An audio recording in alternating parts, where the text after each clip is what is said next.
What's up? What's up? Ah, what's up? Oh man. Remember that? What's up? Now those were some commercials, man. What was there was that frog commercial too with the same well, I think it was for Bud Light as well. Didn't the frogs go like bird? Hold on. Frog Bud Light commercial. Budweiser. That's it. That's the one. So, dude, 1995. People got like a camcorder the size of a medical textbook on their shoulder, filming their picture tube TVs in order to capture this commercial. Bud. This little frog, he says bud.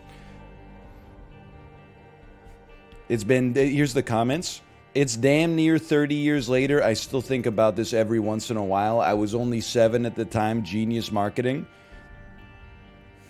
This reminds me of when I was in school. There were some kids who used to always reenact this to disrupt class. When the teacher would look to see who was doing it, they'd stop. What? That sounds crazy, dude. Kids are so insane. I love this commercial and still remember seeing it during the Super Bowl. I was watching it at a party and we all got a good laugh about this. So true. Having dinner with a bunch of my friends right now, they are just out of frame smiling like I am. Hold on. Wise. Oh, just when you thought. We're only 7 seconds in to this 32-second advertisement, and we've already gotten a little wrinkle. I thought it was just going to be a frog that says bud, and then would you believe it? A second one comes in and goes, wise. Bud. Oh, not to be outdone. Wait for it. Wise. Oh, man. Anyway, but I mean, we're 11 seconds in. I gotta save some for the Netflix series. A 10-episode series on the 32-second 1995 Super Bowl commercial Budweiser. I would watch that. Dude, everybody's talking about the Paul Reiser renaissance, by the way. So Paul Reiser apparently is in the new season of The Boys. He's also in something else. Maybe he's in the new season of Stranger Things. That seems about right. Everybody's forgetting about the fact that he's also in Somebody Feed Phil. He's in the episode, I think, where they go to Helsinki. He's also in Aliens.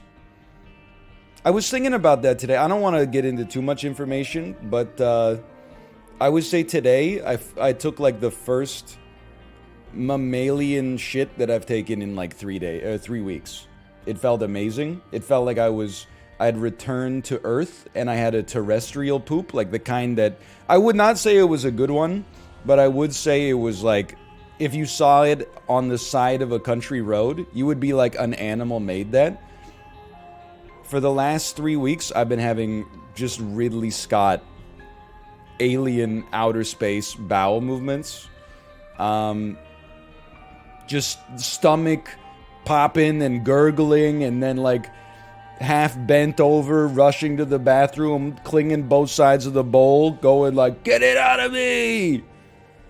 But this one was like it was like a livestock poop. Like I felt like I was an animal again, not like I had been infected with some kind of alien from a malevolent android whose motivations are not completely known. Like, do we know that he's like, is he just doing secret bidding for the Weyland-Yutani Corporation, or has he himself reached the point where he's a genuine artificial intelligence and he's just doing stuff for shits and giggles that he finds interesting? I don't think we'll ever know, to be honest. I don't know if we'll ever know. I'm hoping that I can progress, maybe like within the next few days, I could progress to like a human poop as well. That would be very nice. If by like Thursday, Friday, if I could have a poop that I would describe as a hominid poop, I would be like, okay, fair enough. Thank God Dan saved me. Okay, I know, like, it's harder to have like an inside joke when it's your health. This is no joke. Like the first time, at least, I don't know, probably when I was a kid, probably modern medicine saved my life a couple of times. I don't remember, but I had a lot of ear infections and stuff like that. Who knows what would have happened if modern medicine didn't exist? But at least, like, this is the first time since I've been an adult that I was like, if modern medicine didn't exist, I would probably be dead. Probably not like within like 2 days, but within 2 weeks, I think I probably would have been like in the ground. So I was very thankful for the existence of this hospital, for sure.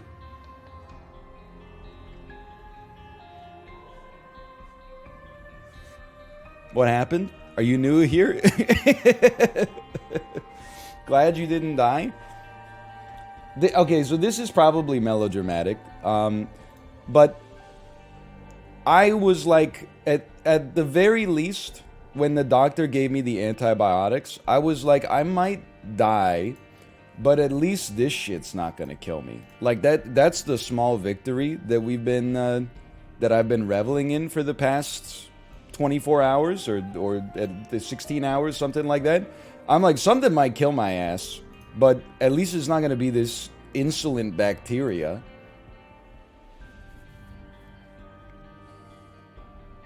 Yeah, I would rather, if possible, I'd rather not die due to like diarrhea poisoning, for sure. That would be ideal. Anyway, here we are.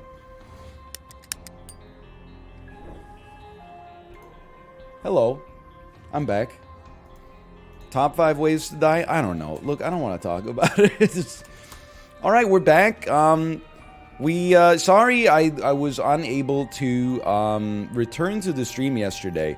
I went to my doctor's appointment that was at the hospital, as I'm running the casino right now, and I thought that I would be 30 minutes, because that had been kind of like the typical doctor's appointments that I've had so far, and I figured I would be back within an hour at most. And then I started describing my symptoms to the doctor, and she was like, oh, we're gonna like admit you to the hospital this afternoon, because this sounds like really serious, and we want to make sure we get this checked out as soon as possible. And I swear to God, like, I don't know, I cried like 3 times yesterday.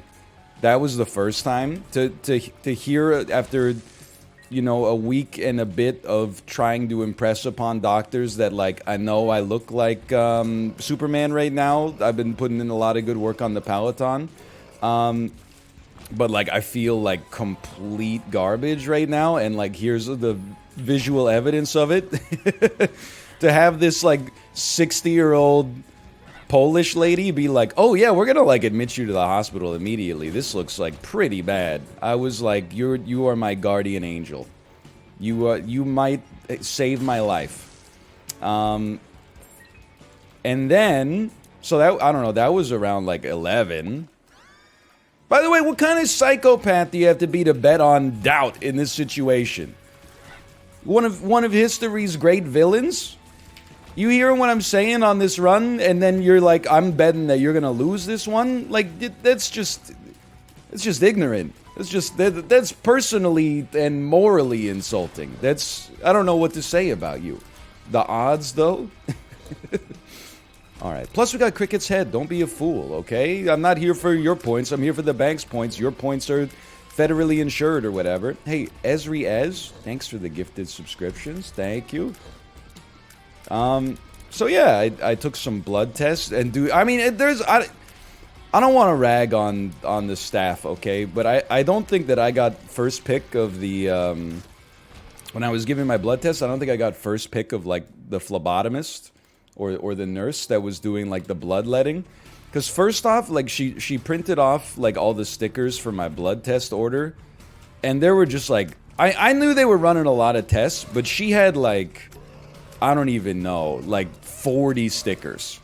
I was like, there's no way they're taking 40 vials of blood out of me. It seems like she set something up wrong in the system, or like double printed them or something like that. Anyway, so, and she had so many stickers, she was getting confused. She's like, I don't really know, like, we're gonna have to poke you like 3 times, and I'm like, that's fine. And then she's like, so she was talking about how they were gonna have to poke me a few times, and then she came out with 2 cups.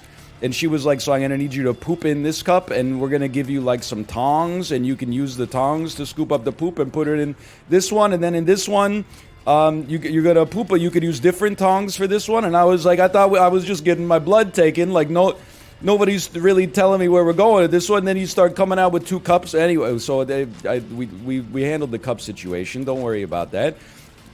Then she poked me in one arm. I don't have a problem with needles or anything. She poked me in one arm. Oh my god, I'm so stupid. Took my blood, and I was like, that's fine.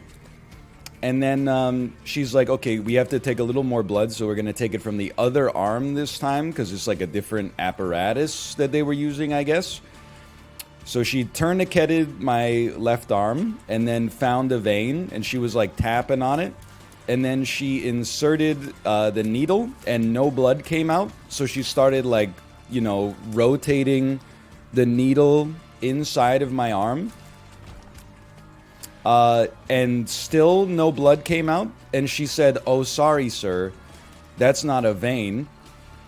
That's a tendon. And I said, oh, that's okay. No big deal.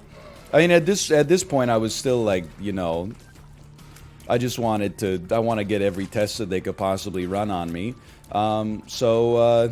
I wasn't actually that put out. I mean, I'm being sincere when I say I don't get like grossed out by needles or the blood aspect of it or anything. So I was just like, this is going to be a great anecdote. Did it hurt? Yeah, like a little bit for sure. Anyway, then after that, I had some blood taken. I had a CT scan for the first time in my entire life. Which I always thought like a CT scan was like very, I thought the standards for a CT scan were like very rigid. Like I thought you weren't allowed to have like any metal on your person at all. And then they just had me like, that's an MRI. Well, like what? I don't know, man. I was just getting like freaked out because they were like, is your belt metal? And I was like, there's some metal on it. And they were like, it'll probably be fine. It's just things you don't want to hear before you get into like a machine that's like the size of an entire room. And then I said, wait a minute, I have my phone in my pocket. Is that okay? And then they said, okay, well, you know what? We're just going to pull your pants down to your ankles. And as long as your phone's in your pocket, it'll probably be fine. They were getting a whole lot of mileage out of the word probably that did not serve to make me very comfortable as a patient. Whoo! Anyway, the good news is my phone is still fine.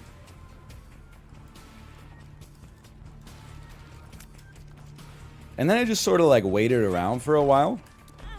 And then my doctor called me and was like, hey, we got back some of the blood tests, and I think you're right. There definitely appear to be signs of infection, so I'm going to give you some antibiotics. And that was like the second time I cried on the day. By the way, Marquitos Besquitos, thanks for the gifted subscriptions, by the way. Thank you.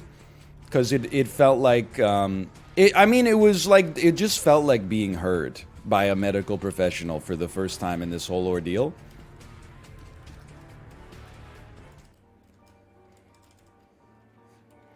I mean, I understand why doctors can't just, like, take you on face value when you come in. And I'm like, I have a...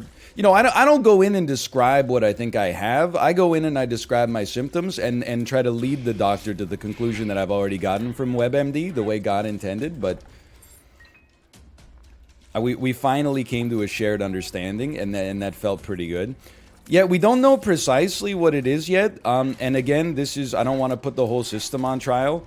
The stool sample that I submitted on June 29th is still awaiting results. So, you know, I'm not suggesting that the people at the laboratory are lazy, and that's like I don't think there's like they're having a bunch of like pizza parties or something like that. Well, my cups are just sitting there in their refrigerator or whatever. But like, I was kind of hoping that, you know, within a week they would get the results back or whatever. But I guess they got a lot of other stuff going on, which is fine. Through this, dude, I mean, I'm actually a little scared for my family doctor, because I've gained a little bit of strength back even after only like 2 doses of the antibiotics, right? Like I'm starting to feel like the little ember of my personality that was still a light inside of me is starting to grow again. Like Mike during the fire making competition on Survivor 42, I'm starting to feel it. It's picking up some twigs and some loose driftwood and stuff like this, some flotsam and jetsam. I'll probably roll you. We'll see. And I really, and I've said this, I apologize for the, I mean, if Bear's still here, I already went off on a rant on this in the Discord. I feel like I need to have a conversation with my family doctor and say, so like without being too rude, like, what are you for? And I mean it, again, I'm asking in good faith. But like, when I call you because I'm sick, your front office tells me that I can't have an appointment for 4 to 6 weeks because you're fully booked up. Okay. Well, first off, that fucking sucks. I'm not saying you should be working like 26 hours a day, 7 days a week, but that certainly seems like you can't really be like, you know, the standard of care that you would expect from a physician is very difficult to have there. If I can't see you for 4 to 6 weeks, like what do I then come and see you about? Only things that are like largely symptomless, but could lead to, you know, serious complications in the long term. I've been to the emergency room / urgent care / admitted to the actual hospital 3 times in the past 8 days. As a result of that, she was like, hey, we can fit you in for a telemedicine appointment at 9 a.m. on Thursday. And I was like, do you have anything earlier? And then they said, no, if you can't make that, it'll be another 4 to 6 weeks. And I was like, okay, fine, I'll take 9 a.m. Thursday. But like, if the only reason I was even able to get an appointment yesterday was because I was on like a cancellation list. And, somebody canceled, and I was like, yes, I will 100% like fuck up my whole day to take their appointment. If I hadn't had that, I don't know, man. Like I don't know if I was gonna be in rush hour 3. At the very least, I was gonna have to go back to the ER and be like, you know, hey, hello, I think I'm dying.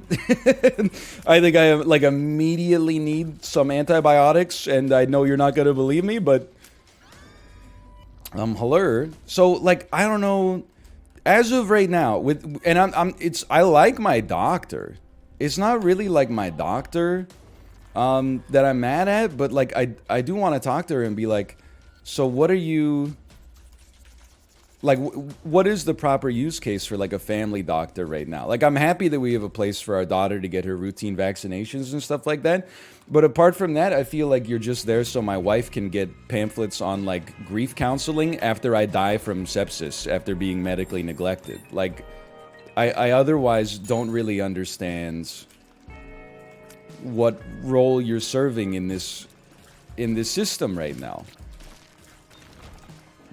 Fine. Dude, that's the 3rd time I've said that exact joke about the grief counseling pamphlets and the sepsis. I tried it in a group chat. I got no response. Maybe people thought it was too macabre. I tried it in the Discord. I got no response. Maybe people thought it was too macabre. Or maybe they were like, oh, he's so pretentious. He knows what sepsis is. Finally, it found its audience. I had confidence that this joke had some legs, even though it's not really a joke.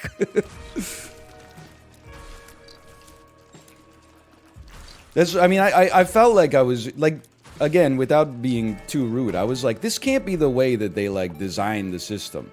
I, like, call my doctor's office. Hey, I'm urgently awaiting the results of some stool samples to see what kind of bacteria I have so I can get life-saving antibiotics. I was wondering if the results have come in. Oh, I'm just the administrator. I legally can't talk about your results over the phone. Okay, cool. Can I talk to my doctor then? Oh, no, she's booked up for, like, 4 to 6 weeks. Alright, well, I guess I'll fucking... Where should they send the death certificate then? Like, I don't understand. I'm glad to have my privacy respected, don't get me wrong, but at the same time, I also need to receive the results of this test, or I'm not gonna be in rush hour 3, man. It's crazy.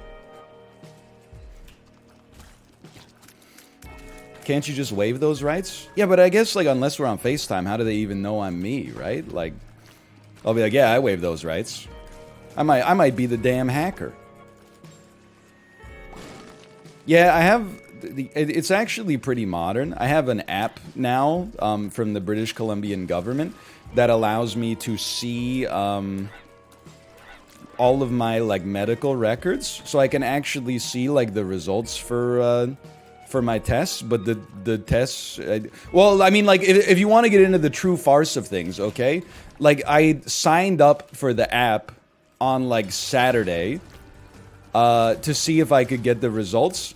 And then in order to actually verify my identity, you have to record, like, a little video where you look into the camera and then you say your full name and your birth date. And then you smile, and then you repeat, like, a phrase that they give you, right? Hold on, let me... This is a weird run so far. I'll take it. Let's do deals with the devil. So I did all that, and then they were like, okay, we'll have someone review your application as soon as possible. Please note, if you did it on the weekend, it could take up to 2 business days after that. And I was like, okay, I guess I'll just fucking die. All right, I get... Look, I'm not trying to say you should make people work on the weekends, but I am, like... I had to jump through, like, 70 hoops just to get this damn stool sample result back. No one will talk to me for any reason, and now it's going to be another 48 hours before I can even see the results to begin with, because somebody's got to verify that I'm really me. And I swear to you that this is not a joke, okay? Once I got my identity approved so I could see my results on the app, it was like, hey, because you just got approved, it can take up to 48 hours to get all of your medical records, like, indexed into the app. And I was like, all right, I guess I'm just the only person in British Columbian history who's ever, like, gotten acutely sick. I guess everybody else just gets sick, like, really slowly and predictably. And they're like, oh, my tummy hurts. I'm going to sign up for, like, all this shit right now so that in 6 weeks when I really need the results, I can finally get them. Me, like an idiot, I was like, oh, I'm sick and I think I'm going to get better, but tomorrow I'm actually worse. So, like, I think I'm going to sign up for this stuff. Oh, it's a Saturday? You go fuck yourself. Oh, you wanted to not die? Then why did you submit your stool sample on a Wednesday? Are you crazy? A Wednesday? After 11 a.m.? That means they're not even going to touch the sample until Thursday afternoon. And then it's a long weekend, so everybody's going to be taking the Friday off for Canada Day, which means we can't even possibly look at your stool sample until, I don't know, fucking August. It's just, I mean, I'm justifiably, I think, like, a little upset.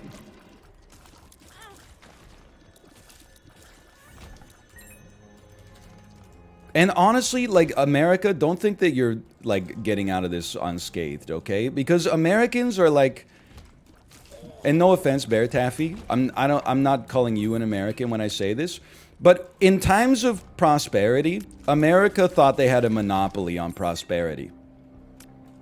They would legit, like, in, like, 1998, like, American people would say stuff to you like, hey, do you guys have, like, electricity in Canada? We'd be like, yeah, we got electricity up here. I know. We're pretty much, like, almost the same country. But now that, like, shit sucks, they also think they have a monopoly on misery. And it's kind of equally annoying. quite frankly, because you can never complain about anything without someone in the United States being like, well, at least it didn't cost you like $10,000. Well, that's true. At least it didn't cost me $10,000. But I did for a while think I was going to fucking pass away. So the money was like, don't get me wrong, it's nice that it was free. But the money was also like kind of a secondary aspect in my head where I was like, at least it didn't cost me $10,000. I don't know. I guess I'll have that extra money to spend on fucking corn dogs in heaven or something. Like, you know, things can sort of, you can have bad experiences like everywhere. Also, like, it's not about, I'm just like so annoyed. It's not about you. Like, I'm a dude that you like watching streams of. I'm sick in Canada, and people are like, well, thank God you don't live where I live. And I'm like, okay, who asked? Did anybody mention that at all? Except you? No. Like, I don't understand why are you bringing it up? Hold on. Roll. Take this. I'm mad. Okay, roll me. Everything's half price. This is great. You know what? Roll me again. I'm upset. You know what? I should have known that. It's usually the same card again. I can get 7 cents worth of value out of this. Unfortunately, that did blow that up. Okay, dull razor. Compost. Not interested. Placebo. Is this the room with the huge pills? I can live with that. What the hell? So many pills. So anyway, like, that's that. And I don't know, you know, I do appreciate, I got a lot of people, holy cow, that were just, I mean, like, I think, in my opinion, they give sympathy the right way, which was like, yeah, let's go back and get Birthright. They gave sympathy the right way, which was like, hey, hope you get well soon. And then I got a lot of messages that I, like, did not know how to interpret. For example, here's a message that's not nice to read when you're in the hospital, although I can understand why you might think it's nice to have written it. Hey, this man's videos have been a part of my life for 8 years. I don't know what I would do if something happened to him. Well, I appreciate that comment. I would be fucking dead, but I'm sure, like, it would be really hard for you to find, like, another Twitch streamer to watch. I'd be like, I'm gonna endeavor not to die for, like, my own personal reasons, but also simultaneously, like, if it could, I'm not black ruining. I mean, this is incredible. But also, I'm like, if I could stay alive so that you don't have to change, like, the YouTuber you're watching, that would be cool too. Pretty fly. We don't need to duplicate that one. We'll just take him. Health down. Probably not going to duplicate that one. Speed down. Probably not going to duplicate that one. Health up. I would love to duplicate that, but that's the only one of those that's actually here. Luck up. Telepills to nowhere. Okay. Well, this was not perfect. At this point, if you die, we can just start watching videos from 2010. I think you've missed the point. Is that, like, when you're in the hospital and people are talking about the fact that, like, you might die, filtering it entirely through the selfish lens of, like, oh no, I won't get fresh content, makes you sound like kind of a, I don't even know. I don't know. I don't want to use a word that I would regret using because of its severity, but maybe you have some sympathy for the fact that, like, I would be dying, or you know, my family would be left without a husband and a father or something like that. That would probably be where it would start. Or some truly insane comments that are like, hey, and Biohazard 020, what a great name. Thanks for the gifted subscriptions. Thank you. You got me flabbergasted. I did a genuine spit take. Thank you. The other comment that showed up a lot where I was just like, I don't know, rolling my eyes, was like, hey, NL, get well soon. I had food poisoning in 2017. Kept me in bed for 3 days, so I know what it's like. And I'm like, you don't... What is this, like... What existence do you have where, like, somebody gets, like, really sick, and you're like, you know what? This is a great opportunity for me to reciprocate with a story where I was not really that sick at all. I don't understand. That happened to my buddy Eric? Well, it happened to my buddy Eric, too. I'm just like... Oh, I'm stupid. Hold on. That was not a... We should have taken the tears up for sure. I mean, like, there was some moments, for sure, when I was reading the comments where I was like, this is like a damn living wake. And I was, like, pissed off. Like, I am not... reading these comments and I'm like, oh, I feel like appreciated. I'm reading these comments and I'm like, well, now I'm definitely not gonna fucking die because like 25% of people are insanely insufferable about it. Omnipotent Toad 90, by the way, thanks for the gifted subscriptions. Thank you. I'm like not gonna die out of spite. At least I'm gonna do my damnedest. I couldn't believe, dude, I was like losing my mind at the comments that were like, I've been watching this guy for so long. If he died, I don't know what I would do with myself. I'm like, I don't know what I would do with myself either, shithead. I'd be fucking dead, you idiot. Like, I get it. You know, you're filtering it through your own lens of like how it would impact your life. That's fairly natural. But like, don't say it on the subreddit of a man who's still alive. Hey, the Pain Train, thanks for the gifted subscriptions. Thank you. That's not what I want to read. Having a damn CT scan at the hospital.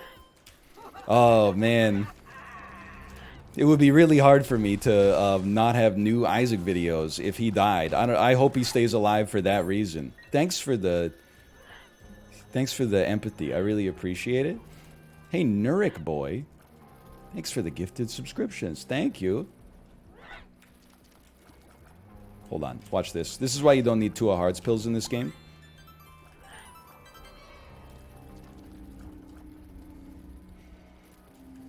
And Retromation, thank you as well. And Nintendo Tim. And then from this point, thank you so much, but just stop. Because now it's like I'm farming. I'm exploiting gastrointestinal distress for money. I got to explain it to the Canada Revenue Agency.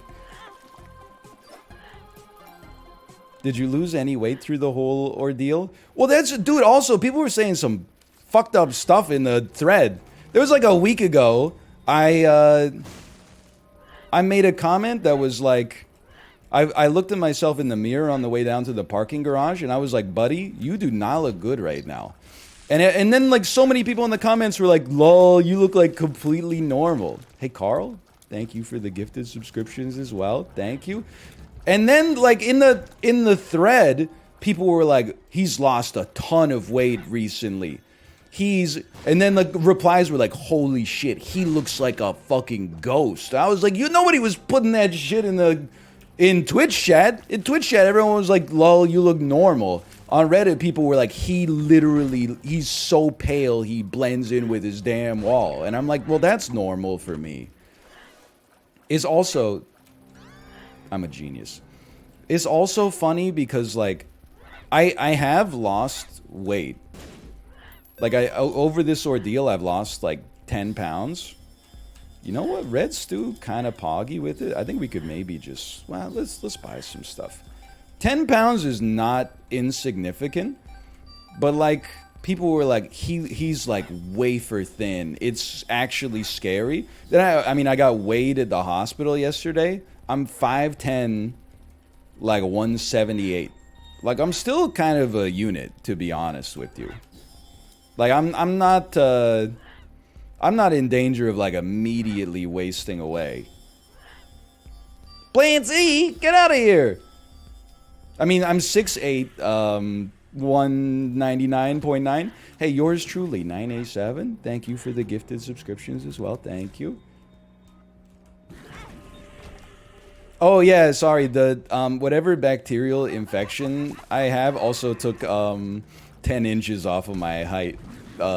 which is the truly tragic part. I was like, I've lost a little weight, but doctor, what I'm most concerned about is that I've lost 10 inches of height in the last in the last couple of weeks. And she was like, oh no, what do you do for work? And I was like, oh, professional basketball center. And she was like, oh no. Get me out of here. Hey, Katie likes eggs. Thank you as well. Thank you for the gifted subscriptions. So anyway, yeah, like it's a funny day yesterday. It was, I mean, I'm just going to be honest with you. It was nice to get some actual sympathy from, like, the medical field. That felt good.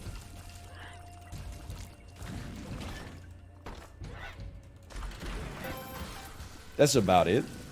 That's about all I got.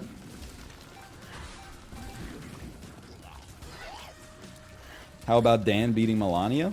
I don't say this to be rude. Like, it's a really impressive feat. But, like, when people are tweeting me, like, oh, how do you feel about missing Melania? I was like, I fucking almost died, you idiot. You fucking dickhead. Like, I'm happy for him, don't get me wrong. I couldn't be happier, and it's very funny that, like, he said if we do it on this one, we'll, like, cure NL. And then I got a prescription from a real doctor for real medicine after he did it. That's hilarious. But when people are, like, up in your mentions about it, when you had, like... I mean, it's probably not fair to call it a near-death experience, but it sort of felt like... it was, like, attempt number 3 of, like, fighting for my life a little bit. We're like, well, how do you feel about Dan beating Melania? I'm like, I don't know. I feel like, yeah, 2 days ago, that would have been, like, an 8 out of 10. I would have been like, whoa, that's crazy. But the euphoria I felt when the doctor finally listened to my concerns and diagnosed me with, like, a bacterial infection that I've been trying to suggest that I had for 2 weeks, and then they finally gave me a medicine that's, like, harder to get than, like, a gun. Like, that, the euphoria I felt when that prescription came through has fucked up the scale for any other thing that I could be happy about. It's like, it was so far off the scale that, like, I can't appreciate anything else good that's happened because that is so good. It's broken the instrumentation.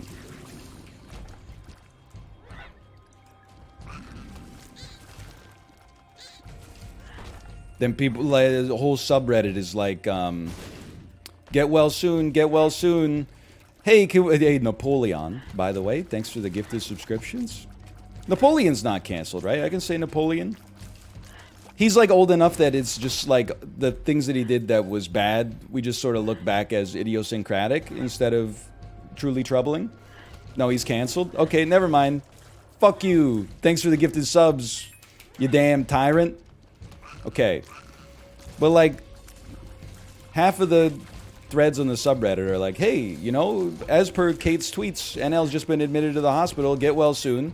And then, like, some of the replies are like, damn, Little Caesar really got to him. Rip. By the way, just kidding, get well soon, lol. I'm like, okay, when's your Netflix special come out? That's an insult because I think in the current state of Netflix, they probably would give someone who's not funny a special at this point. Hey, and barbecue sauce, thank you as well. Thank you. There was like oh no, I wanted Squeezy. Somebody said, like, I'm out of the loop. What did he get diagnosed with? And then the top comment was like rapid onset hair loss. And then, like, immediately below that, it spawned, like, a base level conversation on the role of comedy in society. Hey guys, stop with the downvotes. Just because somebody's being humorous doesn't mean they can't also be sympathetic to what NL's going through. And you're just like, I'm in the damn hospital right now. Could you just fucking chill out for, like, a day? Could you just chill out for 2 seconds? Hey, Brax, too. Thank you as well. Like, why are you guys attracting so much attention? This is supposed to be my day. And you can't stop but attracting the attention. But then, like, also on the subreddit, like, in between those threads, there'd be a thread that's like, hey, did he say when he's gonna play the Cuphead DLC? And I'm like, maybe I fucking wanna die, man. Oh, you're in the hospital. That excuse again. Okay, why don't you just say you're not gonna play the Cuphead DLC and then, you know, just say no and then I'll stop asking. Just kidding. Anyway, so like that was my day yesterday.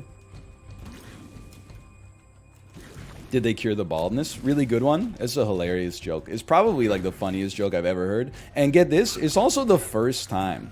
And I would say, in spite of it being the first time, it's the most appropriate time I could possibly imagine hearing it as well.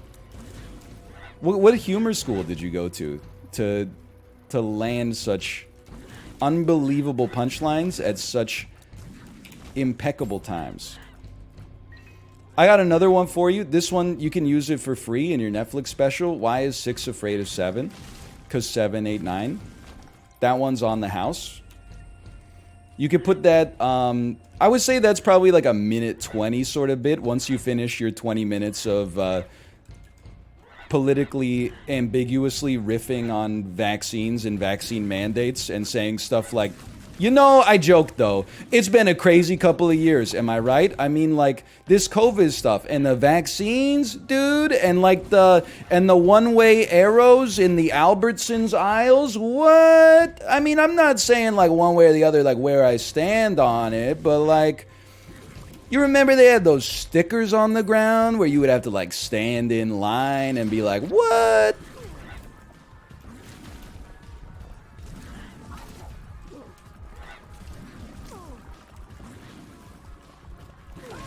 But what about people who don't return their shopping carts? So, honestly, I've been just itching to go off on that. What the hell does Soul of Isaac do? I feel like we're about to enter like a nested nightmare with this Soul of Isaac. No, save Soul of Isaac for the chest, man. We're fine. We're fine. Hey, NL. In Canada, I saw a dude in a Canadian flag cape with a shirt that said, "Let's go, Brandon." Oh, yeah, we got him up here as well. There are a lot of Canadians who think that they live in the United States of America, probably because they consume American news media like 16 hours a day. We're sorry. That's okay. It's not really your fault, like as a country. Yeah, we got Facebook up here as well. That's true.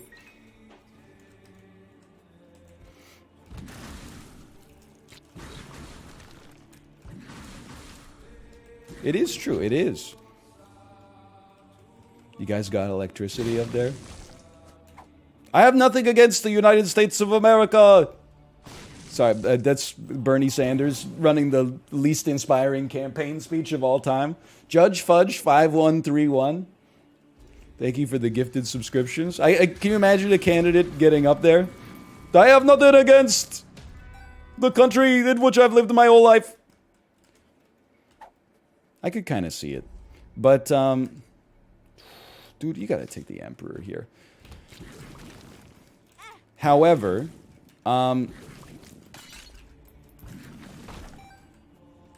there were times where I was like, bro, like, I'm just never... I mean, I gotta learn my own lesson.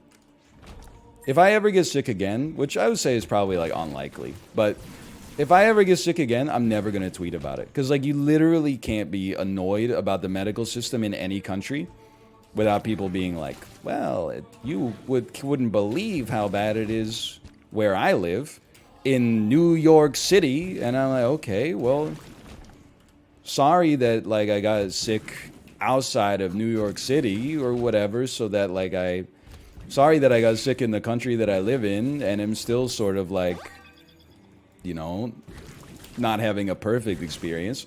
I guess Canadians, like, for their whole existence, can never be mad or annoyed at their own standard of medical treatment because they should constantly be thinking about what it would be like if they were American instead. Like, it's illegal to complain about, like, my emergency room experience on Saturday where I waited for 4 hours and then a cool doctor came in and said, hey, bud, what's wrong? And I said, well, I've had diarrhea for about 3 weeks straight and some other troubling symptoms. And he said, all right, don't worry. We're going to take great care of you. And then he came back in an hour and a half and said, well, I don't really know what's wrong with you, but we got you a referral for like a week and a half from now. So like if you're still alive by then, we're going to really get this sorted out. I guess it's not possible to complain about that because in the United States, I would have had the same thing and it also would have cost me money. So I know. Here's the thing. I thought that I was able to complain about like my own personal experience because I lived it, but I forgot you're only allowed to complain once you filtered it through your imagination and imagined how much worse it could be. Which I think is a great philosophy for progress, societally speaking. You know, instead of thinking how much better things could be like, wow, that sucked. But imagine if I had to run through a hallway full of broken glass before I saw a doctor. Jeez Louise, at least I didn't have to do that. Anyway, that's like most of my trauma dump, I think, got in that one, which is nice. Slash marker. That'll be Isaac 1. I'm feeling better than I thought I did, too. Have the meds kicked in yet? I don't know. They're antibiotics. It's not like I'm not high.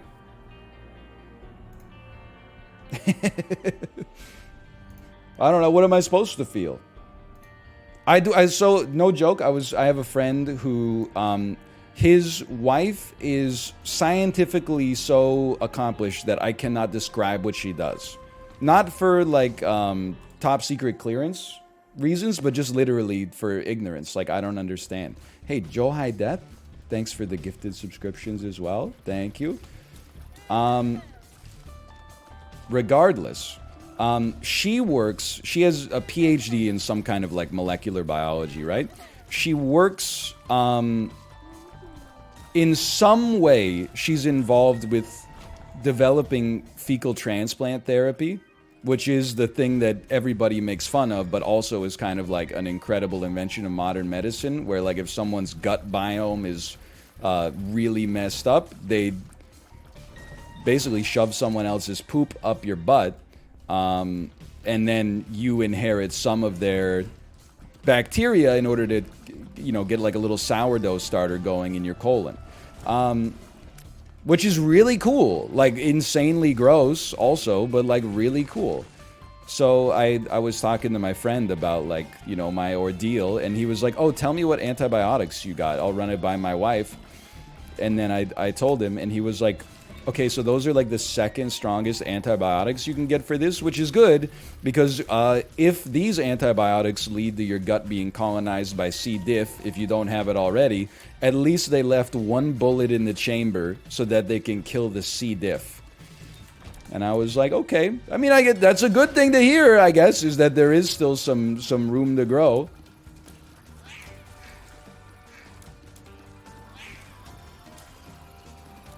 Hold on, I'm a little scared. No, Leech is doing great work. There's nothing to fear. What'd you get? I don't even know how to... I can never remember the name. It's like cyclopropzafanin.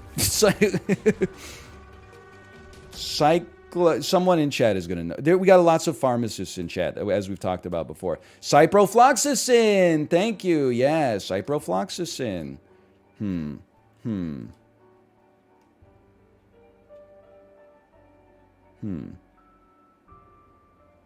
Sugmafloxacin? I'm rolling this. I refuse to let my whole run simmer on like a single experimental treatment this early. I am very happy that I avoided ivermectin. I talked a lot of smack about the ivermectin crowd. I was so sure that I was gonna have to like become one of them. Oh man. Thank the Lord.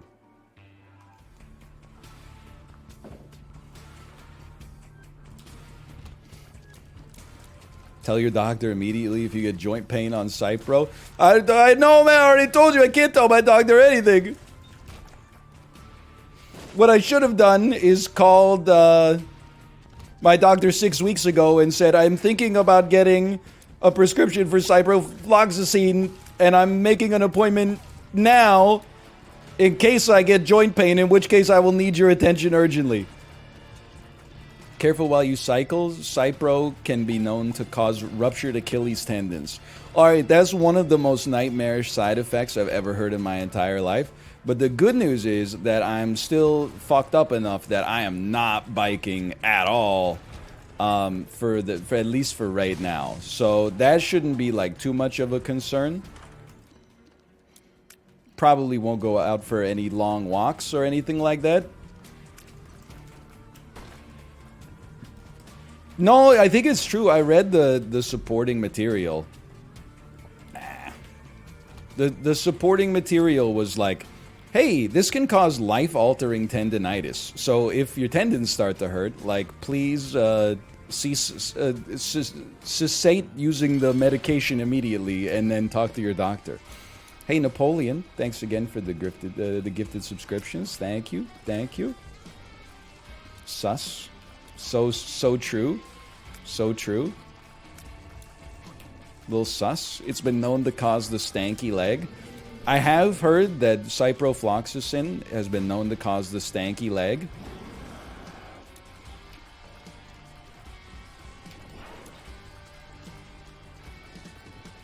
You know what was cool about being in the hospital, though? I mean, dude, this is like...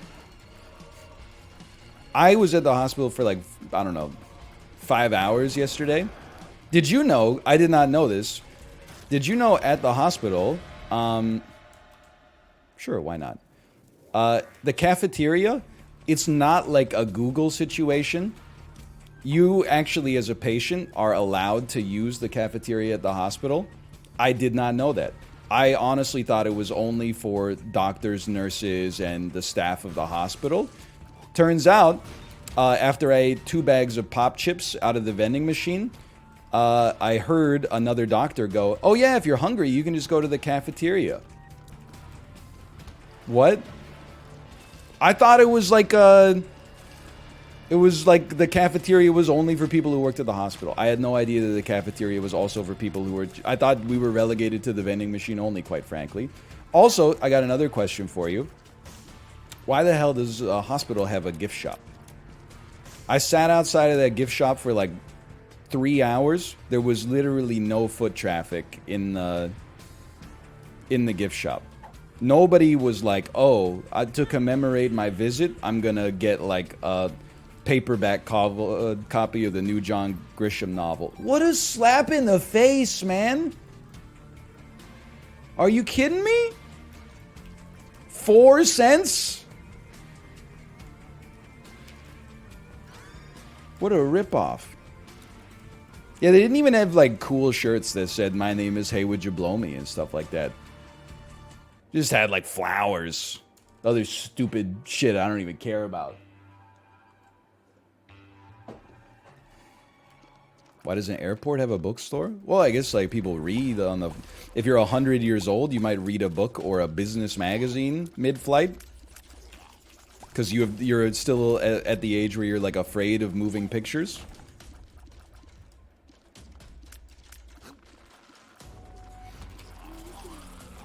So people can buy a gift for the person they're visiting? Fuck that, dude. Buy me some Uber Eats.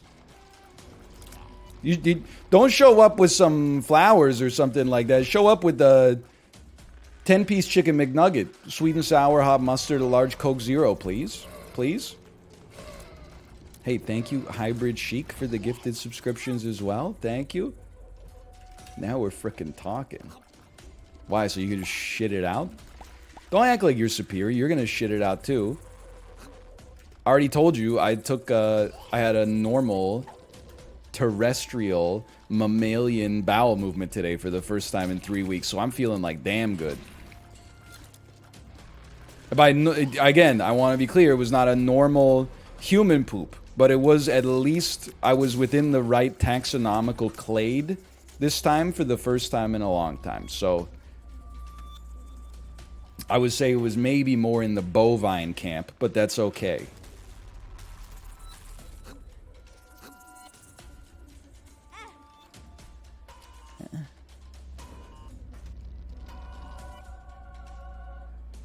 I don't really know what this does, but sure.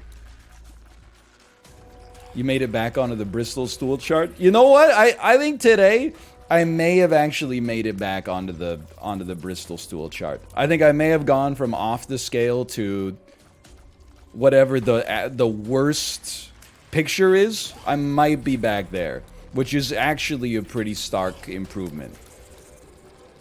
Hey, Death, thank you for the gifted subscriptions as well. Thank you.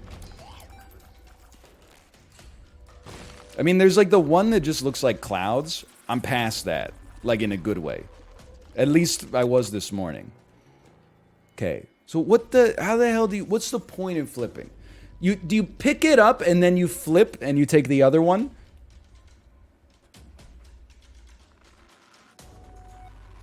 Take, flip, take. Okay, so you take Bum Friend because it's so good. And then you flip, and then you take. Okay.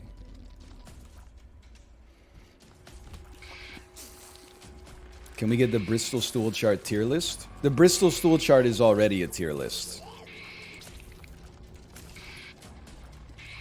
I think that's like the point of it. +2? I'm not joking.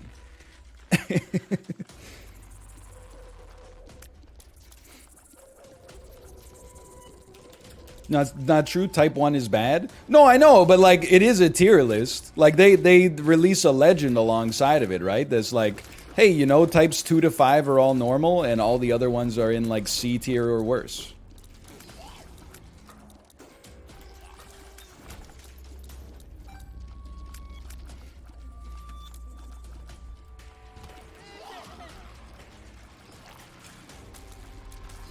Type 5+ is also bad. How scary is... I mean, if you thought I was making the illness up, I literally just headcanoned the Bristol stool chart. Like, there was some knowledge in my head that was like 2 to 5 is good enough. 2 to 5... 1 is bad, 2 to 5 is good, 5+ is where it gets a little scarier. Isn't what 1 is like when you actually shit out like a diamond? Like a fully formed bit of like mica exits your colon? And then 5+ is where it's just like, I mean, I don't even want to say it. It's just pulp.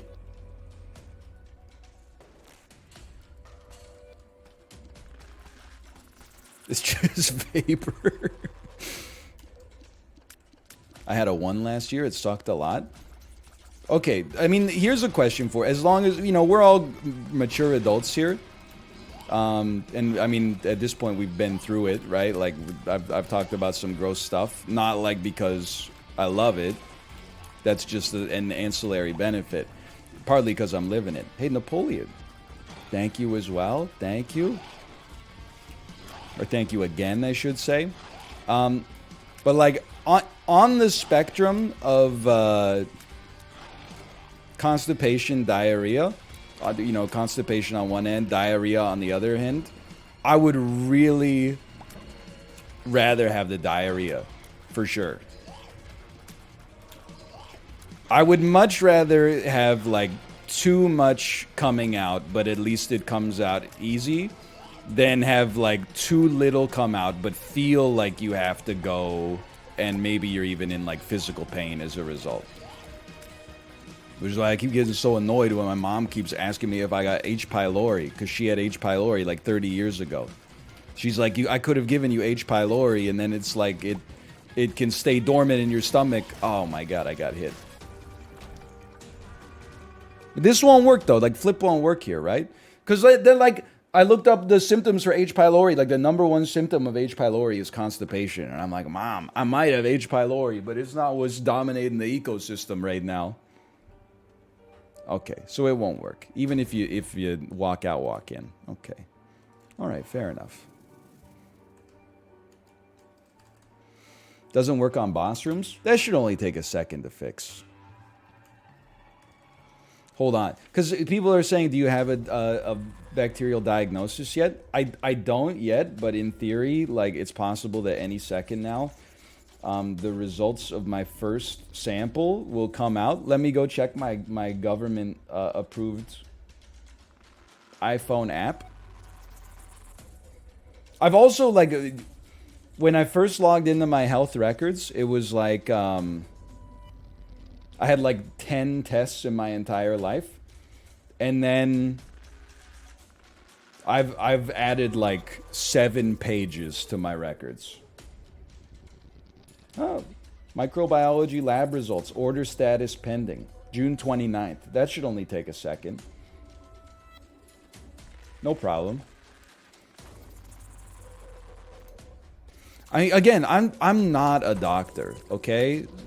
But like I was a little annoyed when I was at urgent care a week ago, and the guy was like, well, let's order some stool samples, but the way it usually goes is that it takes like a week to get the results, and then by the time you get the results, you're over whatever gave you the problem in the first place. And I'm like, that doesn't seem like something's fucked up about the system to you?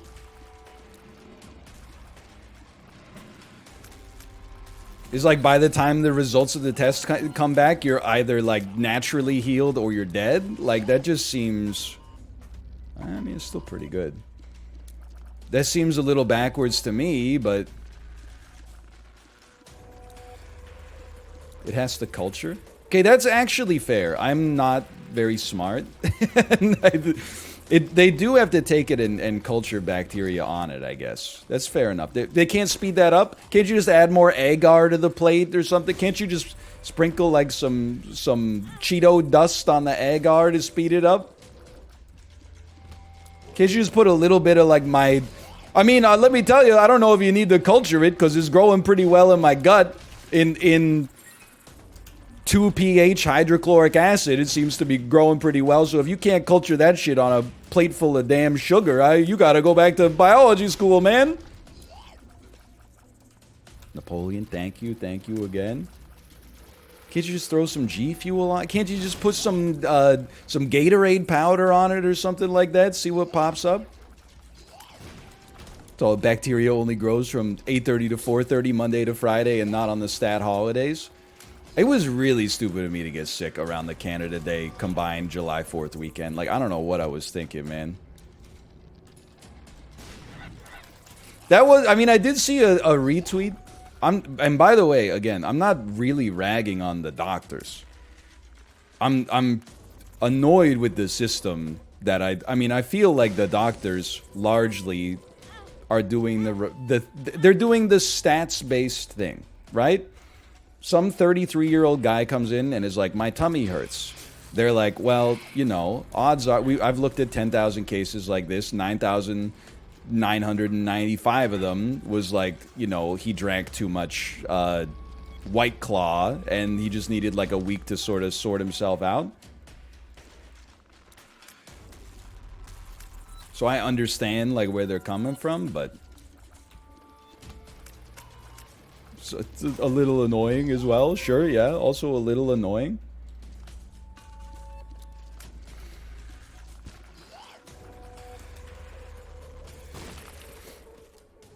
Thought I had a better point for that, but I don't really. This run is a little spooky, huh?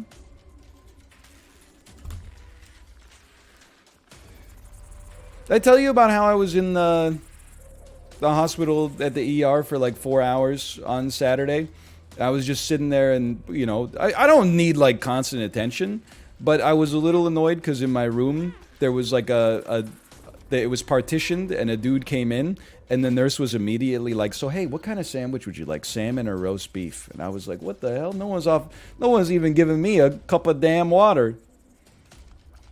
This guy comes in and immediately they're like, you got a choice of 2 premium sandwiches? I mean, those are premium sandwiches, man.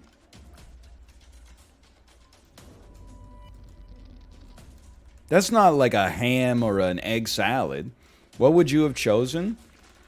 I mean, I feel like I probably would have chosen the roast beef just because, I don't know, a salmon sandwich at the hospital is not that inspirational for me, but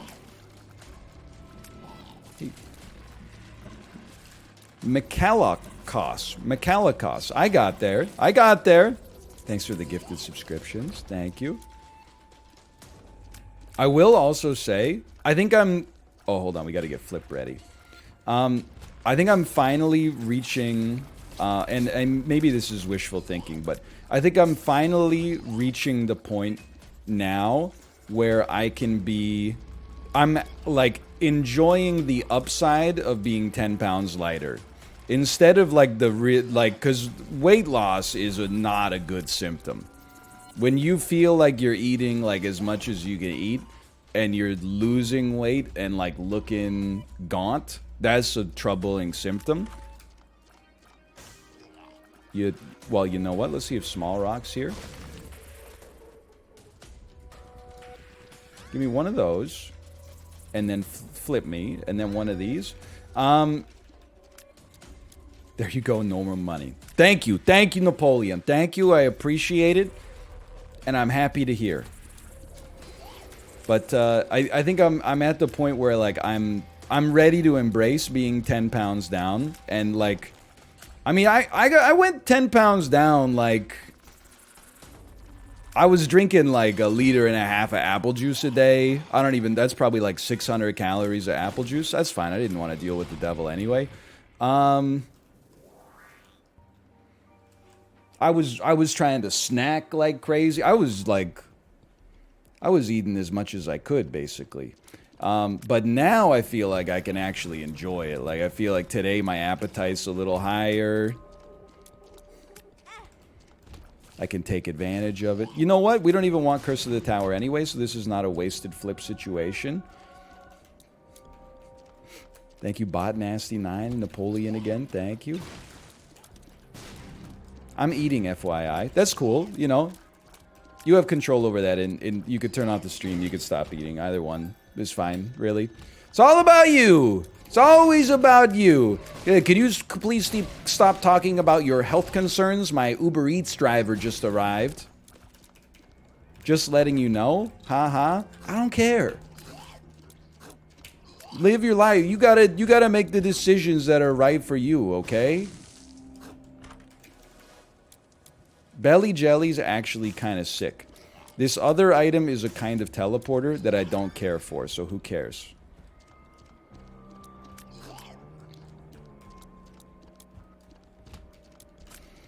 It's like you just got a 3-piece chicken tender from White Spot, right? Or Triple O's. You're at the Canucks game.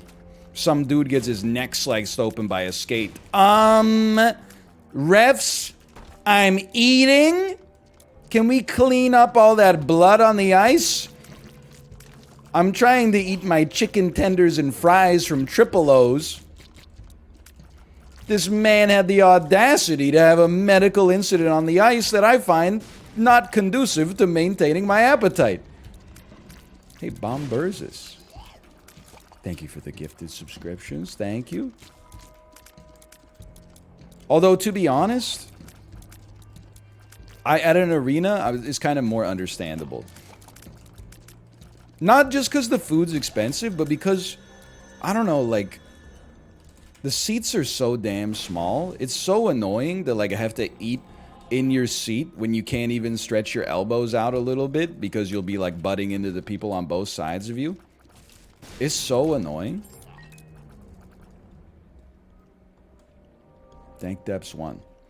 And then don't even get me started on, like, okay, until the end of the period, you, like, leave your, like, your food garbage under your seat.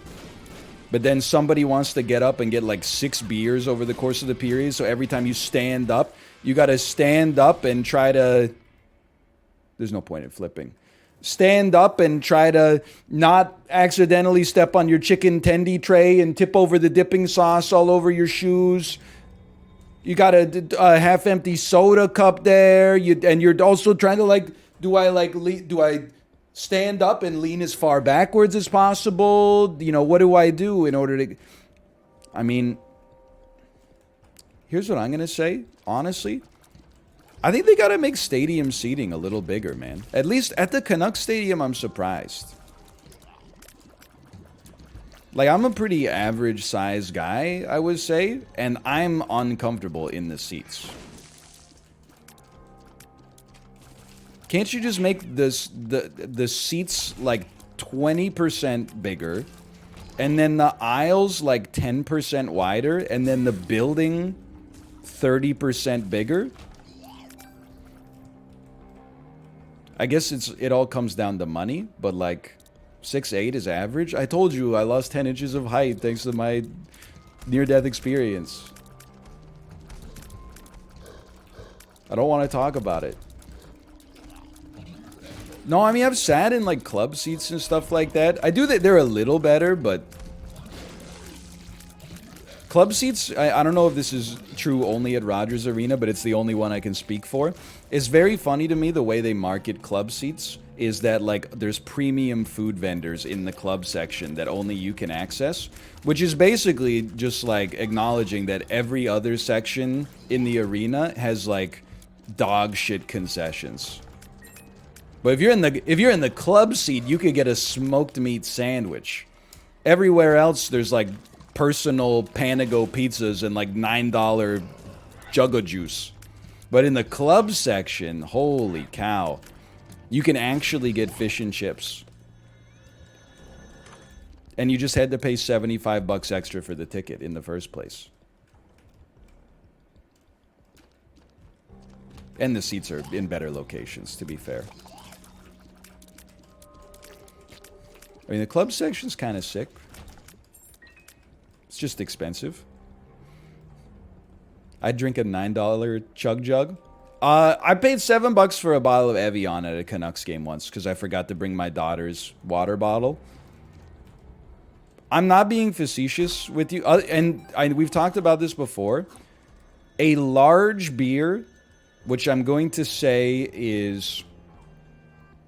I'm going to say it's 24 ounces. A large beer at a Canucks game is like $19.75. And that was before the inflation print. So I don't even want to know what it's going to be in the 2022-2023 season.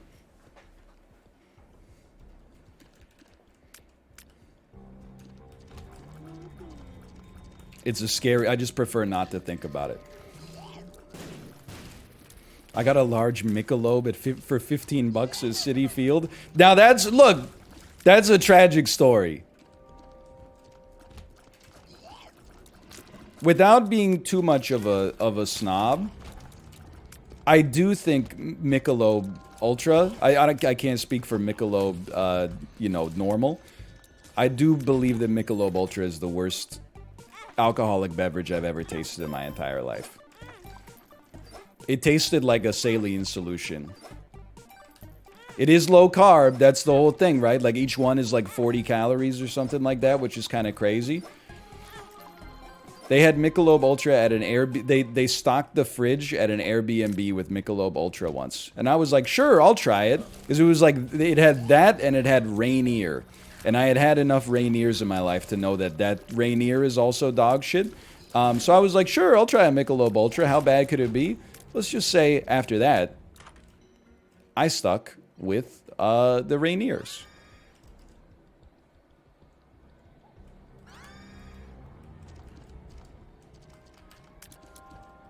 Vitamin R is not dog shit. It is. Okay, calling poison a vitamin is a bit that I can definitely get down with. Vitamin R. It's great, F off. Every place has like a shitty lager that's like 22 cents a can that we all pretend is good if you live there, okay? It's not like I'm not trying to like pop the illusion that Rainier is like horrible or something. You already know. Everybody's got the, it's either it's that or it's Icy Light or it's Natty Light or it's PBR or something like that, like everybody's got one. Iron City, yeah, Icy Light. It's not pronounced Rainier. Come on. Antibod. Mandelbaum. Thank you, Dan. Thank you. Wait, so Dan, I obviously, congratulations on defeating Melania. Mrs. Knaus. Did you, hold on. Don't mind if I do. I mean, did you fight another boss today? Or did you just call Comcast business? You did. Okay, well, dude, he started Radagon the Red Prince. Okay. Also a very hard boss, but definitely not as hard as Millennia. But hard, what is probably like a top 10 most difficult boss, maybe top 5. But I mean, Millennia's so heads and shoulders above everybody else. It is fair, yeah. It's a more fair fight than Millennia for sure. Bro, please, I'm begging you. Okay, do you see this run right now? We have no... Whatever, just blow it up. Let me in. We have no damage upgrades. Holy cow, we got a damage upgrade.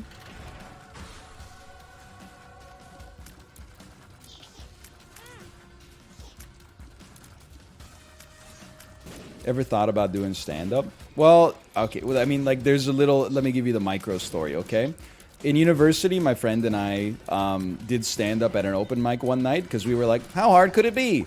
And then the first... We gave ourselves 24 hours to write material, which was a curse to begin with. Like, that is not nearly enough time. I got on stage with an absolute... Just a set dripping with venom towards the elderly, and essentially got heckled off the stage before I produced even a single laugh. He got on stage and wholesale ripped off the Tenacious D bit about cock push-ups, literally right down to the punchline being exactly the same, and received uproarious laughter, applause that I've never heard before in my entire life, and like people after the set were buying him drinks and stuff like that. I was fucking livid. But then we did it again, like 2 weeks later, and the script was flipped. I got some laughs with original material, I might add, that I don't recall. And then he met crickets, just complete silence from the audience during his set. And then we never did it again. But honestly, I like watching some stand-up, but it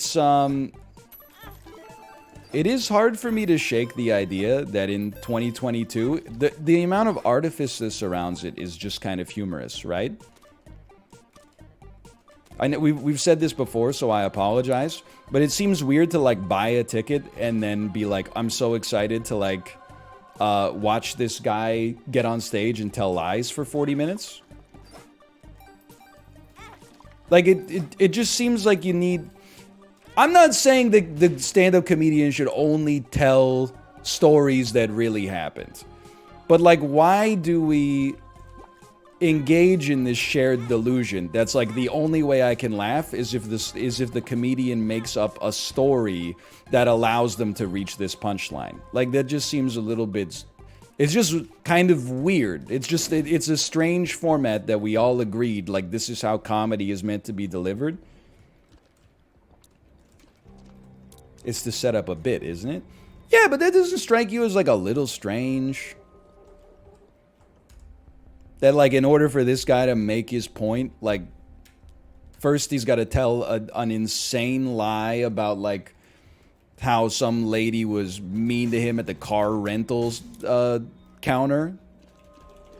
You do it all the time? Yeah, but I was born in the 80s, so like what do you expect? Like I'm a slave to the format. It's the era I grew up in. I just thought, you know, the future generation would be making something better by now. And they did. It's called Inside. But anyway.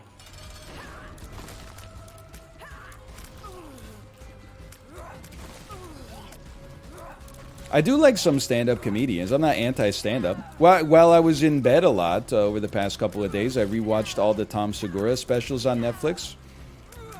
I find him very funny. But I will, and again, maybe this is like too much of like this is like a forehead comment, but like, the things I like the least about the Tom Segura's stand-up specials is when he was like, this happens to me like once a month at hotels. And I'm like, no, it doesn't. Instead of making up the story, can't you just be like, hey, I like thought of a funny joke in my head? Imagine there was a guy that like did this. I would be like, oh man, if that guy existed, that would be really funny. But that's basically what they're doing. But instead of doing that, they're like, you know, I was at the budget car rental kiosk the other day, and there was a guy, and I swear to God, he was doing the thing that I imagined that a guy was doing. And wouldn't it be funny if it happened? But now I'm pretending it really exists. And then it's like, in the audience, they're like, everybody knows a guy that is kind of like that, but not exactly, because this exact guy doesn't really exist. But if he did, it would be this guy that I know. I'm not following this. We're deep in the comedy tubes right now, okay?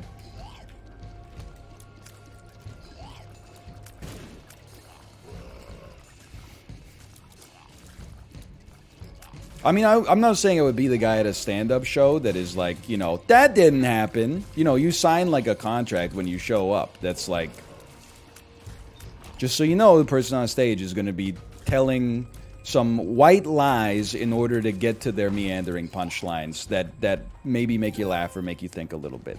You know, you got to suspend your disbelief slightly. Which is fine. I mean, again, it doesn't have to be true to be funny. Like, for example, Chib's statement... Wait, wasn't Denzel Washington that U.S. president who got killed? That's not a true statement, but it is very funny. Comedies, it's weird, man. Like, things that make you laugh is very strange.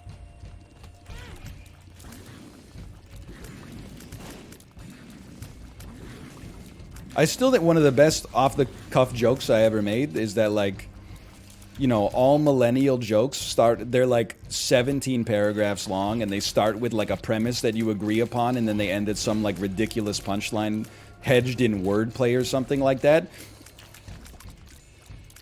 And then every Zoomer joke is like a jar of peanut butter, but they switch the P and the B, so it says peanut butter. The peanut butter just coming in off the top of the dome piece was like, that was a moment of divine inspiration for me.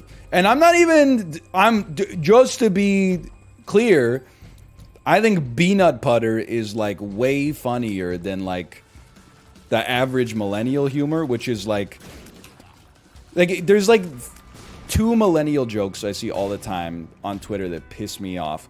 One of them is and they both have the same format, and the format is why they piss me off.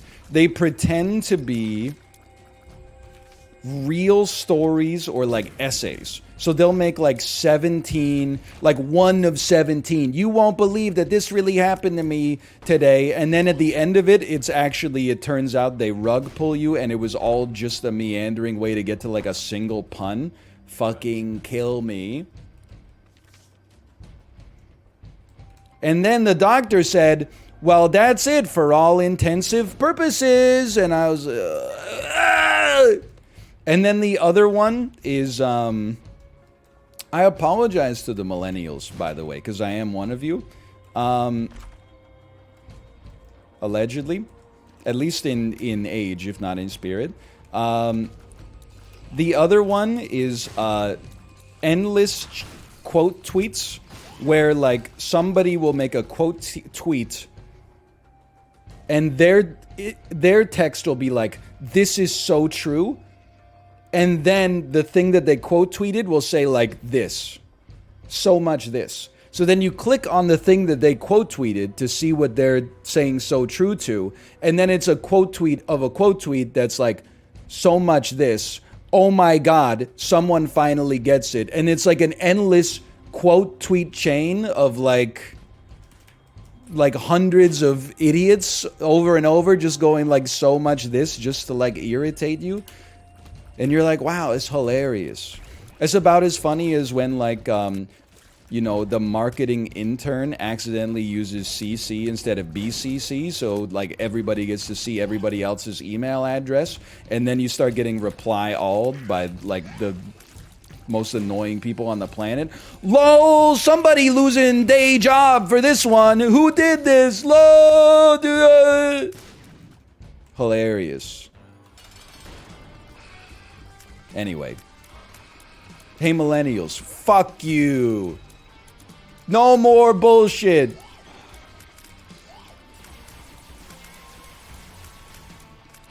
Based. What kind of humor is It's Morbin time? I don't know, man, but I still find it slightly humorous at the very least. I find it very funny that they have to, like... Dude, you know, have you seen all the hand-wringing online about the teens going to see, Minions in Suits? I read a thread that I don't have to tell you where it is once I tell you what the replies were like. I read a thread that was like, oh, like AMC or Regal Cinemas have started banning teens in suits from seeing Minions.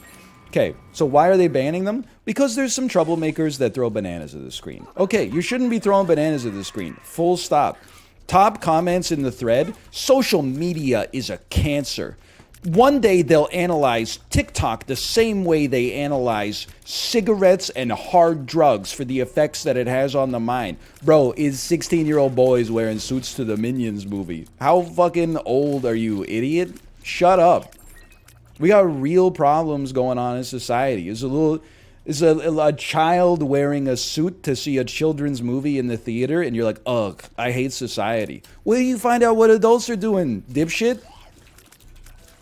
It's literally meaningless. Like, it should have no impact on your life whatsoever. It's not like you were doing better shit when you were 16. Don't be ridiculous. I was 16 there with you. People were like, you know, putting lighter fluid inside of a cantaloupe, lighting up a little wick, and then hitting it with a baseball bat. People were just burning the seats on the school bus for absolutely no reason. That's Pog, though. I'm just saying. I 100%. I think if I was like 16 in 2022, I would be going to see Minions in a suit. That just seems like my unique brand of humor. It's kind of wholesome, honestly. As long as you're not throwing a banana at the screen. If you're just going to the theater in a suit, if the joke is just that you're seeing a movie that is not worth this level of formality, and then you go see it with a bunch of other people wearing suits, and you cheer and you applaud uproariously at the end, and then otherwise you're not that disruptive, then live your life, man. That sounds funny as hell to me.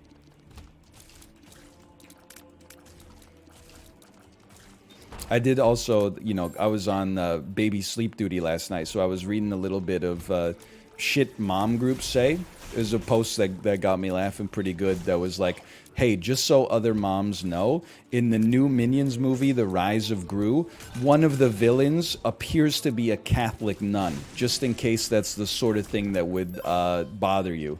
And I was like, thanks, good looking out. Appreciate it. Can't escape from the damn leftist Hollywood agenda, man. One of the villains in the new Minions movie appears to be a nun. She did not say is a nun.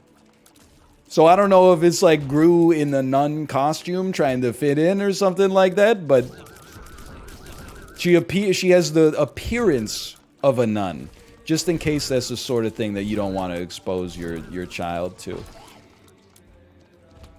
There was another post that it made me, dare I say it, it made me cringe a little bit, but this mom was like, found these in my son's closet. He appears to have a serious case of amnesia when I ask him what they are. Does anyone know what this is? I'm very curious. And then it was just a picture of like 10 different shoe lifts in order to make you appear to be taller when you're wearing shoes. And I was just like, oh man, that had to be like a really traumatic moment for the kid when the mom pulled out his Ziploc bag full of shoe lifts and was like, excuse me, what the fuck is this? She probably thought it was like gang paraphernalia or something like that. He was just like, Mom, I'm just sensitive about my height. Oh. That's disappointing. That's a scary. Well, not. It's just a sad thought. Holy cow, honey! That we kept all the good items at the bottom just as a joke. She probably thought you used them to roll joints. Dude, it actually made me like. I was very appreciative of the relative sanity in my life growing up. There were other people in the thread that commented like some of the most insane things I've ever seen in my life. Like, for example, one person was like, my mom was like this. When I was 6 years old, I came home from school and I had a straw. And she asked me, is that straw for doing cocaine? To a 6-year-old? That, like, in the first grade? How's a first grader gonna get cocaine, man? Is that stuff, like, really expensive? I don't think they're just giving it out, like... Well, in Vancouver, maybe. I don't know. We'll see how this next municipal election goes. Am I right? Oh, man. Also, like, I love the idea that, like, if your kid has a straw, the number one thing is, like, let me guess, cocaine. I'm such an idiot as a parent that I would probably be like, let me guess, you consumed some kind of beverage with this thing. Let me guess, you shoved this piece of beverage paraphernalia into like a cup and then sucked on one end of it until the soda ended up going into your mouth and then you drank it. But I guess there's some astute parents out there that are like, let me guess, cocaine straw. I don't even think you use a straw for cocaine. Don't you use like a rolled up $20 bill or something like that? On a glass table in Paul Simon's apartment? It's got to be 100? I don't know, man. I'm not familiar with this part of the ecosystem.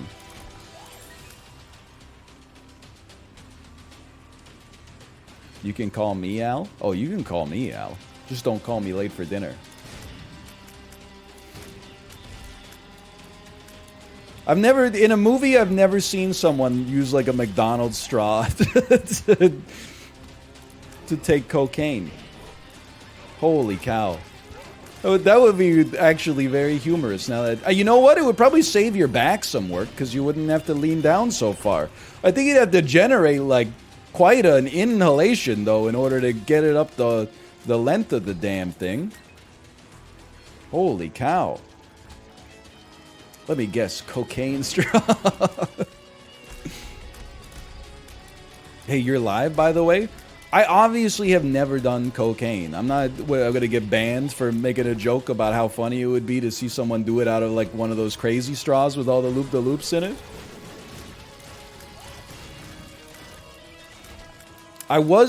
This is not a joke, I was at a party once, and, you know, we had probably consumed enough beers to be very, very unhealthy, so I'm not making this argument from a health standpoint, but we were at a party once, and there were some friends of a friend there, which is always how, like, at a college party, like, that's how you get introduced to things that are outside of your comfort level, and, I remember... We'd been talking to these guys for like a couple hours, and they were like, hey, we're going to go do yayo in the bathroom. You want to come? And I was like, no, thank you. And then they went into the bathroom, presumably to do yayo, which I later looked up online, found out is a slang for cocaine. They went into the bathroom to do whatever their plan was, I guess, and I just left. I know it was like a mom get me out of here, like they're doing yayo in the bathroom sort of moment, but I was like, I'm gone. I'm removing myself from the situation. It was not even the yayo necessarily, but it was mostly, I would say, the fact that I was like, we clearly are like a different, like the friends of a friends that came over, I prefer when people invited like friends of a friend and they were like, yeah, I have like a few Mike's Hard Lemonades now and then, and we're like, well, check it out. You know, this game is called Edward 40 Hands. Like, I prefer to be the degenerate in the situation. When the friends of a friends come over and they're like, hey, do you want to do some drugs that you only see in the movies? I'm like, I gotta get out of here. I'm scared as hell, man. Okay, somehow this run worked. You ever go to like a college party and somebody brings somebody in their 40s? That's how you know you should leave as well. Any 40-year-old that would come to a college party is not to be trusted. Not just for like Monka-S reasons, but they are going to show up with drugs that old people do at a young person party. This is a recipe for disaster. We had a housemate who grew up in the hometown that I went to university with. She invited her friend from high school who was like 20. And then she was like, hey, this is my neighbor who was like fucking 47 years old. Is it cool if he comes? And I'm like, well, he's already at like the fucking door. So what am I going to say? Like, no? Anyway, that was not a great night. It was just weird. He was probably 32. Dude, he had Thanos wrinkles, man. Okay. We won. Let's do another Isaac run. We're kind of on a wave right now. He looked like Josh Brolin. You're going to tell me he was 32 years old?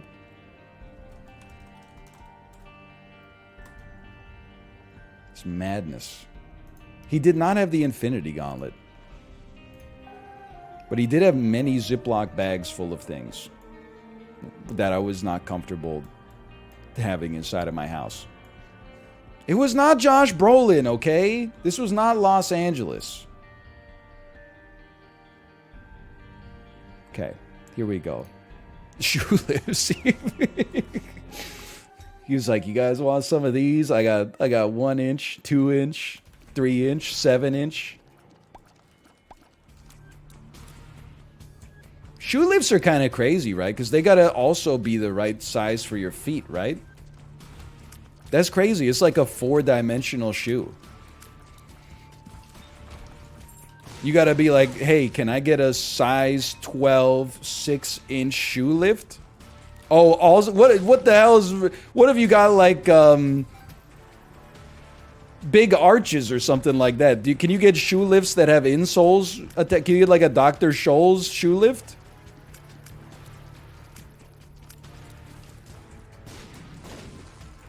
I don't even know. Like, it seems like a serious engineering problem.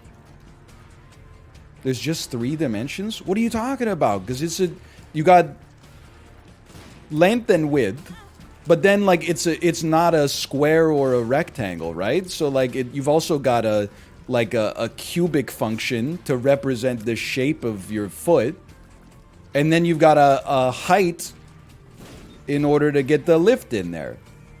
That's 4 dimensions. That's 4-dimensional. That's a variable, not a dimension. The hell is what's the difference?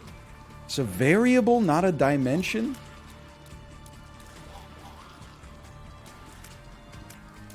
It's like a linear equation? What the hell is a linear equation? It's just an equation of a line, right? It's like a y equals mx plus b, sort of, Marty. You saw me do it in school. I can still do substitution and elimination. My knowledge of 4th grade biology is a little whack. Bro, be dead. Okay, there we go.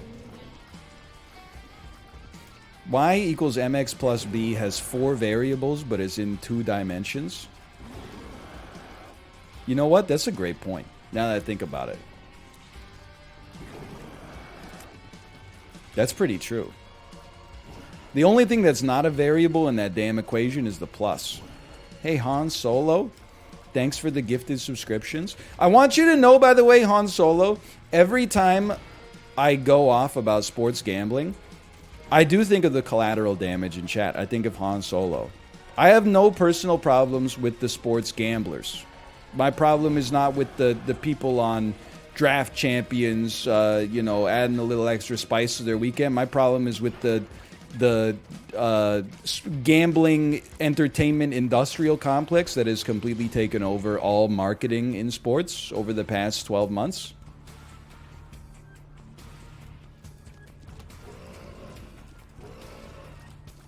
I feel it every time. I'm not judging you. I'm judging. Well, really, I'm judging Sportsnet, the Canadian sports network. As long as I'm in your head, I'm happy. Fair enough. You got me on that one. Go re-roll the item. There was an item? Seller 1? How the hell did we get the dog bone? What don't you like about sports gambling? I mean, because of Eden's blessing. You're absolutely right. I do believe in personal responsibility. I'm not necessarily suggesting that sports gambling should be illegal. And I do think that there are people out there that have like a healthy relationship with it. You know, they bet a small amount of money and they use it to enhance their enjoyment of sports rather than like the gambling being the main draw. But I basically look at it, and I think this is anti-fun, but also I think it's a good way to look at it. I simply look at it through like a more statistical mindset where I'm like, I mean, literally. Well, you know what? I mean, there's a couple of things, okay, that get me about it. One of them is that it's gambling, which always produces an expected value negative to what you put into it. So I think that most people are aware of that. I do think that some people are quote unquote aware of it, but don't really understand it. The other thing is that I feel like most people, when they gamble on like a slot machine or something like that, on some level, they're like, over time, I'm maximizing my odds of losing, but just clinging to the idea that one day I'm going to hit that progressive jackpot or something. Sports gambling, bizarrely, and I know that there are some professional sports gamblers, but I mean, there's also professional hedge fund managers, even though there's an efficient market theory by Fama and French has been largely statistically validated. You know, I think that sports betting gives the people the illusion of skill. That, like, if you were simply good at sports betting, you could beat the odds. Because all you have to do is know, like, oh, well, they got their backup goalie in tonight, so obviously I'm the second person on earth to hear this news, so I'm just going to bet on the other team. Which I think is not true, I guess. That's my take on it. Especially given that the casino sets the odds based on, you know, the amount of money that is coming on one side of the equation versus the other. I think that it gives people have the illusion that, like, if you just were really smart and astutely observant about what was happening in sports, you could beat the house. And I don't believe that that's the case. However, I do think you could take advantage of the fact that they're paying like insanely for customer acquisition, and you could get like a $250 sign-up bonus or something, and then just place one bet, and if you win, take the money out of the app and never go back. 2 bombs and 2 keys for 15 cents? You know, I hate to say it. I think it's the smart play right now.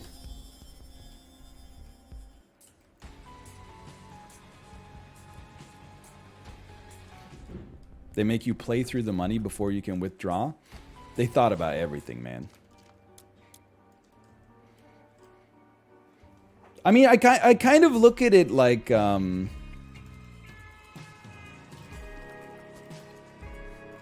trying to think of the example.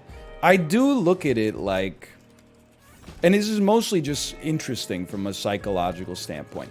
There, in investing, there's a lot of literature that suggests essentially the more people trade, the more they lose, which actually makes a lot of sense when you remember that until recently, it actually cost you money to make each trade.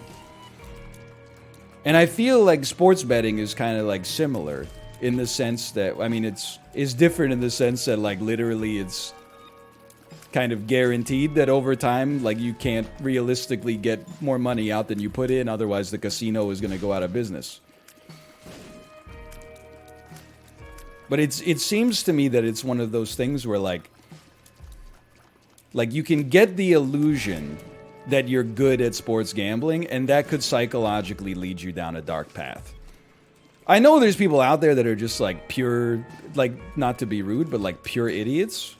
That are like, I'm really good at roulette. But like, you know, those people, we can't save them. I think that otherwise fairly rational people could be like, no thank you. Could be like, you know what? I know a lot about sports, so I'm going to put some money in this. And then like, I think maybe, I mean, this is all just like straw manning in my head, right? But like, I almost worry that like the worst thing that could happen if you got into sports gambling is that you're confident to begin with, and then you win like 3 bets in a row. I think that could like set something in your personality where you're like, oh, I'm actually great at this. And then from that point onwards, like if any loss you experience is just like, no, this is not a regression to the mean. This is just temporary until I actually go back to being the greatest sports gambler of all time. So that's, I guess it to me, the issue that I have, well, the main issue that I have with sports gambling is how quickly it became like suffocating in the Canadian sports media, which is fine, you know. It went from like illegal to saturating every ad spot and also like on camera spots in less than a year, which was a big change. But then also I do think it's almost like it's got a layer of obfuscation on the gambling side where people were like, no, it's not really like, yes, it's wagering, but also like you can consistently win if you're just smart. And I'm like, I don't know. Obviously that's not true. I mean, like for maybe like the 1 in 10,000 people or something like that, sure, maybe, but like that's not you. I've seen you drink a cup of glue in high school, right? Like,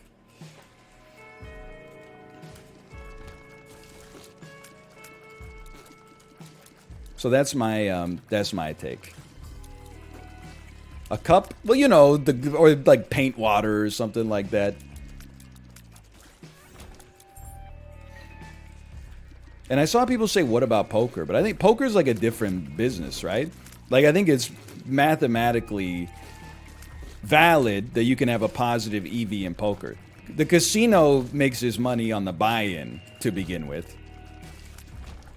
And then over a large enough time scale, if you're like good at poker, which I am not, you could have a positive EV because you're taking money from the other players.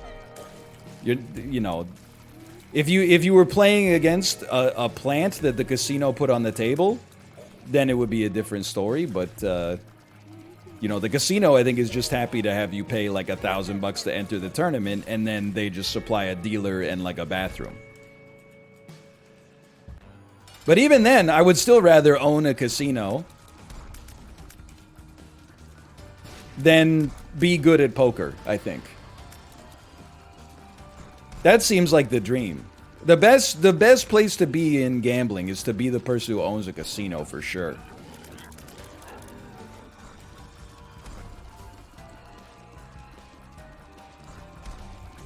Why don't you then? I don't know. It seems like it probably costs like hundreds of millions of dollars. It's a damn scam. It used to be you could just get like you could have a big boat or something like that, and then you could just put like a shitty roulette table on the boat. People would just come onto your boat, get hammered, and then lose all their money on a roulette table. Nowadays, you gotta have pit bosses and security and stuff like that. It's all a damn scam to keep the little guy down, basically. They don't want you running your own homemade casino anymore. You ever see Molly's Game? You ever see the TikTok about how to make $1 million a month, and one of the steps was own and run an online casino? I'm telling you, dude, the TikTok rise and grinds generation, they're doing some good stuff. I saw one of like the funniest TikToks. It had to be over a year ago now, but I don't think I mentioned it. But it was like this 16-year-old kid being like ways to make money as a 16-year-old. And it always starts with something insane, right? It's always like, most of my friends are too lazy to do anything and they just want to like be kids, but I'm an entrepreneur. And then it was like step 1, go to Craigslist. Step 2, search vending machine. And step 3, this is what you're going to look for. And it was like those old red vending machines with like a glass cylinder on top. And he's like, you could probably find like an 8-rack of these old vending machines for like $250. Okay, so then he bought the 8-rack of the glass cylinder vending machines. And he said, okay, then I go to step 5. I go to 7-Eleven. I buy a bunch of candy. Skittles, Mike and Ike's, M&M's. You get the idea. You get the idea. Then I just fill them all up. And then I like put the price tag on it. It's 25 cents for each like handful of candy. Then you're going to call around to like local business parks and office buildings and see if they will let you put your candy vending machines on their property. And I'm like, well, I'm starting this. I already had about 10 problems with this to begin with. And I've just got another one for you. But then he's like, finally, he got to go into some business park or something. And he was like, so I set this up. And then every week I just come in and I collect my quarters. And I'm like, dude, don't fuck with us. Okay? I'm 33 years old. Don't tell me every week I come in and collect my quarters. Show me the footage. I guarantee you show up there once a month. You crack that shit open and there's like 75 cents in it because like one dude had really low blood sugar one day. That's it. There's no way. Pardon me. I'm not suggesting that like you're suggesting that every single one of those would make you like $1,000 a month, because that's insane. I understand that what you're probably suggesting is that if you get like 50 of these, then you could start to make a reasonable like part-time salary or something like that. But come on, you know, as nobody's used, especially in the era of like perma COVID, nobody's putting 25 cents into a glass cylinder to get some damn 6 Mike and Ikes or something like that, and probably also get like hepatitis B.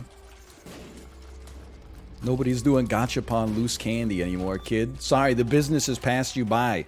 It's a great entrepreneurial idea, provided you were born in the 1890s and were able to execute this shit in the 1910s, but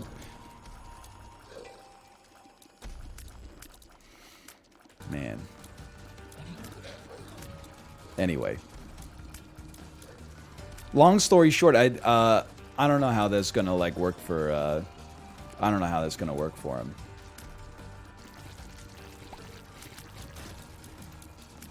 I am happy, at least having been at the hospital yesterday, I'm happy that we appear to finally be at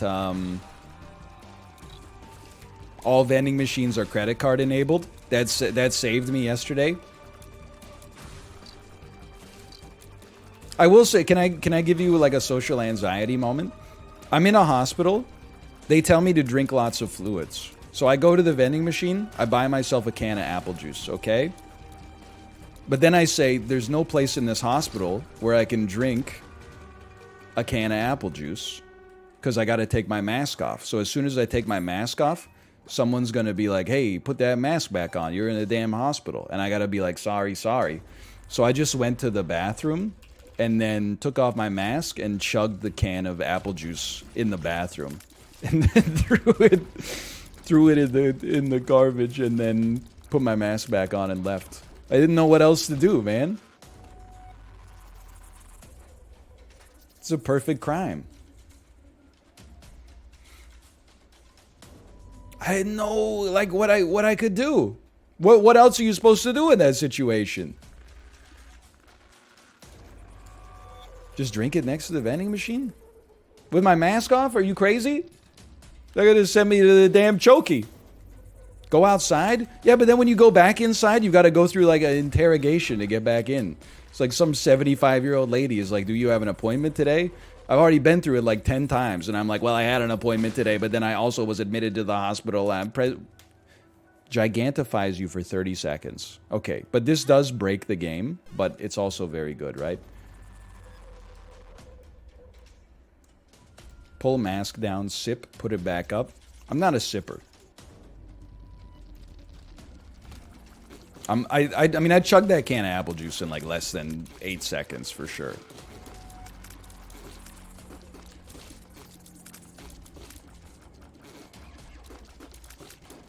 Enough talk. It's time to chug.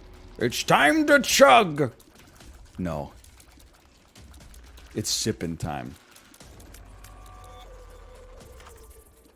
Sure, why not? Dude, this run's okay. Should have just drank it through the mask. Another awkward moment. The doctor said, I have to take a look at your throat. I said, do you need me to pull my mask down? I know, like, the answer is obviously yes. But for a second, I was like, maybe their flashlight is strong enough that it could, like, illuminate through my mask. And then they...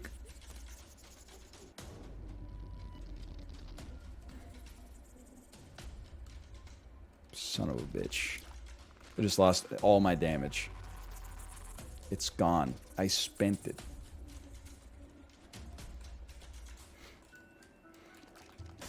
I know how it sounds, but like I have some like trauma associated with the... Sure, why not? Associated with like taking my mask off because when Kate was in the hospital having our baby, like the nurse was being like real anal, but she was like, sir, I see that you have a mask on. I just want you to know that I've seen you touch it with your bare hands. After you've touched it with your bare hands, effectively that means that your mask is as dirty as your hands, so I'm gonna need you to replace. And I was like, oh my god, I'm so... Like, she was like, sir, you're in a hospital. I absolutely need you to take this more seriously. And I'm like, damn, girl, I'm just trying to have a baby out here. I'm sorry. But that, okay, you're right. That was 2020. Like...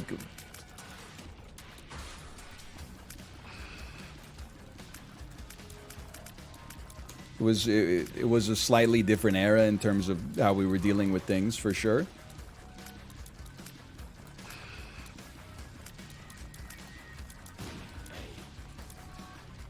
Where did that nurse go to school? I don't know. Later, it did come out that there was a fake nurse in the Vancouver hospital system who had just been pretending to be a nurse for like 10 years.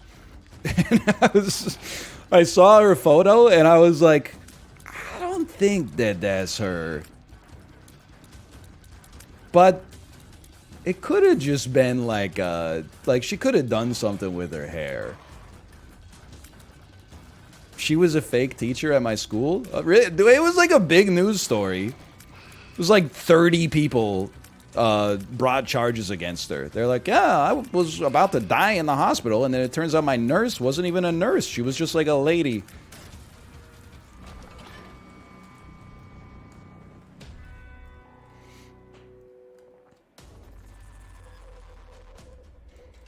Wouldn't she be like a real nurse if she faked it for 10 years? It turns out in the eyes of the law, the answer is no.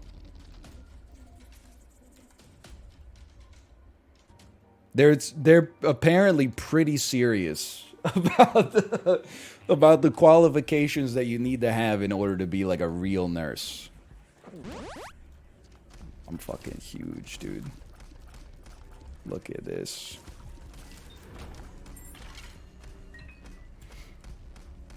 Do you just walk into things with this, or does walking into things hurt me?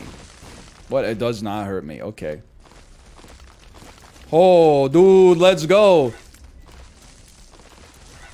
Get killed, you piece. I don't need the sun card. Dude, I'm gonna get like half of a charge for this. Give me some more enemies. I'm returning to normal size. That sucked pretty bad. I could really use like small rock, man. I could use, like, any damage upgrade at all. More curse rooms. Okay, now we're talking.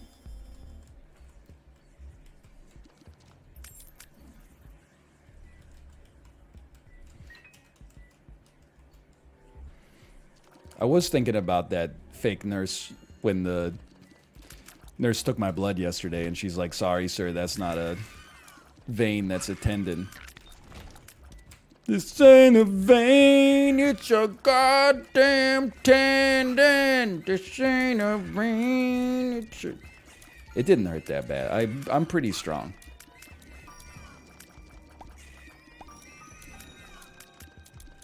There's no vein, that's my ass. Dude, I should have tried that. Historically, I do have to say, I feel like my family doctor has a sense of humor. Sometimes she'll laugh at my jokes. Once you get inside of the hospital, they tend to be a little bit more serious. It really harshes the vibe a little bit, to be quite frank.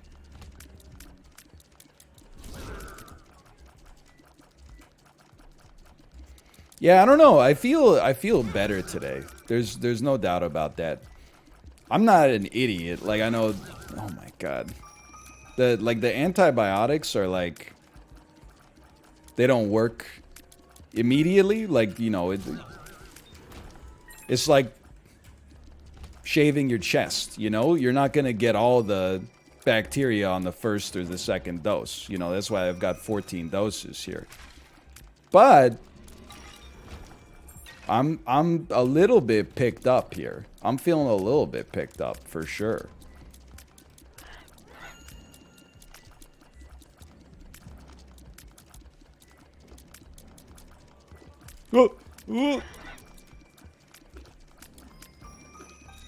Yeah, you gotta take the whole thing. Yeah, I know. I'm done with the medical concern trolling. NL, antibiotic resistance is a very serious thing. Yeah, I know. I know. Please make sure. Don't. You absolutely have to run the whole course. Yes, I know. My pharmacist told me that as well. I'm going to follow my pharmacist's advice on this. How'd you have diarrhea for 3 weeks and not die? Now, this is where you're going to have to allow me some egocentrism. I honestly think that I have a stronger will to live than the average person. I guess in a way I am suggesting that I'm built different. Like especially when it was at its peak, when I was having diarrhea like once every 90 minutes, I was drinking like a pint of water every time I went to the bathroom. I think a lot of people would simply have chosen to die. They would have been like, that's an uncomfortable amount of water to drink. I'm just going to skip a couple of waters, and then they would be dead, I think. I refused. I said, I don't want to die. Every time I've gone to the grocery store, I bought like, you know, Gatorade. Is it in you? I bought apple juice. I bought apple juice thinking it was apple juice. Actually, it was peach juice. Whatever. Drink like 1.5 liters of that shit a day. So that's how I didn't die. Is basically I at least refuse to die of dehydration. That's maybe an oversimplification, but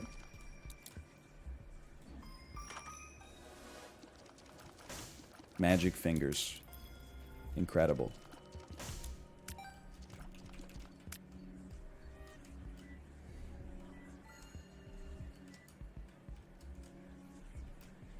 You know what? We gotta make some bold decisions here.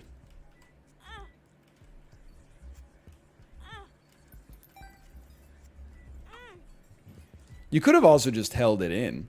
That's the other thing I didn't mention. But yeah, I guess you could have just been like, I really have to go to the bathroom, but I'm just like not gonna do it right now. Because like I think I've gone too much. Did you drink tea too? I'm gonna need you to shut up immediately. The people say, oh, why didn't you just eat rice? Ooh. Did you drink some tea? Did you try the Go Mad diet? This course of medicine and treatment is a huge dub for modern medicine. I'm dedicating today's stream to the existence of the modern medical industry. I had a CT scan yesterday. You think a caveman ever got a CT scan? I don't think so. damn machine was talking to me and everything. It was going like, hold your breath. Breathe normally. It was the damn future, man. It was like being at Epcot. Then my doctor called me with the results and was like, they weren't conclusive. And I was like, all right, maybe modern medicine still has some room to grow, but I appreciate the attempt at least. No, thank you. No, thank you. Thank you.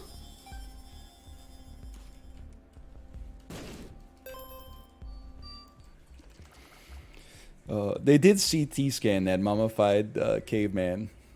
We produced the one sound that we thought it could make. Classic. Great bit. This is laborious, man.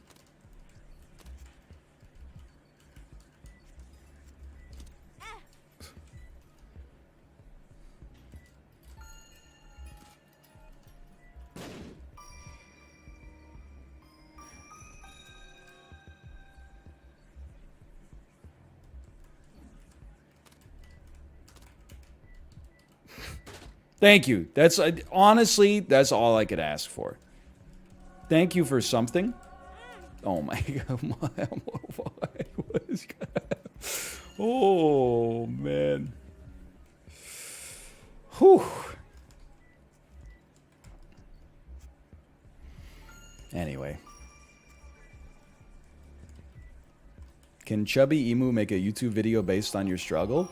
Yeah, if we ever get like, you know, like at the end of Contagion, they show you that like the thing that started it all was like industrial truck knocked over a mango tree, and then like a bunch of bats flew out of it, and then the bats pooped in like a livestock area where like a pig ate the poop, and then the pig got shipped to like a casino kitchen where the chef was like butchering it, and then the chef just wipes his hands on his shirt and then shakes hands with Gwyneth Paltrow, and you're like, oh snap, dude.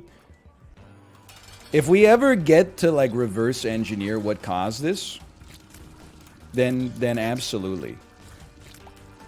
You have my permission. This man accidentally ate a cat turd.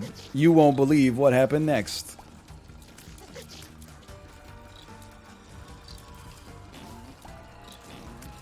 Help me.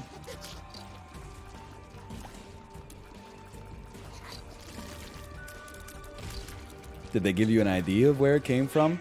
I don't think it's like what they do. I think I need to hire like a cop for that. I don't think it's like, and the bacteria had barbecue sauce on it. It's got where the stool sample returned a strong positive for the marker known as barbecue sauce. Why not? The whole run's already fucked up anyway. Let's send it, man.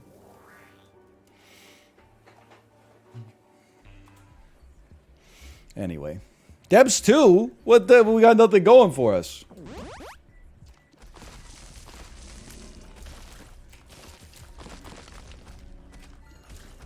You can't harm me, just so you know. I am unharmable. You can't hurt me, not with my cheese helmet.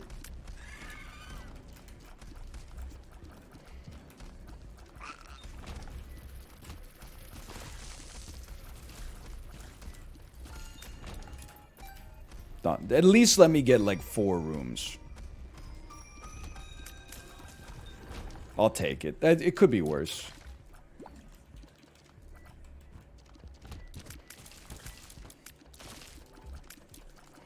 Eventually we'll be able to fight illnesses Magic School Bus style. Dude, honestly, the more I watch the Magic School Bus, the more I'm like, Miss Frizzle should actually lose her teaching license. She's actually not a good teacher. Hey, Hungry Skeleton 15. Thanks for the gifted subscriptions. Thank you, thank you. I know it's like, it's millennial, like, I don't even know what to describe it as. But basically, they're like, I wish all our teachers were like Miss Frizzle. When I was a kid, I had a teacher. Her name was Miss Frizzle. And she taught me to take chances, make mistakes, get messy. Nowadays, my kid's teacher is just trying to teach him about boring shit like algebra. Miss Frizzle is a damn menace, man. If you watch the show with adult eyes, does she teach the kids? Yeah, she does. She's very enthusiastic about her job. However, she's missing a very important element of being a competent teacher, which is not risking the physical health and safety of your students every day. First episode, they go to outer space. No astronaut training, no nothing. Arnold dies by suicide by taking his helmet off on Pluto to show Janet what's going to happen to her if she doesn't abandon all of her rocks from Mercury that she's trying to bring back as proof that she was in outer space. Second episode, they go inside Arnold's body to learn about the digestive system. Well, really about a lot of the systems. But they go inside Arnold's body. Okay, not as bad, right? They're not in outer space. No, wait, until they're in the stomach and the bus starts fucking dissolving. And all the kids are like, Miss Frizzle, what the fuck? The bus is dissolving. There's like a hole in the floor now. Like my feet are dangling over the stomach. And Miss Frizzle's like, that's because Ralphie, that's because the stomach has incredibly potent hydrochloric acid in it. Okay, but like, how's the bus getting out of this situation? Anyway, they got out of the situation. I can't remember if it's the third episode where they go inside Ralphie's body when he's sick, but they immediately get attacked and identified by Ralphie's immune system, absolutely coated in like T proteins and then swallowed by white blood cells. I don't even remember how they got out of that one. And then possibly the most horrifying experience of all, they go, I don't know why they had to sneak in for this one. It seems like they could have just asked nicely and maybe gotten a tour, but they're at a bakery and they go undercover to see the molecular interactions that happen when you bake a cake. Only, oops, the bus ended up getting stuck in the damn cake pan and placed in the oven for 350 for 35 damn minutes. The only reason they got out of it, Miss Frizzle wears one of the Icelandic volcanologist suits, and they're like, the kids are on the bus going, and then they see Miss Frizzle like coming through the waves of heat, like, and saves them. I think she just gets on the bus, and then she's like, and then it flies away or something like that.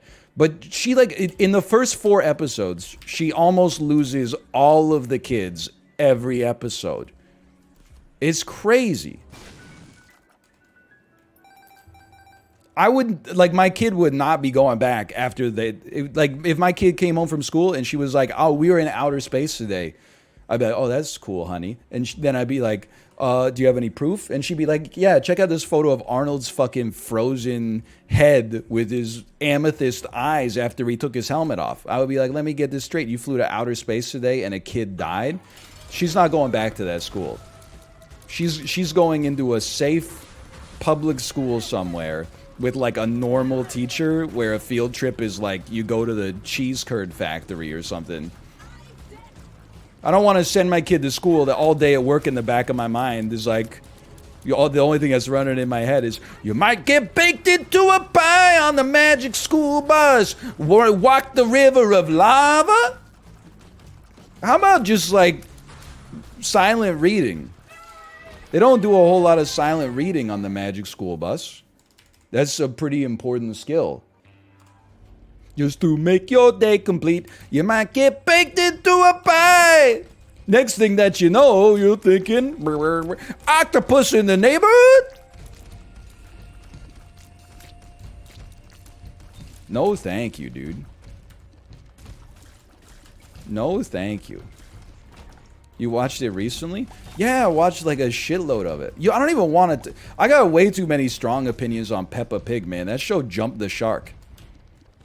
I didn't even realize. Peppa Pig season 1 through 4 is like, Peppa gets a new toothbrush. You know, is like pedestrian normal shit.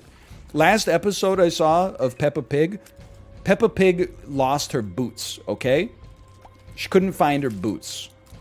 You know how they solved the problem? Daddy Dog built a fucking rocket ship and sent her to the moon unsupervised. That is not something that happens in the first few seasons of Peppa Pig, where they're like, the standard problem on a Peppa Pig episode was like, I lost my stuffed animal, and then like at the end it's like, oh, it turns out Daddy Pig accidentally like put it behind the radiator or something. Peppa Pig went to the fucking moon. And then I saw another episode this morning. Mr. Potato had a helium balloon that got overinflated. Excuse me. So he was floating into the sky. Miss Rabbit got in her rescue helicopter to save him. She flies up above the balloon, puts on autopilot. The helicopter flies away. She lands on top of the balloon and then says, don't worry, I'll just let out all of the air in the balloon. So then they let out all the air in the balloon. They're like 1,000 feet above the city center. It goes like, and then they float down to the earth below, and everyone's fine. Like, there's some serious suspension of disbelief that has to happen if you watch Peppa Pig in 2022. It's the first few episodes, I love them because they're just like a little slice of life. Peppa Pig's friend, or like her family, has a young baby. And so I would look at, wow, this young baby won't get to sleep. How do you normally get it to sleep? Oh, we walk it around the house in the stroller for a couple hours. How do you get it to sleep? Oh, weirdly, we try to like run the vacuum cleaner, and then that seems to help. You know, that's nice. That's relatable stuff. New episodes of Peppa Pig are like, Peppa Pig goes to Jupiter to meet the monolith from 2001: The Space Odyssey. Like, it's just, it's too much, man. But my baby is fully Peppa Pigged right now. She does not want to talk about Sesame Street.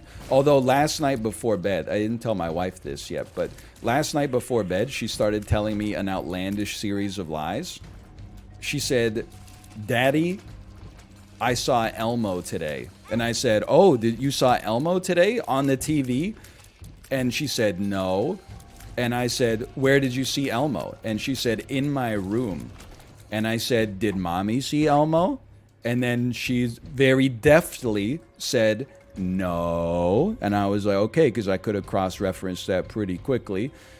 And then I said, did, like she was holding an elephant stuffed animal. I was like, did elephant see Elmo? And she was like, yes. And I was like, damn, she's good. And then I said, we're at full health. Then I said, what did Elmo say? And she said, Elmo's song. And I was like, great answer. For anybody that's not familiar, Elmo on Sesame Street sings a song that goes, this is the song, la la la la, Elmo's song. La la la la, la la la la, Elmo's song. La la la, la la la la. It's a good one.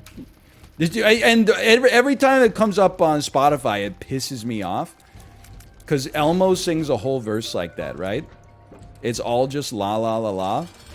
Big Bird's there too. He goes, let me try. This is the song, la la la la. Big Bird's song. And then I swear to God, Snuffleupagus goes, it worked. And I'm like, yeah, of course it works. It's the same. It's just the la la la la. Oh, it's the same damn words. Of course it works, Snuffleupagus, you idiot. This is the song, la la la la, Snuffy's song. I like it. Anyway. Apparently it's like, I know how this sounds, but it's like a good, it's a good sign when a toddler is able to lie. It's like indicative of a milestone in their social development. This is like, I don't know. I mean, the greatest lie we ever told as a society is that, like, lying is bad. That the net effect of lying is probably good on society. Sometimes the truth is painful and is not worth experiencing depending on the severity of the situation. Like if your friend comes to you and they've already bought a dress and they say, "Do you like it?" What are you going to say? No. They obviously like it. They already bought it.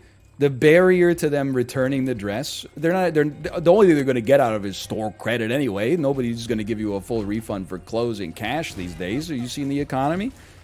You just say, "Wow, that looks great." Maybe it's a weird take, but I feel like in general, most lies are probably good. Like they probably produce a net positive effect on society.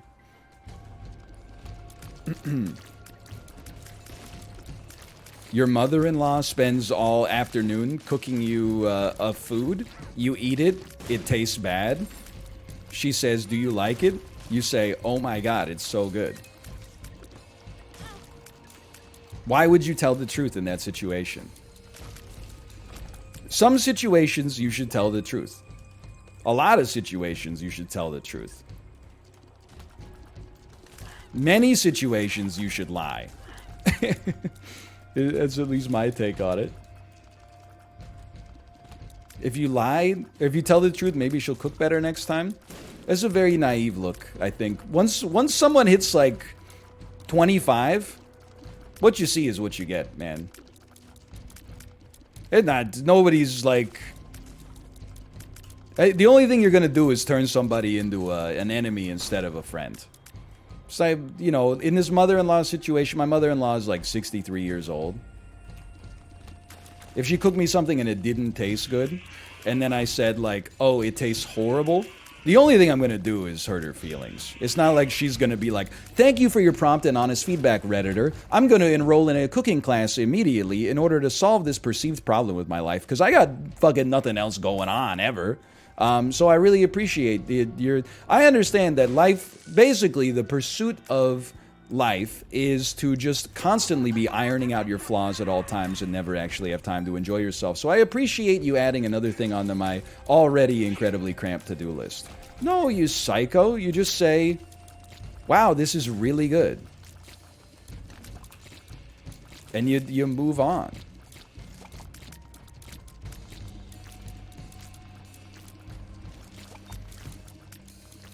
Yeah, you honestly like say thank you for making me food. It's a vibe to not be having to cook for myself. "Wow, this is really good, but next time why don't you add more salt?" So my mother-in-law, born and raised in Korea, moved to Canada when she was in her 40s. She cooks me some Korean food for lunch. And then me, a white guy, lived 1 year in Korea, takes one bite, and I'm gonna be like, maybe a little more gochujaro next time. You listen to yourself for like 2 fucking seconds? That's insane. I'm not gonna do that. I think you need to add more melchi next time. You just say, "That tastes delicious. Thank you so much."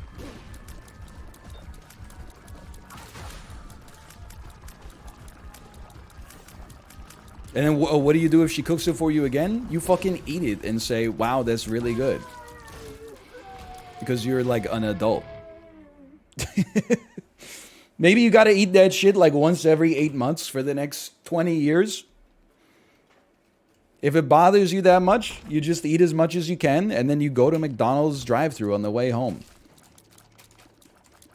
Welcome to adulthood, motherfucker.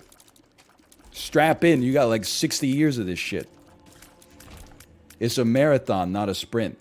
You go around telling the truth to everybody. You trying to speed run adulthood? I wish you the best of luck.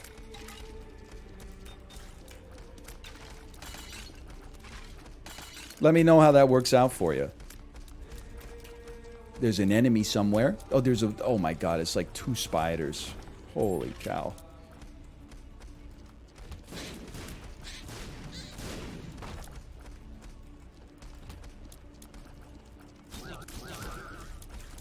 I'm so over enemies that spawn other smaller enemies, enemies that disappear, enemies that appear over gaps in the level.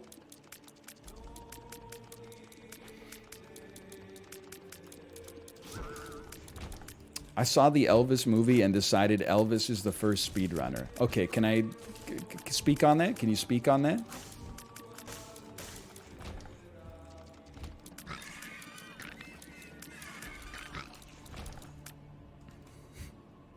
Nope. Okay, well that's fine. Sometimes people do want to hear the truth. Well, here's my take, okay? You're at your friend's house. She pulls a dress out of her closet and says, "What do you think of this?" That's amazing. You have such a great eye for fashion. You're clothes shopping with your friend. She steps out of the dressing room wearing the very same dress. She says, "What do you think of this?" You go, "I'm not sure it really is a good fit for you. I think we should keep looking." It's all about you got to look at the situation. Why lie in the first situation? I can only take this question as sincere, so I'm going to answer it sincerely. Someone who has already purchased the product and is excited to show it off to you probably does not want your honest feedback because they've already purchased the product for themselves. What they want you to do is to make them feel better about the purchase itself and say, "Wow, you made a great decision."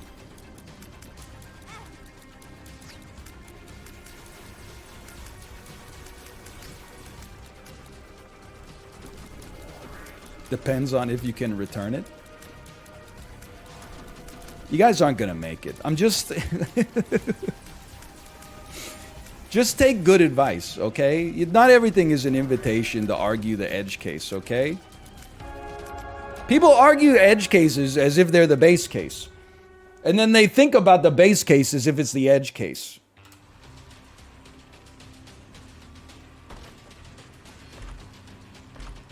Makes me sick.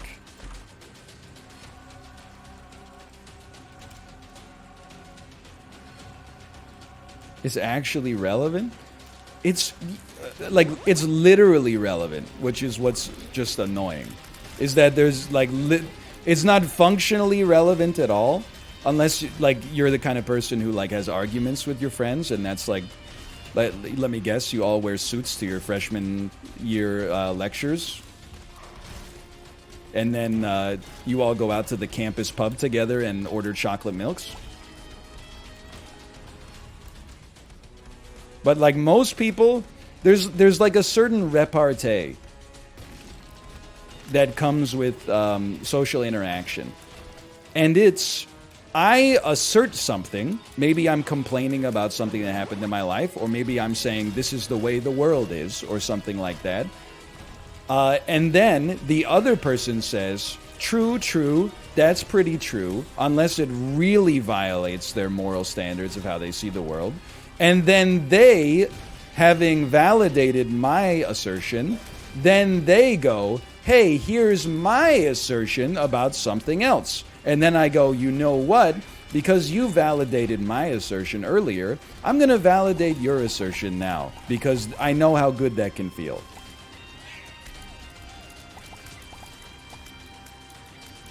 And I think that's the spirit of most human interaction.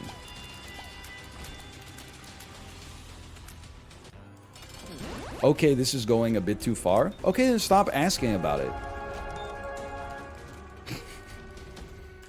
This is not how normal conversations go. It's not one person speaking to 10,000 people and then fielding 1,000 bad faith questions from chat designed to tilt everybody.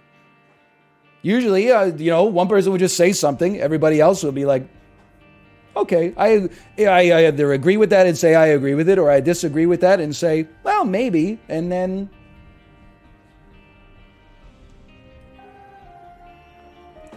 And then we move on. We just wait for the bacon-wrapped scallops to show up. And then if I'm like, these bacon-wrapped scallops are so good, and then somebody in the circle at the Democratic nominee party is like, "I actually don't think they're that good. I think these are pretty mid." I would be like, "Okay. Would you like an autograph? You seem to be a fan of mine." Did you really come here to argue? This is politics, man. We're not here to argue. We're here to bump elbows. Well, maybe is the IRL -2. True. I use well, maybe a lot. Slash marker. Isaac 3. That's fair. That's fair is another good one.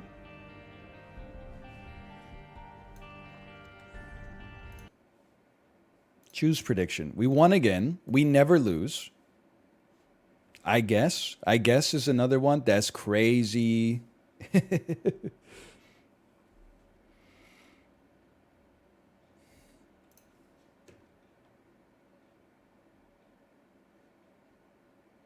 While I agree in principle, no, I would never say that. That seems to open up a more robust conversation I have no interest in.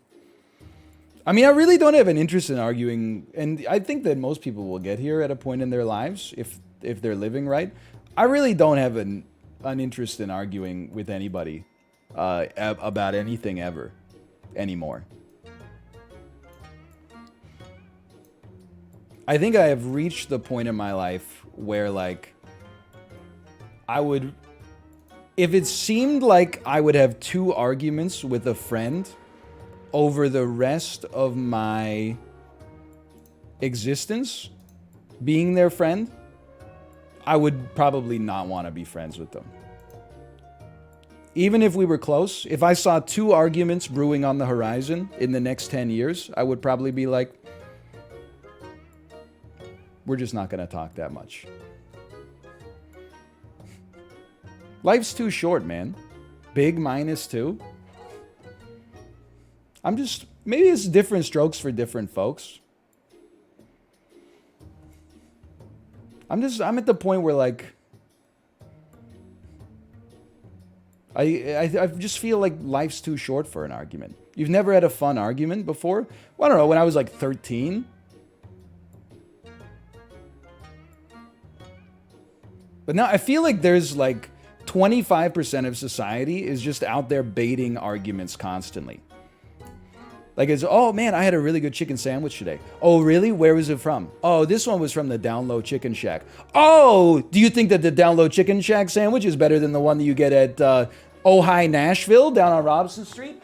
I don't know. I've never been to Ojai this is down on Robson Street. And at the same time, have you ever had the Beyond Chicken at A&W? How do you feel like that compares? And I'm like, I just can't.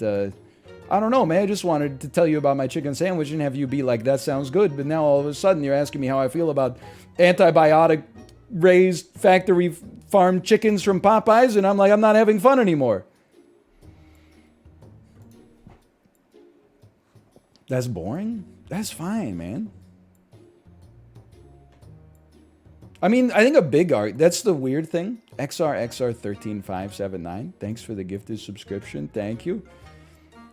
Like, the only kinds of arguments that are good are actually big arguments about real things. You know, ethics and morals and values and stuff like that. But that's not what people want to argue about. Like, that's the sort of stuff where you can actually figure out, like, where people stand and if your friendship, like, has a future. But people want to argue about, like, dumb shit, like, that is completely inconsequential. Like food and fucking, like, what kind of ice cream is the best? Does mint chocolate chip, is mint chocolate chip an invalid ice cream flavor because it's the same flavor as my toothpaste? And I'm like, I don't know, I just, maybe because I spent like 8 years doing that every day with the veneer of artifice on top of it, that shit's like annoying as hell now. I can't do that anymore.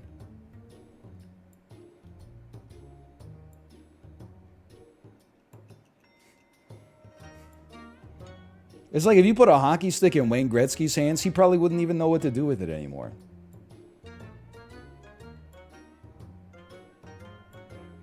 I think like a real argument sometimes can be important. It's the simulatory arguments I have no time for anymore.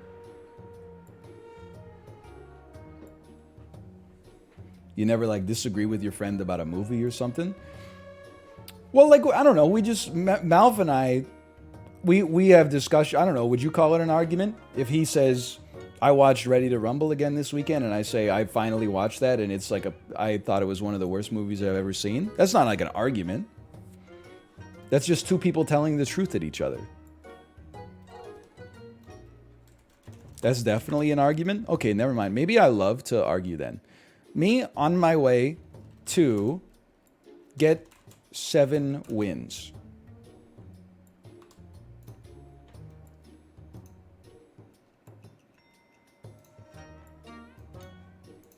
Okay, we're ready. Hold on. I would never watch your hot sauce show. That was just me telling the truth. I will never watch the show that... I'm not saying that Malf could not come up with a TV show that I would watch. That I would not watch. I'm sure he could. But 10 episodes of finding the best Louisiana hot sauce in America, I am not watching that shit. The life is too short. /marker sap. All right, we're back. Superado Pets. I got some 10 pieces yesterday when I was at the hospital. Thank you. I'm okay now. I don't have a formula for how to get 10 wins in this weekly yet, but I have gotten a little bit better, I think. Let me be a flexible pants. Flexible step family. Okay. I don't really understand the themes of this pack. I'm just sort of like, I just sort of vibe, and if I find something that looks like it's working, I lean into it as hard as I can. I have no abstract advice for what you should be doing. Except you don't need a level 3 seahorse. You only need a level 2 seahorse. Nobody knows who they were or what they were doing, but their legacy remains hewn in the living rock of Stonehenge. I think stats is a good theme for this. That I would say that that's definitely possible. You could look. You can get goldfish and dog to pop. You can get koala and yak to pop. You can. I've never seen a single seagull in any of them. I've never played against a seagull. I've never purchased a seagull myself. For now, I just find the goldfish kind of fun. Okay, let's give him a chance. We just simply don't need this. I would probably at this point, add a peacock as basically as a stat lord, as a 2/5 stat lord, and then I'm going to add a croissant as a means to keep a unit valid, probably longer than it should otherwise be acceptable. White tiger at the end is also like it's a very important theme. Okay, well played. I have seen some good peacock, or not peacock, porcupine runs. I've seen some good ones, and I've run some myself. Not porcupine, hedgehog, whatever. Hey, dude, okay. I've had some controversial takes today. Here's a real controversial one for you. Porcupine and hedgehog, much like crocodile and alligator, same species. Stop trying to delineate between the same guy. Extremely false? Okay. Here's the thing. Porcupine and hedgehog are not even close. This is where we entered the insane zone. What would you say is the closest animal to a porcupine, if not a hedgehog? And don't fucking say sea urchin, or I'm gonna flip my damn lid.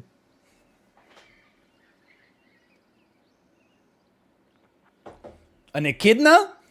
It's a hedgehog. Echidna, hedgehog, whatever the hell miles per hour is. Well, he's like a two-tailed fox or something like that. They're all in this sonic envelope, man. Okay, maybe you disagree about the porcupine hedgehog take, but nobody's saying shit about crocodile alligator. Everyone's like, look, the porcupine hedgehog take is insane, but you are right about the crocodile alligator thing. Yes, true. So, okay, if we could agree on 50% of things, that's fine. I'm so sick of I go this is an alligator, and then actually it's a crocodile. Actually, they're the fucking same. They're synonyms. Who cares? There shouldn't be, if one's bigger than the other one, it shouldn't be crocodile alligator. It should be like crocodile, giant crocodile. That's how we do that. Squid, giant squid. We have like so many words that we could use in society. Hold on. We have to buy things. I think a pug is just good enough. But maybe we should do this first. Go like this. Buff ya. Go like this. Sell ya. Go like this. I'll buff you just for the stats, quite frankly. Maybe I'll put you here for now.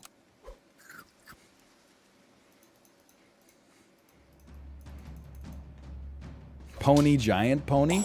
Well, I mean, that's honestly part of the shit that bothers me. How'd you get so strong? Holy cow. Is that I always thought a pony was just a baby horse. And then it turns out that actually a pony is like a different species altogether that looks exactly the same as a horse, but is just smaller. So it's the crocodile alligator shit again. I really think that you should just be calling that like a mini horse or something. Or even like, I don't know, if they called it like a big dog.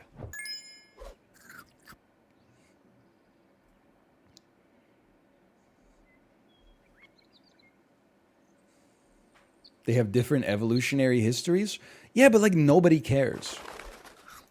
I say that with a lot of reverence for evolutionary science as someone who holds an undergraduate degree in biology from one of Canada's top undergraduate institutions as of 2006. Don't kill me. This run has places to go. But like nobody's like, "Oh, we have to preserve the naming integrity so people know the evolutionary history of the damn pony." Nobody cares, man. Look, we lived.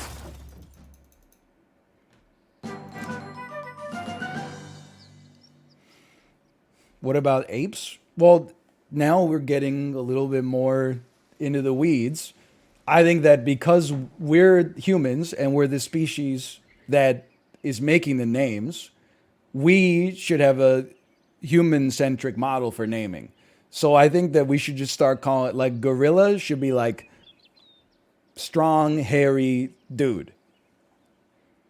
And then orangutan should be like hairy, orange dude. And then like the monkeys, we call them like yeah, tiny dude with a bright red ass. I don't remember what that species is called right now, but it should be human-like creature with an insanely bright red ass, two enormously bright red butt cheeks on the back. Oh man. I couldn't hold it in. Monkeys are forest guy. We could just start calling them forest guys. There's nothing weird about it. Oh man. Mods have added permitted term ass monkey. Thank you to the mods for that one. I really appreciate that. I don't know why that was in the auto mod filtered list to begin with. I think it's algorithmically derived. No! It's not that bad.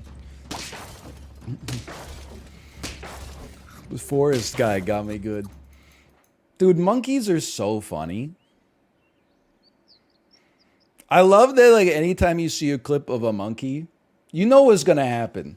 It's either gonna do some human shit badly, like try to ride a bicycle but like not look very normal when it does it, or it's gonna do like what human beings would do if they had no self-awareness. Is gonna like piss on another monkey or take a shit in his hand and then like smear it on the bars of the zoo.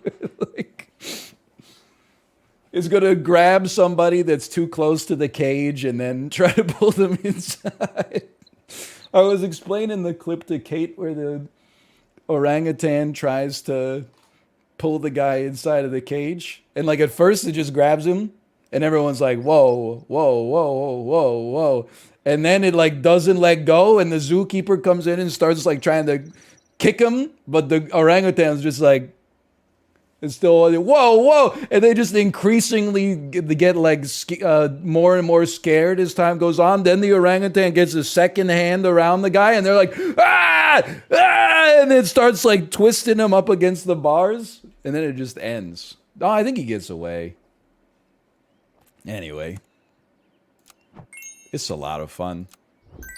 Okay, so one of these.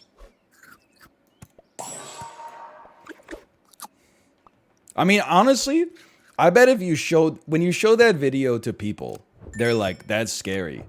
I bet if you showed that video to a room full of orangutans, they would applaud like it was Morbius versus Venom. They would be like standing up on their chairs, like screaming and applauding. It would be like the most uplifting shit they'd ever seen in their whole lives. You know how relatable that would be? They would be like, oh my God, people get too close to my damn cage. I'm like, you got the whole world out there. All I got is the space in the cage. Why are you getting so close to the cage? Bloop, bloop, bloop. Bloop, bloop, bloop. That is good. You got me laughing thinking about an escalator full of orangutans in suits all going to see that clip at the movie theater. Oh, whatever. Get over yourself. Please? Please? Okay, well, what do we get, like 3 wins? Yeah, 3 wins. That's not very good. They would throw bananas at the screen. At that point, I mean, they're forest dudes. What do you expect? 3 wins. Just watch the video. That was terrifying. It's a pretty funny video. I mean, it's gotta be like one of my favorite video archetypes, which is like zoo animals getting their revenge. Or not, maybe not getting their revenge. Let's be a big rodent. But like it's a you will never get this sort of moment. And then like one day he got this. Yet you don't think the kangaroo video is real? I would like to add some nuance to that. Pardon me. I would like to say that I think that the kangaroo video is real, but it looks fake.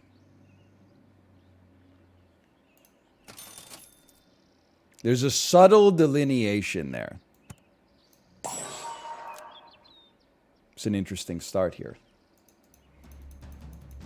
I believe that it is real footage. On a logical level, I accept that it's real footage.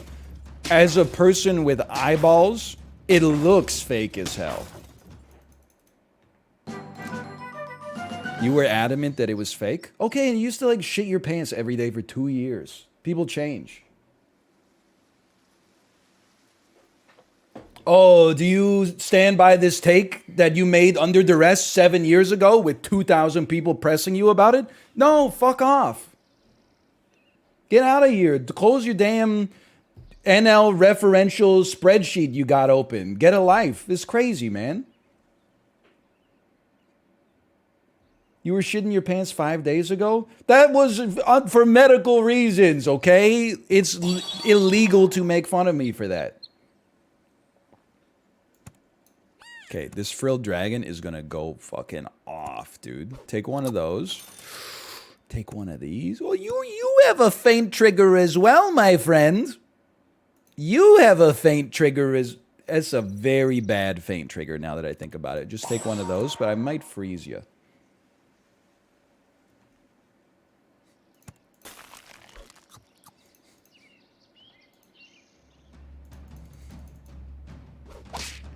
I have no idea what Monkey Mondays is. I'm going to just take a stab and say that it's another Twitch streamer has a segment called Monkey Mondays. I'm going to guess that that's an Atrioc thing. Am I correct or incorrect in this assessment? Nope, not, no, okay, it's Joel. Okay, sorry, I was slightly off. Turns out that one is Joel. Coffee cow, coffee cow. What the hell are you talking about? You guys, when I'm not live, do you all move as a unit to like other chats and digest all the memes and then bring them back here?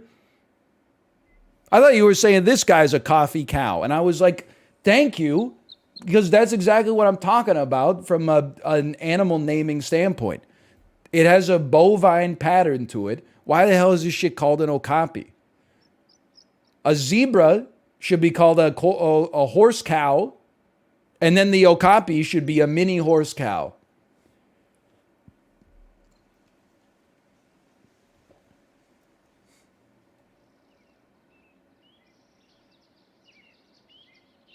So true. I saw one person say so true. That's all I care about. That's all I need. Okay, we do have a problem. We're killing a lot of our own units here. You know what? I've decided that that's not a problem. I've decided that that's a positive thing. Because they're just crickets. Who cares? Look, it was gonna die anyway. Ah, shit. No, we draw. Let's go. Okay, okay.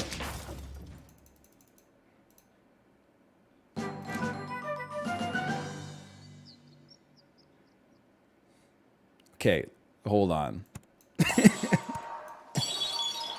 This is not... I mean, you gotta do it. That's just a given. I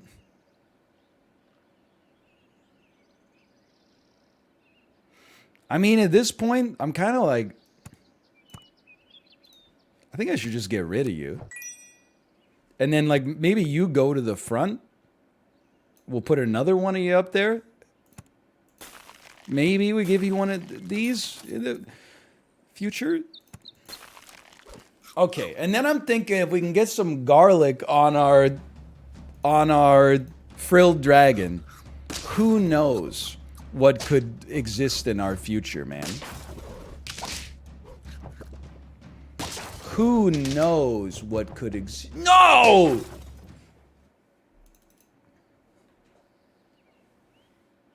It's okay. Take one of these. We don't need that. That was on this. We don't need this. Come on. This is very necessary.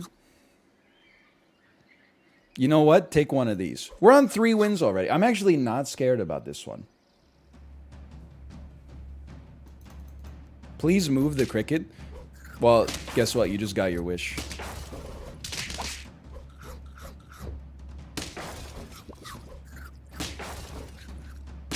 I knew it could work. I knew it. I knew it.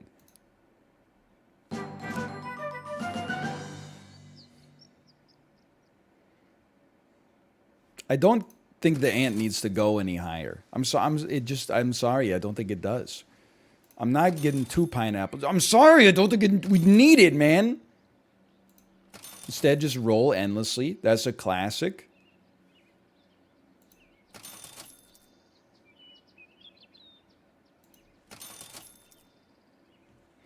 Okay, I'm willing to give up 1 feint trigger to put an orangutan onto the board. You know what? Fine.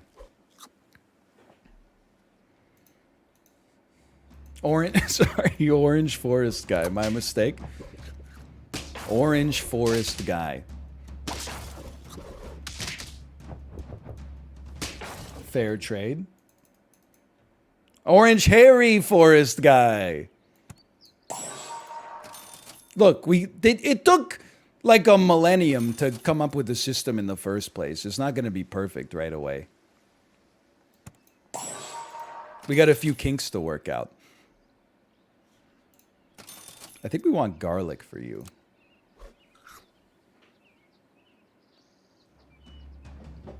Level 3 hairy orange forest guy. I mean, it's not that complicated. I don't see why everybody's acting like it's so complicated. Look at that, 5 wins.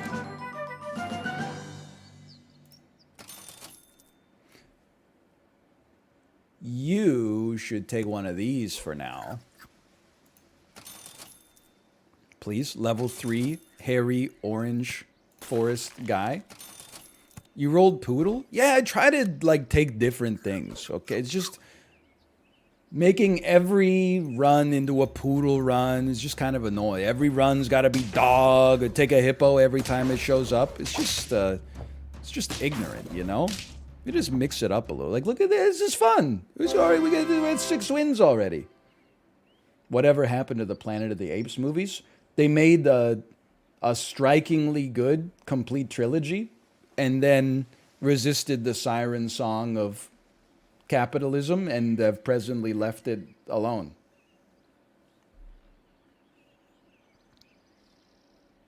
I'm not taking level 2 long shark nose, okay? It's not necessary. We need the faint triggers for you. Although, no.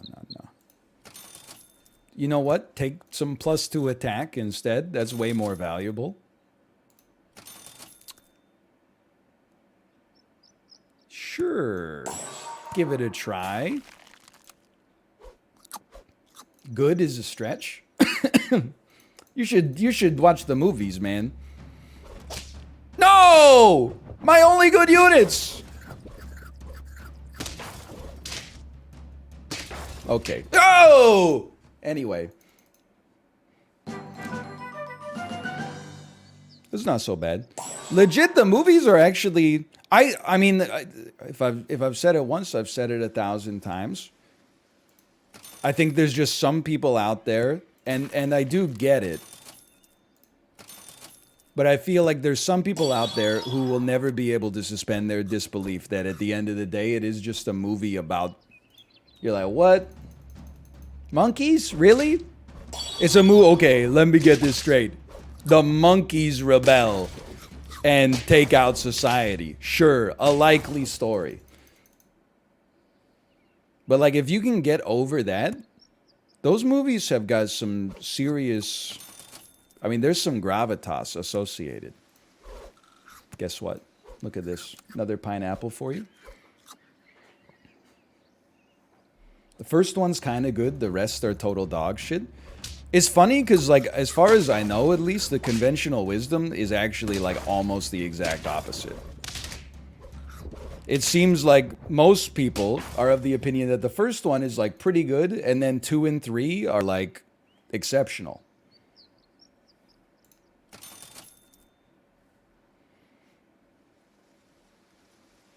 Two, 1, 3, 2, 1, 3. 2 is probably my favorite too. I mean, Woody Harrelson and Gary Oldman in the same film. Pinch me, I must be dreaming. Oh, he's talking about Men in Black. Now, you just made me want to throw up. That was a perfectly engineered comment. The idea that the Men in Black canonical order is 2, 1, 3 makes me sick. There's got to be people out there for whom Men in Black 2 is their favorite Men in Black. It's a sad story, but it's got to be true. Everyone knows the correct Men in Black order is actually 1, 3, 2. It's 1, 2, then we don't talk about 3. You guys are crazy. Men in Black 3 is like, it's not nearly as good as the first one, but it's way better than Men in Black 2. This is where we die. I'm sure of it. 2 is not good.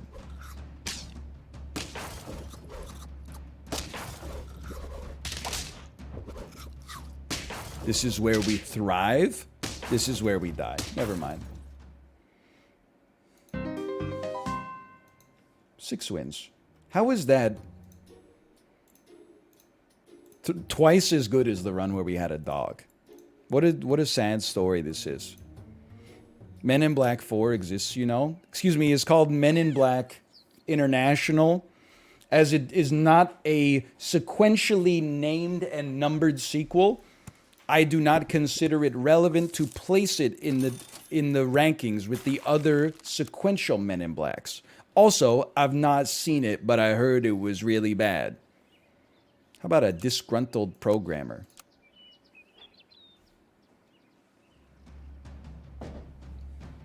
They should have made the movie that was the Men in Black 21 Jump Street crossover. They should have done it. You never know. Sometimes ambitious movies produce results. Mad Max Fury Road.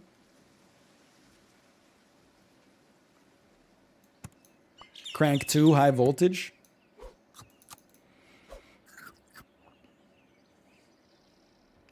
International so bad it's considered non-canon. Wait, who's creating the Men in Black canon? They have one good movie. You don't get to have canon when you got one good movie. You don't get to have like a Samuel Tarly record keeper when 1 in 4 movies in your franchise has been good. Nobody's manning the sacred loom. Loom. There's comics. You're gonna make me say it? Any carers in the chat?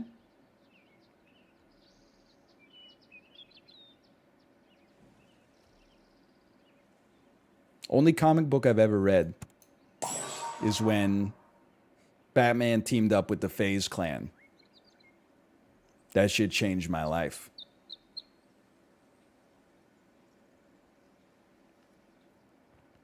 Okay, Pug is always good enough to take. Is anything here sticking around? Probably not. I'm going to take it next time. Let's get an early croissant going on you. You could be like a glass cannon.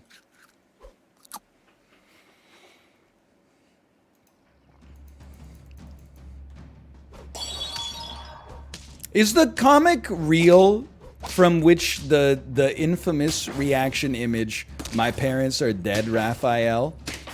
Is that comic real? Like Batman and the Ninja Turtles teamed up on something? Can I ask maybe a bit of a pedantic question? How do they reconcile the fact that the Teenage Mutant Ninja Turtles live in New York and Batman lives in Gotham City? Like, do they ever talk about the ramifications of that? They just take a bus? So Gotham and New York coexist in the United States of America in this. That's ridiculous. The Twin Cities? Who do they think they are? Minneapolis, St. Paul? You gotta. You're both ass, okay? So like just because I'm selling you instead of you, don't get like a big head and think that you're like not ass. You're still both ass.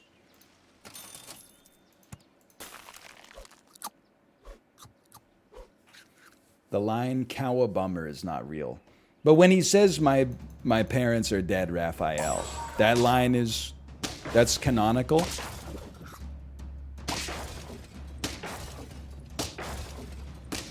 That's pretty incredible.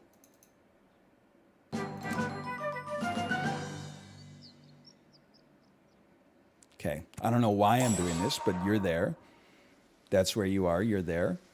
I kind of feel like Pug Kangaroo can go off, but we're going to have to be very meticulous about our order. I can live with that. It's right now, this is not good. The order is not good here. And that's okay. It can get there.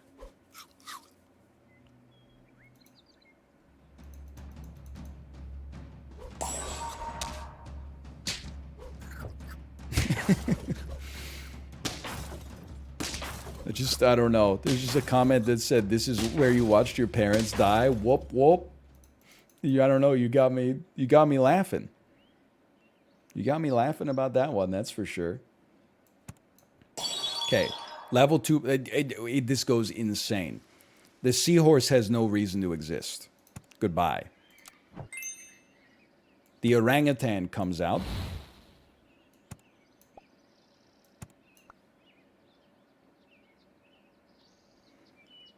And then, so right now it's a 50-50 chance. But if we give a cupcake to the hatching chick, then the orangutan will give... Yeah. But we need our orangutan to survive a couple of attacks, which is not going to happen. It's still not a bad trade, all things considered. The order is a little scuffed, but like... Okay, you could probably say goodbye to an ant.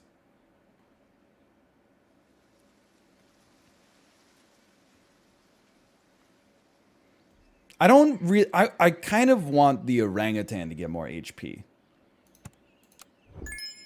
Like, this is really good. I don't really care. If our turtle gets more HP, then so be it. We'll just make sure that it gets some meat or something so it could take advantage. Technically, I could, like, lollipop you. And then you would get more HP. I don't know if that's worth it, though.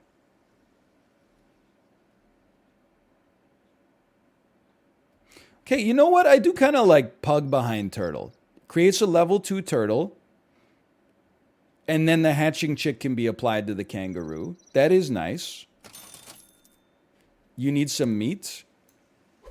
I think we also want cans in order so that when we purchase animals in the future, they will have more HP and not screw up our orangutan as much. This makes a reasonable degree of sense to me.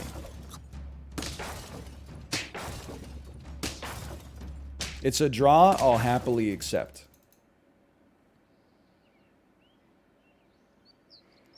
So the hatching chick has got to be the next to go. We can.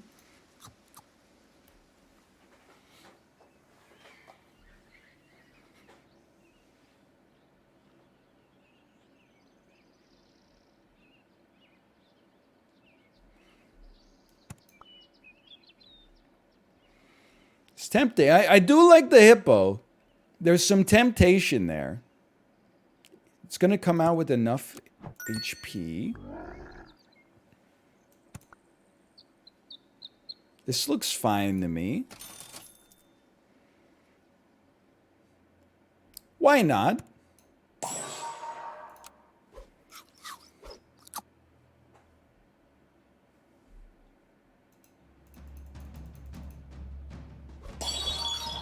Double kangaroo? Is this allowed? The most incredible meat that's ever been meated? Still the most incredible meat that's ever been meated? I do think our kangaroo doesn't have to exist either. But it's a question of what do you replace it with? I'm not going chicken, okay? I'll have you know, in the hospital yesterday, I did run a chicken build. I got 7 wins.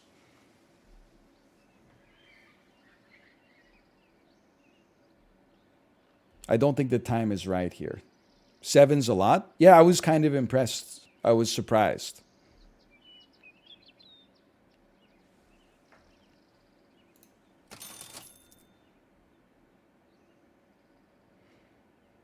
You should grow stronger over time. I'm going to give you a nice HP bonus. And you can buff the pug this time. Sure. 15-9 pug.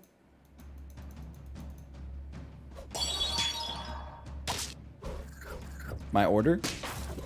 Who cares? Who cares? It's just order. I care.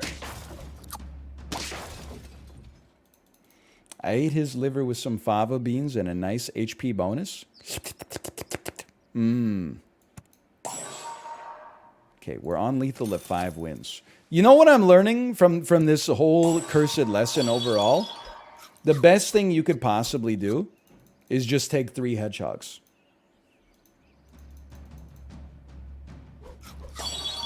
Oh no.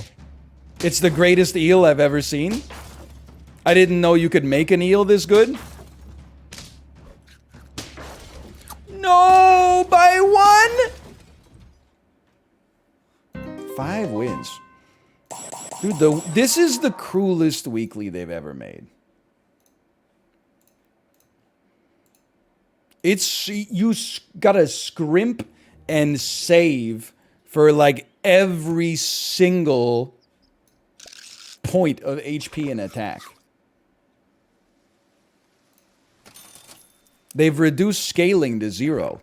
And to top it all off, they recently did surgery on a grape. I'll be a glamorous lizard. I don't know, lizards, do they sulk or do they skulk? I can't remember.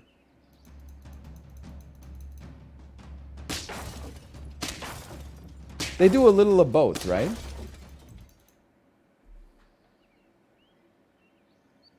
Don't take an ant this time. Roll past all this garbage. Sure, I'll take one of these. I'm going to roll even deeper here. I want to get a level. I don't want an ant. It's all ass. Oops, all ass edition. At least you didn't hit the lesser beaver. This is a terrible start for me. This is not good.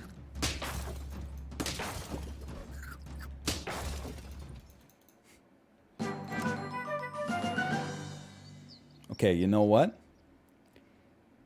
To me, this looks like you have to try Salamander start a battle.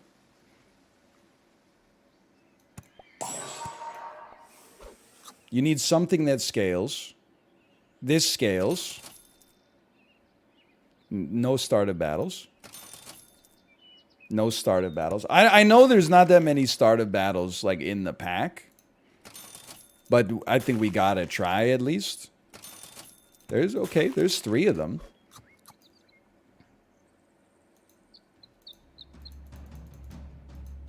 Chat, what's a good point to sell all my butter stocks and Cookie Clicker?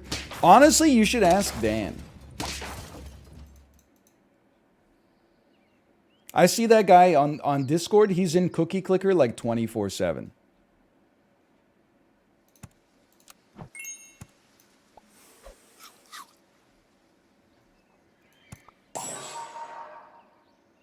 The same Dan that beat Millennia? One and the same. One and the same. Roll me. Start a battle. Start a battle. Start of turn. That's kind of like a battle and a turn are very similar.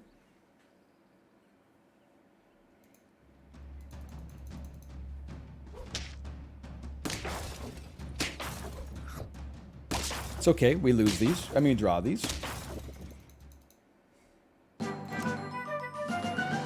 Start a battle. We're looking now. I'd say honestly, if we could get some lollipops, I'd be pretty stoked. That's another start of battle. That's a start of battle. We don't really care about getting a level 2 seahorse. What we do care about is like if our salamander could have slightly more HP, which the pug can slightly provide. Okay, okay. If we could just get a lollipop, please. We represent the Lollipop Guild. The math on this does not work nicely for us, let me tell you. Let me tell you, folks. We draw. These are good draws.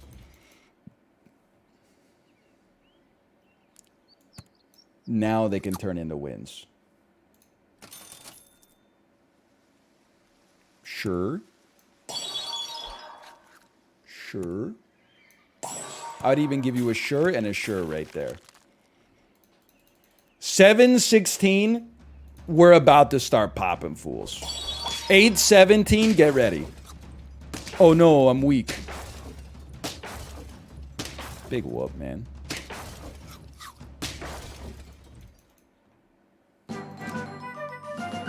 Didn't pass up an eel. It's sitting right there. Start a battle. Play one of these. Honestly, I know you got good stat. No, you have to go first. You provide us with no value. You provide us with some value.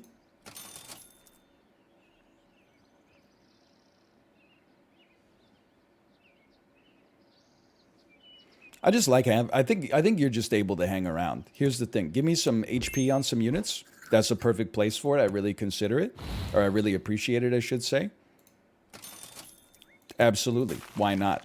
No started battles. Still did. We got a pretty good thing going on here. Can first? Sure. If you would just provide me with a nice loan of unlimited money, I would love to purchase the can.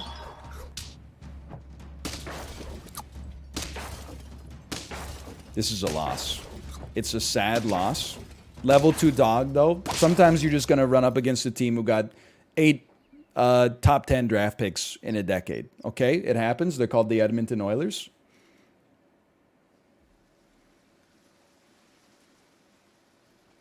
I'm going to say get out of here.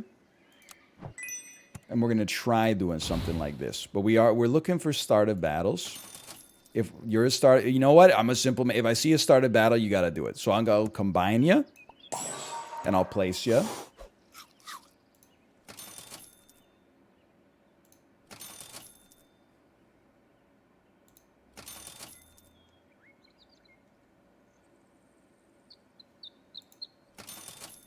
I love you.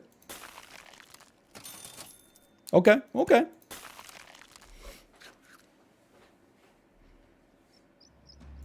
Who's the Connor McDavid of SAP? Probably like the White Tiger. The White Tiger goes pretty insane.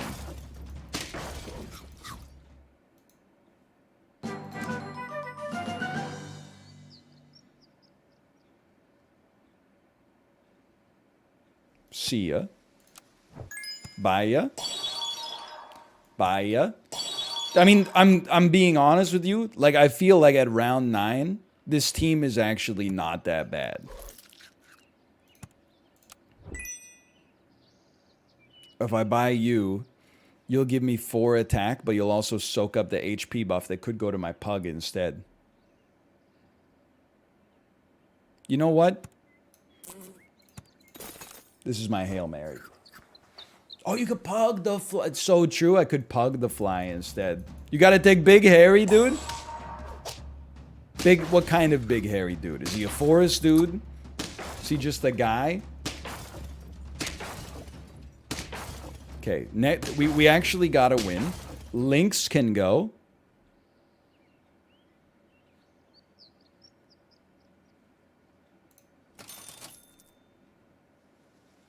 Start a turn, start a turn, start a turn, start a turn. Start a turn. Okay, start it. You know what? You're gone. You're in. You're gone. You're placed properly.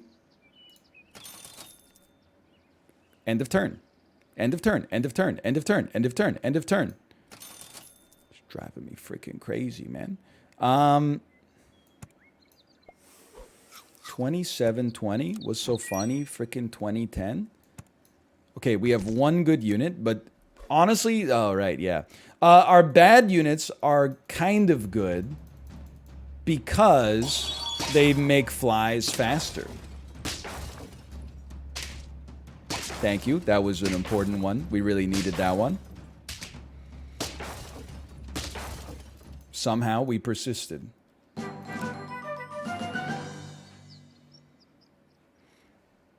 End of turn. I mean, this is a given, and this is a given. You got no start of battles, huh? That's not your thing?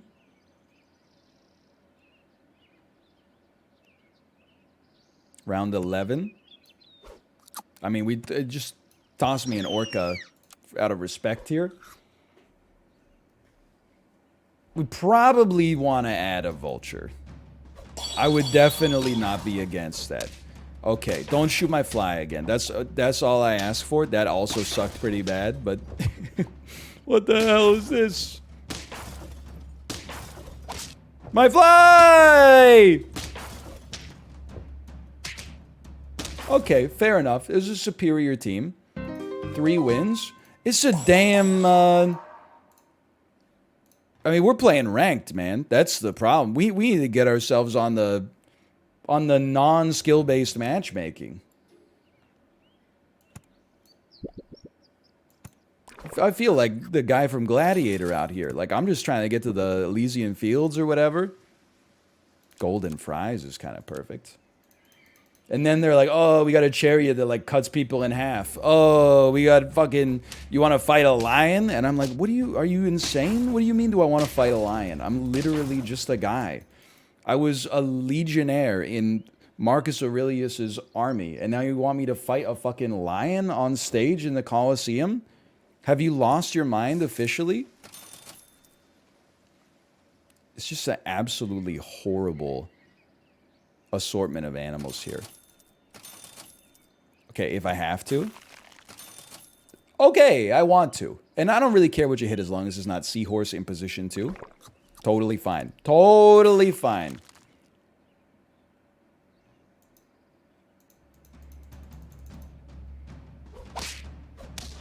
To be fair, he was a general and the heir apparent. That's what I've been saying, man. I thought it was crazy in Gladiator. You know, you watch the movie's about 9.5 hours long. You get 6 hours into it, and you're like, I don't think this was actually directed by Ridley Scott. And then they got that chariot with the sharp wheels is going around, and it slices that lady in half, or that dude in half, and they're like, and then a bunch of like white milk starts pouring out of the wound, and you're like, never mind. Ridley Scott, you done it again, man. Holy cow. A bunch of like tubes and white goo starts pouring out of her thoracic cavity. Ah, the telltale DNA signature of Ridley Scott's directorial eye. Appreciate it. That's how you know you're watching a Ridley movie. It's like, you know, when you watch a Kevin Smith movie and you're like, whoa, this is really mature and restrained for Kevin Smith. And then Jason Mewes shows up and gives like an 8-minute monologue about jerking off. And you're like, there it is. Every director has to have their hallmarks.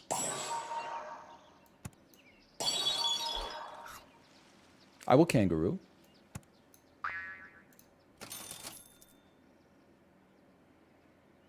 I hate it. I would rather take nothing. I would rather not take an animal. Quite frankly. Unbased Ridley hater? Excuse me, I'm a noted Ridley Scott enjoyer, actually. You have me twisted. I just also find him very easy to make fun of, which is fine. You gotta admit, he do be swinging for the fences. He do be, like, ambitious with it. You know it's an Adam Sandler movie if he's the main character and if he's somehow involved with one or several super attractive women. I'm just going to punch this up just a little with my own personal taste. I think you could just say, you know it's an Adam Sandler movie when he's the main character. Has he ever directed a movie where he's not the main guy? I gotta be honest, it's great job security. Uncut Gems? He didn't direct that. Come on. I mean, he is the main guy and he didn't direct it. It's like not even... It hits none of the criteria that I asked for.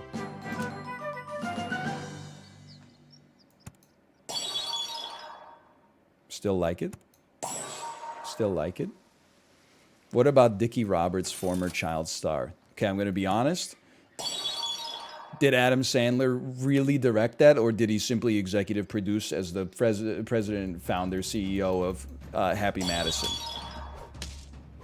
Because I don't see Adam Sandler directing Dickie Roberts' former child star. Simply because it was so bad. What about the movie with Andy Samberg? Okay, now we're getting somewhere. Yeah, the problem is we built this on a false premise. He doesn't direct anything. That's my mistake. I bid onto the premise before checking it in my head. But That's My Boy, starring Adam Sandler and Andy Samberg. Really bad movie, but there is one scene that lives rent free in my head. I forget who plays the preacher, but when they go to do the rehearsal and the preacher's there, and then Andy Samberg starts to fight back or something. He's like, or I can't really remember what happens, but it's James Caan. Okay, he punches the preacher in the face, and then James Caan just starts going, and like rips his shirt off. That's a great scene. That one lives rent free in my head, even though I can remember about 2% of the details of it. I was going to say it was James Woods, but that's not possible because the movie was filmed in the 2010s.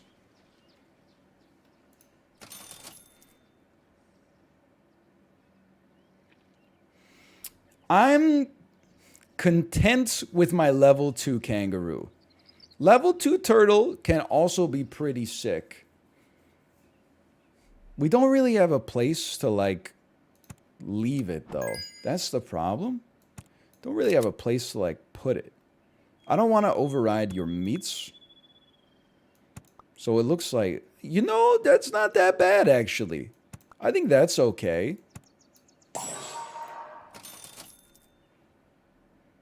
There's a lot to focus on here, to be honest with you.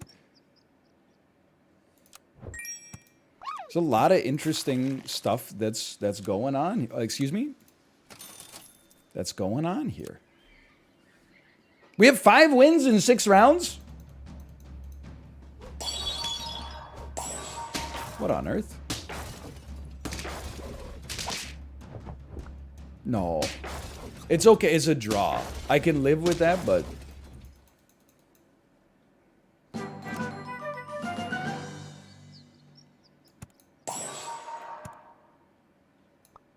No, now it doesn't matter. It mattered before, though. Not necessary.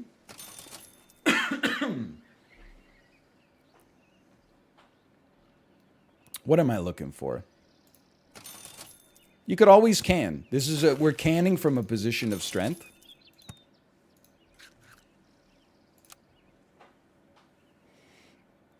Have you ever seen the hit classic comedy Joanna Man? Yes, I have. Absolutely frightening concept for a film. The NBA's bad boy gets kicked out of the NBA for one too many reckless antics. He then goes undercover to play in the WNBA, where he immediately becomes a superstar. His name, by the way, is Joanna Man. He also seduces his teammate when she thinks that he is a woman. It isn't a hit. Hi, Bixby. How much money did Joanna Man make at the box office? 13.8 million USD. That's not very good.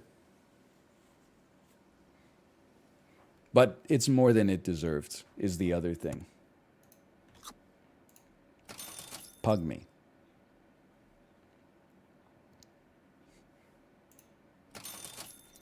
I guess we could just buy cans and lose. Ooh. What about a preloaded hippo?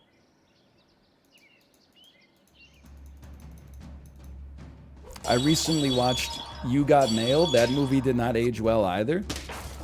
Honestly, I kind of miss the days when we were excited to receive email messages. Like nowadays, I dread checking my email just the same way I dread checking my mail or my texts or my voicemail. Like it's just all spam everywhere. It's kind of nice to go back to an era where it was like, oh, people used to be excited about their email. Who would have thought?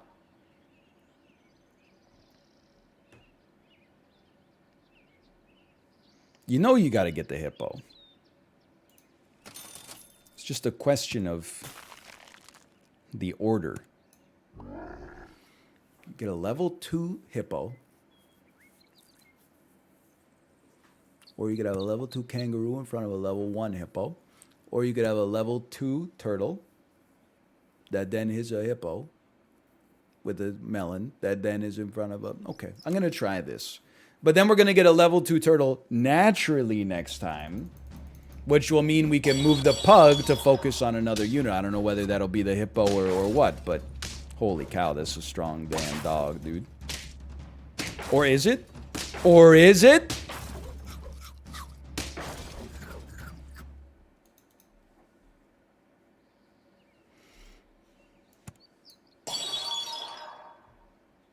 I mean, fly is pretty good. We're definitely at the point we could just sell the seahorse.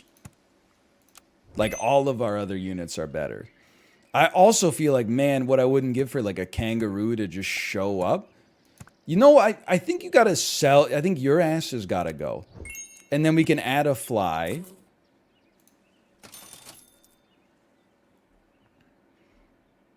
I would actually just buy you to buff a unit next time. And I'll just add a turtle onto the damn equation here. Now, do I want a level 2 fly or a level 2 turtle? Or, sorry, a level 2 hippo. I think I want a level 2 hippo.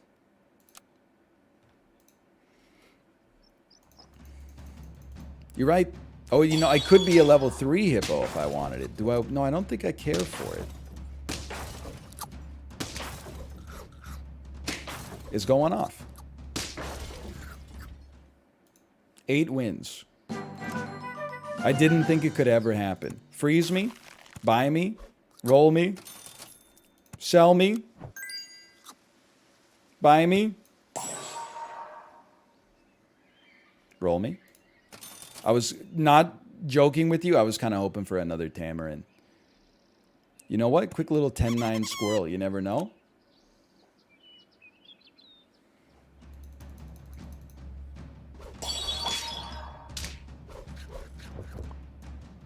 Big whoop. Oh, my melon. Big whoop. I'm okay. Still okay. Still okay. And still okay.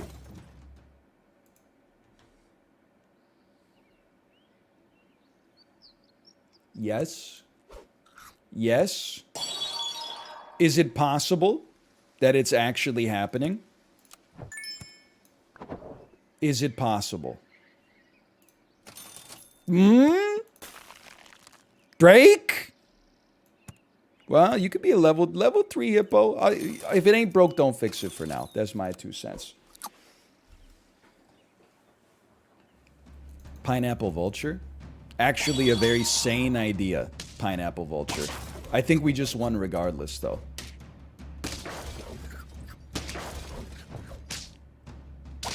You're me, but weaker. I can't believe... This is how you know the medicine's working, man.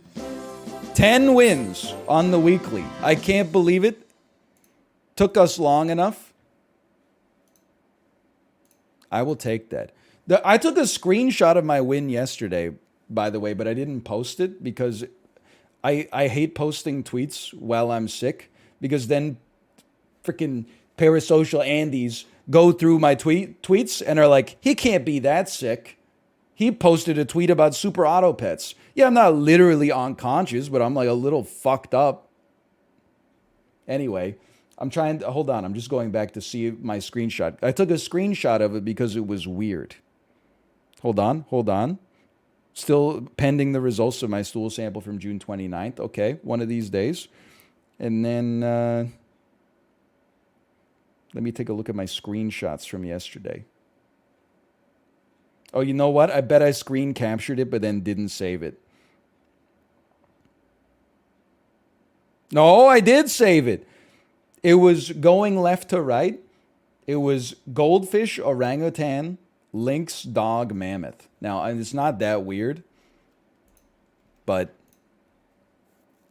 I feel like a winning team with a mammoth is atypical.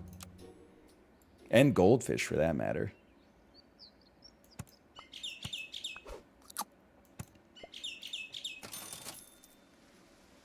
I could take a beaver if I had to. Hey, SG Howard, thanks for the gifted subscriptions. Thank you. The quote tweet rolling streamer. The quote tweet from the camper with a million plastic wraps was awesome. Thank you. I as soon as I saw this lady unrolling endless reams of plastic wrap, I was like, that was me preparing for my stool sample. Hey, Napoleon, thank you, thank you. Casino, you know what? I already ran the casino, you damn liar. Mobile viewer spotted. Absolutely, I will not buy 3 horses. Absolutely, I will throw this round to get 3 stat points, probably distributed extremely inefficiently across our units. Okay, interesting.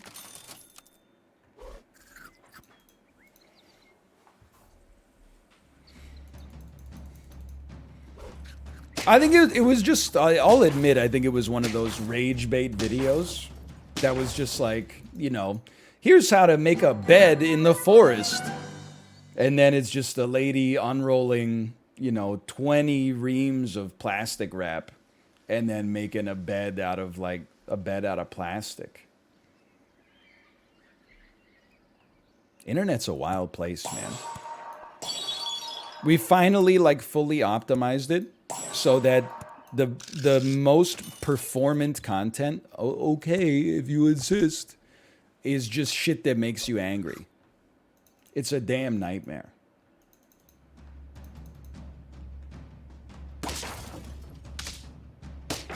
I don't know. I agree. I was like, I can't understand why she's using so much plastic. Like, this is like David Cronenberg's new film, Crimes of the Future. Like, what are you doing?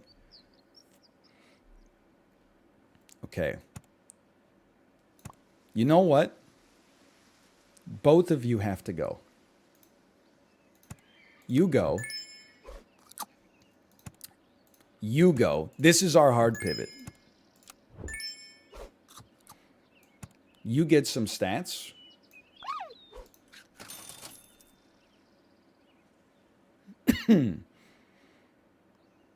You get some stats. You exist. You exist. Oh, you shouldn't have.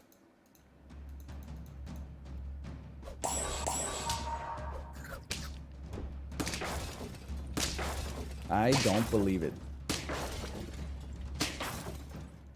It's a tough weekly, man. Thoughts on JT Miller to the Habs rumors? I don't know. It's like, you know, I trust the GM to do his job properly. I guess that's what makes me different than the average person.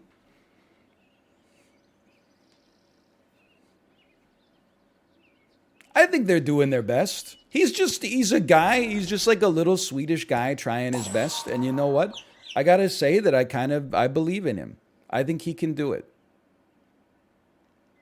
I'm rooting for him. You need some garlic, man. Ooh, you shouldn't have. Kevin Durant to Toronto. I'm here to tell you it's not going to happen. My boy KD is 100% staying in Brooklyn with the rest of the Nets.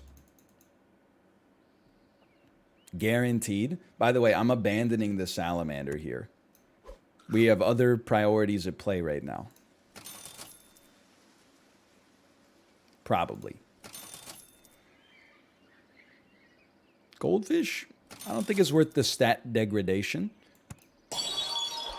Now this is it. Where's this pug gonna go though? Because you don't really want to put her on the hippo. The hippo's getting a real nice bonus as is.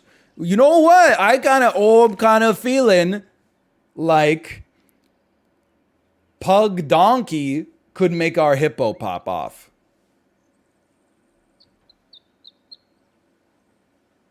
I'm not willing to sell the bird to make it happen though. That's not in the cards. But I am willing to sell the salamander next turn to make it happen. Because all their crappy units that they hide at the back, because they're not the stud, unlike me, we move those up to the front, and then the hippo just feasts on them.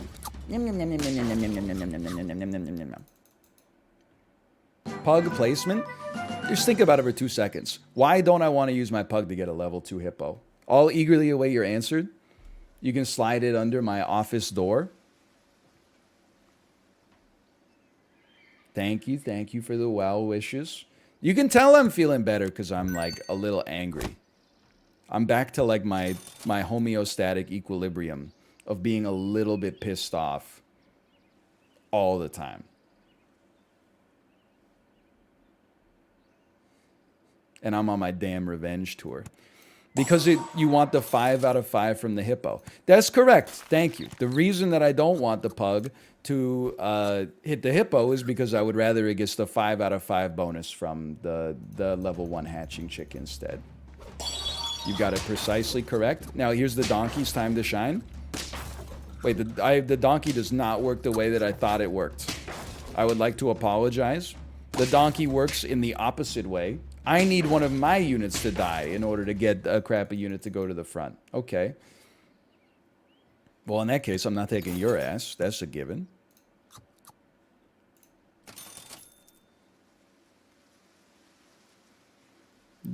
That only applies weakness to a unit that already has been hit. Our hippo has to kill units in one hit in order for it to pop. Now, you could have an eel. It would instantly become a level 2. It would be like a 9-14. I would say better than what we already have.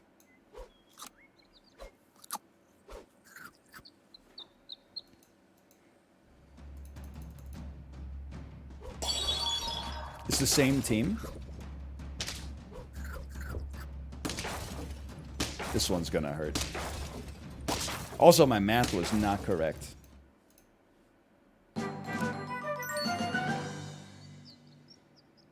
We're on lethal?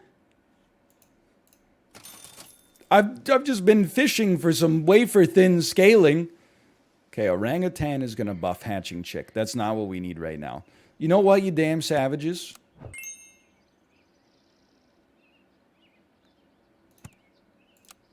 Congrats. Let's give the chicken absolutely no chance to work.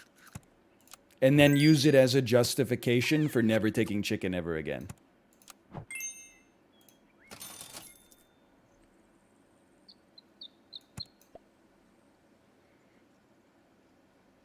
I gotta be honest, I kind of feel like we gotta go like Emperor Tamarin here so we can sell into something better for next time. But then if we freeze, no, you can't freeze the seahorse. You gotta run Emperor Tamarin here. What? Selling a tam into a tam?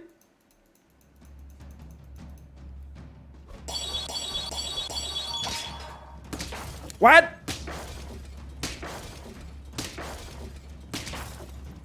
Probably the easiest win of my life.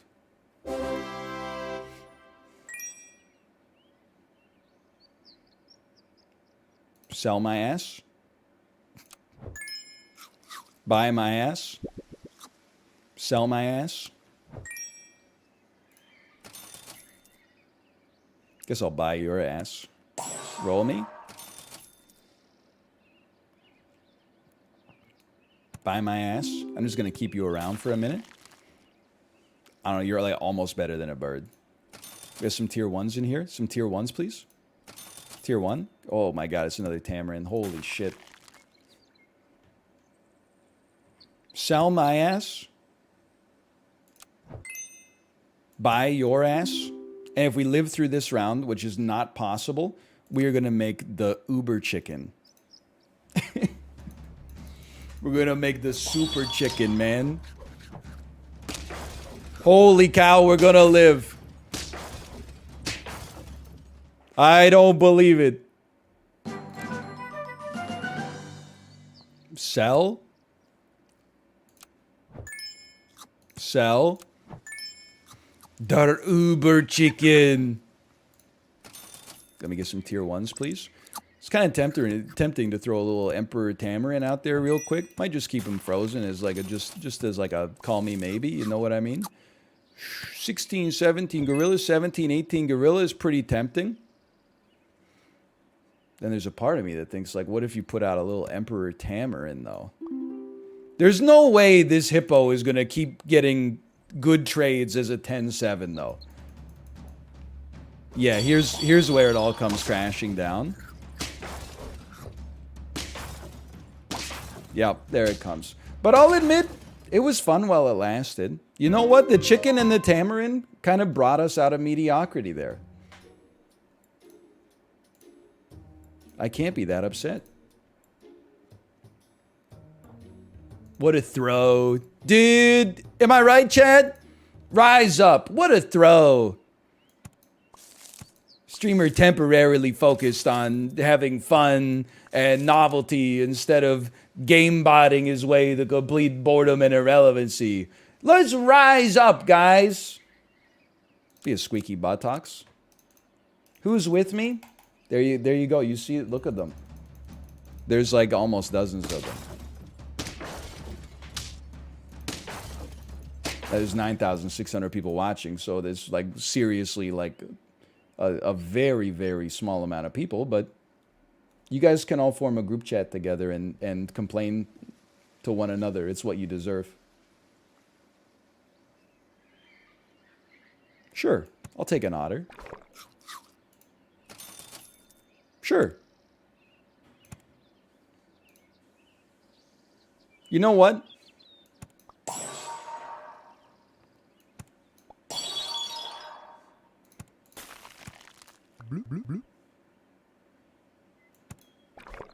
Life's crazy.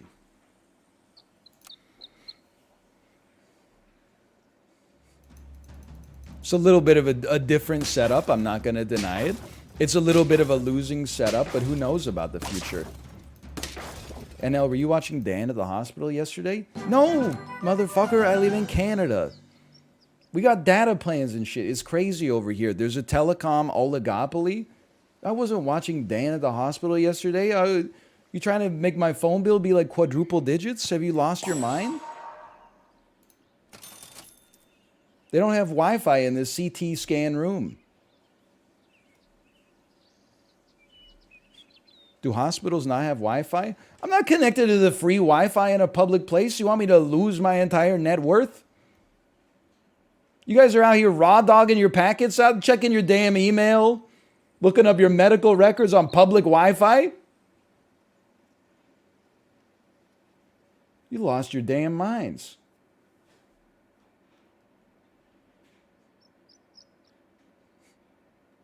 All the time? NordVPN. Okay.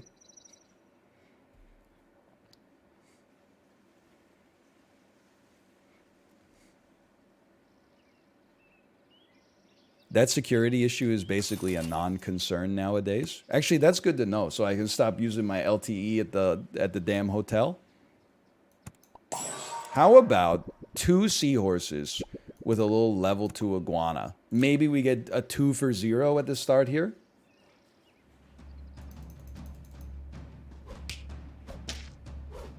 Maybe we get a little close to a 2 for 0.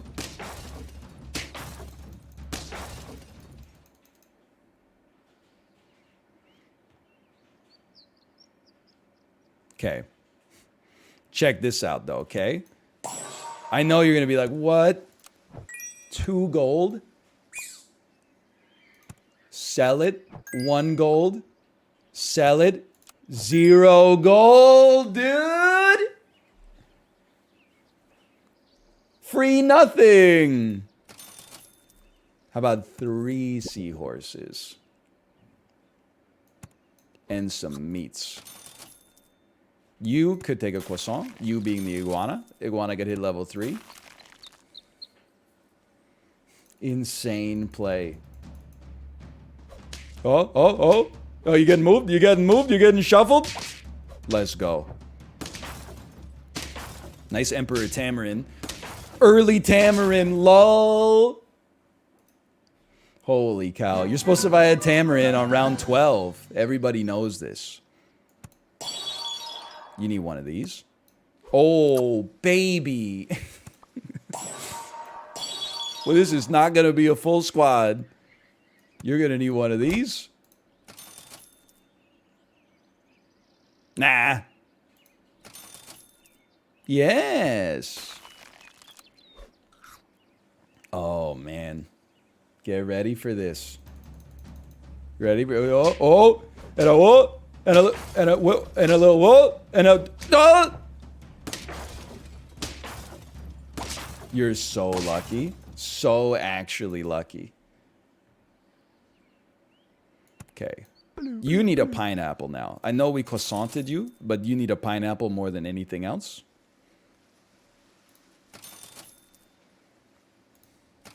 Thank you. Now what am I looking for? Great question. I don't know. More of the goldfish so that we have space to put a hedgehog on the team. Seems perfect. Get sniped, dude. Hold. Uh-oh. Get sniped. All right. We're losing some stats. That is a problem. We're going to can. We're going to level. I would love for you to hit level 2.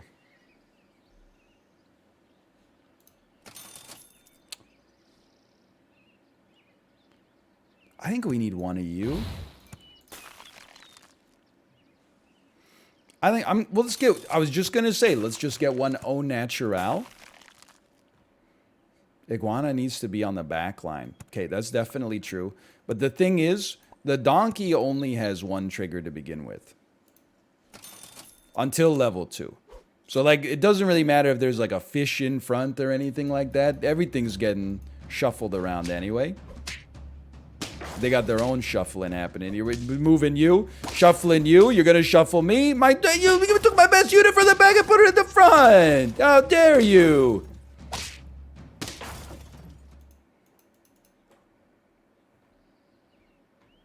Can. Level. There's not many great targeted foods, in my opinion, in this pack, I should say.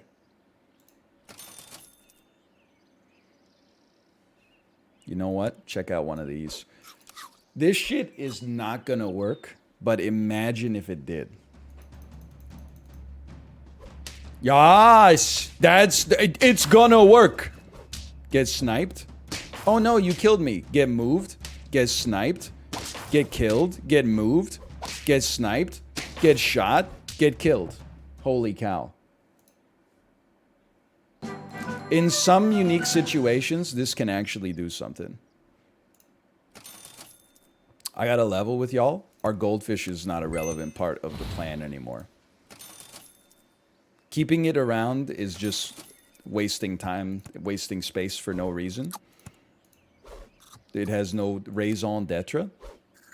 How you swapped stats? One of you had 7, one of you had 8. Oh, because you can't give it to yourself. Okay, that actually makes sense. I'm not upset. What's happening here? Can we move that fly to the front? I'd like to... Well, maybe it doesn't matter. Maybe we're fine. That was a weird one.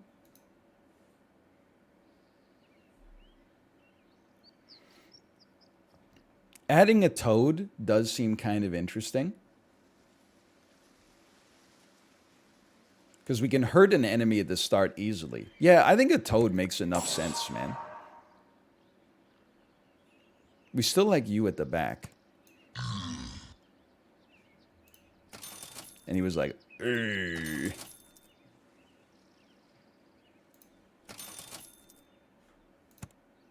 Also, he's cute. Yeah.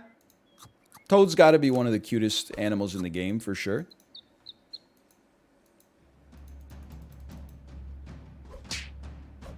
Getting shuffled. You're shuffling me. I'm shuffling you. We're getting shot. You're getting weaknessed.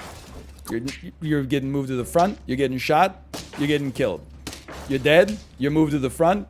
You're getting shot. You're not dead. I'm dead. Okay, we weren't off by too much here. I can still, I can hang my hat on that one knowing that we at least tried hard. I would say we're now at the point the seahorse could go for a superior unit. Like, I would probably say that an orca's a little better there. At the very least, the orca is more fun. Will we live for one more round? I would honestly be surprised, but you never know. That's a strong chinchilla, man. Okay. Chicken. Spitting out nothing. Moving to the front. Getting sniped. Getting traded. Getting win traded. Getting win traded. That's horrible news. Yeah, we definitely lose. 4 wins. But you know what? 4 of the most creative wins we've seen in some time. Let's do some Sporkle. I agree. That was actually, there was some surprising creative gameplay that happened there. That was not all bad. What's your opinion on Dr. Pepper? I'm for it. I think it tastes good. Does that answer your question?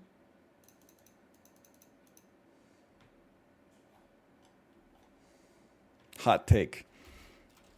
I'm not like other streamers. Other streamers would be like, can I have a Coke? I'm like, I'll have a Diet Dr. Pepper. If you please. Can you please start with the scholarly rap lyric quizzes? Okay, you know what? I could give it a try.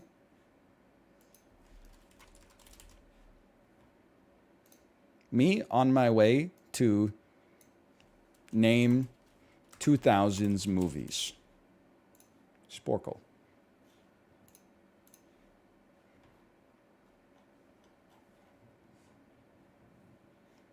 I go to search and I say scholarly rap lyrics. Rap lyrics in scholarly language. Okay, interesting. I'm not sold on this one, but I am going to do it because I said I was going to, okay? / marker, Sporkle. Okay, we're playing Sporkle, and it was requested by AMN Dom that we play rap lyrics in scholarly language quizzes, okay? So, let me click on my screen region here. They have taken hip-hop lyrics, I should say, and then gussied them up in more elegant terms. So, for example, if you're presented with conundrums involving the fairer sex, my condolences. I have 19 conundrums. A trollop is not among them. That the song title is 99 Problems. Allow me to move my my camera out of the way as well. I'm just gonna say this quiz has heavy millennial energy, okay? Disregard females acquire currency. I revel in being referred to as the Grand Patriarch. I love it when you call me Big Papa. Elevate your hands skyward if your claims of being a Lothario are verifiable. Operating my vehicle whilst inhaling narcotics and imbibing a gin-based gimlet. That would be gin and juice. Proceed, my lady friend. It's your date of birth. We will partake in festivities accordingly. Oh, this is in the club. Oh, I forgot about MC Hammer. That's definitely You Can't Touch This. Lil Jon, towards the fenestration, towards the dividers, onto the perspiration emanating from my nether regions, urging all of these trollops into a prone position. Okay, this would be Skeet Skeet. To the window. I don't know what the song is called, to be honest with you. All I know is that it goes skeet, skeet, skeet, skeet, MFers, skeet, skeet. Get low? Thank you, thank you. It were as if a positive correlation existed between financial status and predicaments. That's mo money, mo problems. When the strumpet peddler is at his domicile, my mother, let it all fall as if it were a scalding temperature. That's drop it like it's hot. My head of state is of Afro-American origin. My Lamborghini is painted cerulean. I would be flabbergasted if the car's hubcaps were not painted the same hue. I have no idea, man. I do see Nelly's hot in here with 2 R's. I've also never heard of Young Jeezy in my entire life. So I'm not cut out for that one. A plutocrat. I am a burgeoning financial plutocrat who is more resilient than the coiffure of a West African. Is this Millie? Gather your semi-automatic pistols in the event you witness Tupac. Alert the authorities if you witness Tupac. I'm sorry. I'm embarrassed. That one's not springing to mind. Sir Mix-a-Lot, I'm going to guess that this is Baby Got Back. Fat Joe, I'm going to guess that's Lean Back. Oh, well, that's a problem.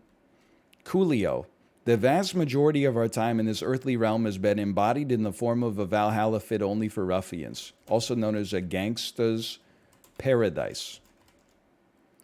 69 Boys, allow me to observe the chocolate-flavored taffy-like candy. There's a band called the 69 Boys? The 69 Boys? Kanye West, construct an abode upon that posterior. That is a pun on estate.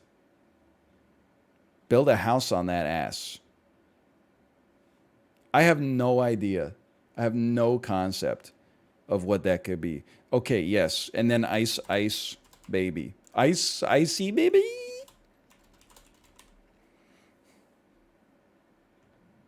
I give up.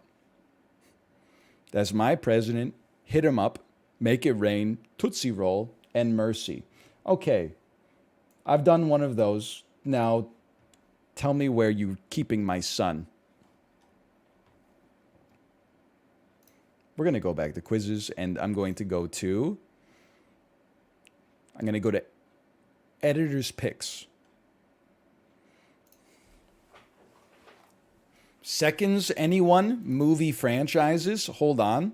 What's the quiz? When given the title of the first film in a franchise, could you select the second film? Yes. That's too easy. I'm saving you from that one. Alphabetize your TV 90s edition. I'm going to be honest, it's too easy. Missing word musical characters, too hard, impossible. Computer science term match. Okay, why not? No, it looks too easy, man. How about this? Movie franchise by movie subtitle. That's the ticket right there.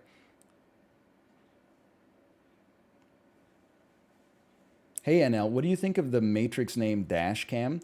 I give that my seal of approval. Blitz, runner. Dashcam, driver. That's a good name. Dashcam, I need a way out of here. I'm on it.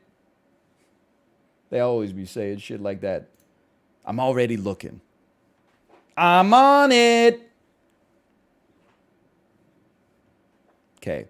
Can you name the movie franchise when given the subtitles of 3 of the films in the series? Rise of the Lycans. Okay, that's Underworld. New Moon. Okay, I'm sorry. It's too easy. This is Twilight. Jason Takes Manhattan. That's Friday the 13th. That's Thor. That's Thor. Yeah, Thor MCU. That's Transformers. I'm not going to do this quiz. It's simply too easy. We're going to find another quiz. I'm sorry.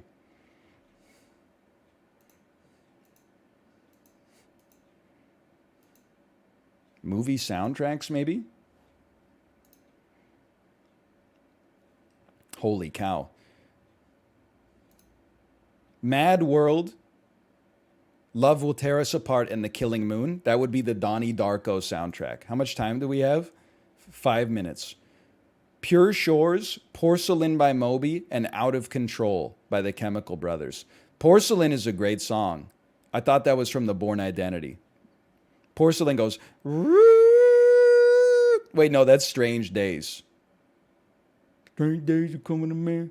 Strange days I've ever known. Let's hear it for the boy, holding out for a hero, waiting for a girl like you. This is Footloose. This is the Footloose soundtrack. The Tide is High, Waterloo, and I Do, I Do, I Do, I Do. Which one of these movies had Waterloo, man? I'm going to have to pass. Come and Get Your Love by Redbone. Come on. Guardians of the Galaxy. Danger Zone. Give me some Top Gun. I Will Always Love You. That's going to be The Bodyguard. Lust for Life by Iggy Pop. Perfect Day by Lou Reed. And Born Slippy by Underworld.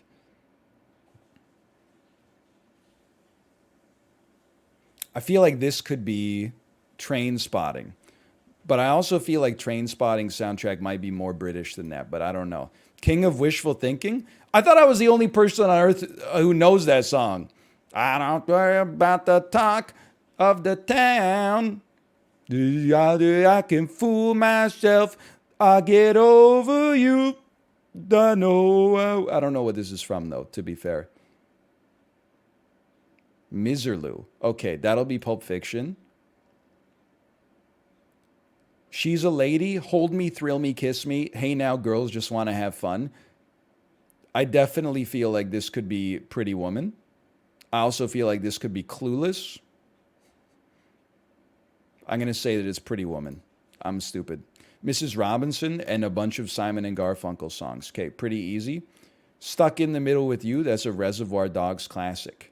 See, now this is British to me. Bittersweet Symphony, Placebo. To me, except for the Counting Crows. Oh, you know what? That could be a Romeo and Juliet. I'm looking for a Hallelujah in here. Let me get a Hallelujah. The End is the Beginning is the End by the Smashing Pumpkins. Gotham City by R. Kelly. Really? Are you telling me that R. Kelly did a song on the Batman Forever sound? No, that's Batman and Robin. That hurts. Who has the R. Kelly emote? Come on. Love Fool, Number One Crush, I'm Kissing You. And I'm such a fool for you. Bang Bang, My Baby Shot Me Down. That's going to be Kill Bill. Shoop by Salt and Pepper and Fake Plastic Trees.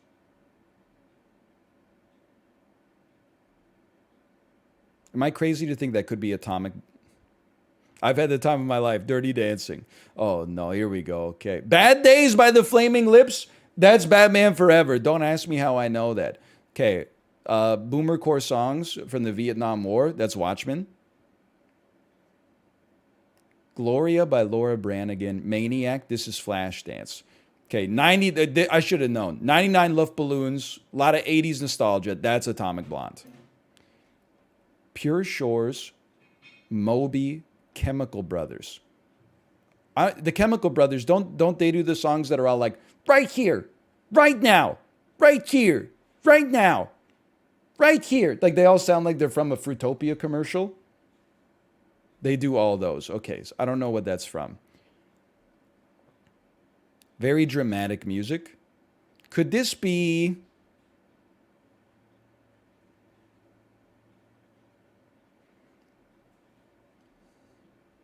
Could this be Priscilla, the Queen of the Desert?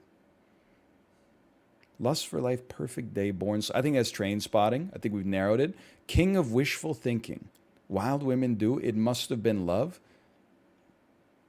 The hell is Muriel's Wedding, dude? That's my best... That's Pretty Woman. Lucky. Every You, Every Me. This is Romeo and Juliet. Oh, man. I Will Survive. Maybe I Will Survive is what they sing at karaoke at the start of my best. Wishing and Hoping, I Say a Little Prayer, The Way You Look Tonight by Tony Bennett. Muriel's Wedding. Love Fool, Cruel Intentions. The Beach. Okay, I got my ass kicked. Average score 56 though. Muriel's Wedding is an Australian classic starring Toni Collette. Our queen. Once Upon a Movie. Meet the Movie. Doctor, Doctor, Give Me the Movie. Okay, I gotta find another category. We're Trapped in Cringe.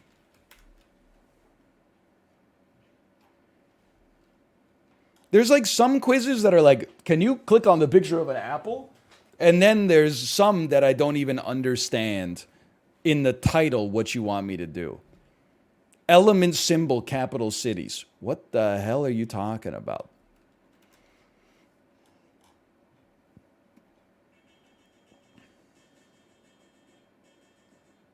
Like, I'm never playing a quiz that says Simon says focus. I'm never doing a quiz that says mixed up gelato, typing emoji, mini language puzzle hunt. What does this mean? Movies in the mirror. These movie titles are reversed. Okay, that's not a quiz. That's a task to get a mirror as soon as possible. Sports. Picture it. Can you complete the surnames of these athletes from a picture? Mixed up movie posters. I don't know, man. I'm inclined to say that it's possible that Sporkle fell off, but I'm willing to change my sorting. Put me on popular today. Okay, here's one of the most popular quizzes today. Leading active test wicket takers.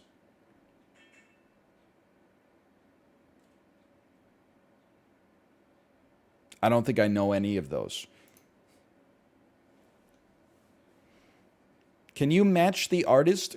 Repetition. Okay, we'll give it a try here. I'll do my best. Repetition in song titles too. Can you match the artist to the correct song containing a repeated word in the title from the 90s? Mo Money, Mo Problems.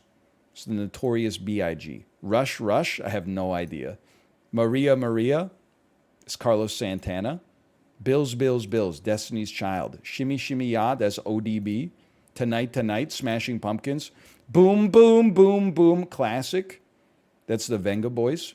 Baby, Baby. I have no idea. On and On. I have no idea. The Shoop Shoop song, It's in His Kiss. That must be Cher. Ice Ice Baby, Vanilla Ice. We got Rush Rush, Baby Baby, On and On. I'm going to say that Baby Baby is by Paula Abdul. I'm going to say Rush Rush is by Paula Abdul. On and On. Use an ampersand. Immediately, I think you're a country musician. All right, my mistake. We got 82% though. It got kind of hard there. I know Erykah Badu has been around for 30 years plus. I could not name a single song she's ever made, to be honest with you. But now we've met our match. Let's give it a try here. Sunday, Bloody Sunday. Don't look, chat. It's you too. Gimme, gimme, gimme. Isn't that ABBA? Yes. Cry, cry, cry. I'm going to pass. Friends will be friends. As long as there's a record deal, we'll always be friends. Monday, Monday. Should I stay or should I go? That's The Clash. Doctor, Doctor. Rebel, Rebel. That's David Bowie. Please, please, please let me get what I want. My, hey, hey, Out of the Blue, 1979. Time After Time. Okay, finally. That's Cyndi Lauper. Say, say, say. Cry, cry, cry. Okay. 1955. I'm going to go ahead and say that's Johnny Cash. And then Monday, Monday. I'm going to give that one to the Mamas and the Papas. And now things get more complicated. We got a minute left.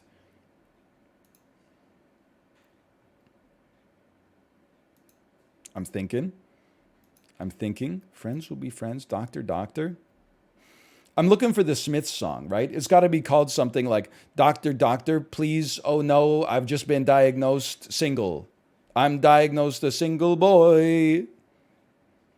Nothing in the world could be so annoying. My, hey, hey, Out of the Blue. Okay, we got Neil Young. Friends will be friends. Friends will be friends. That's Paul McCartney, Michael Jackson. Doctor, Doctor, Thompson Twins. Please, please, please let me get what I want. That sounds like Queen to me. My, hey, hey, Out of the Blue. That sounds like Queen. Say, say, say, that's the Smiths. Okay, well, I got my ass kicked. That was not even close. I lost to the average. To the average. You know how that feels? Roses.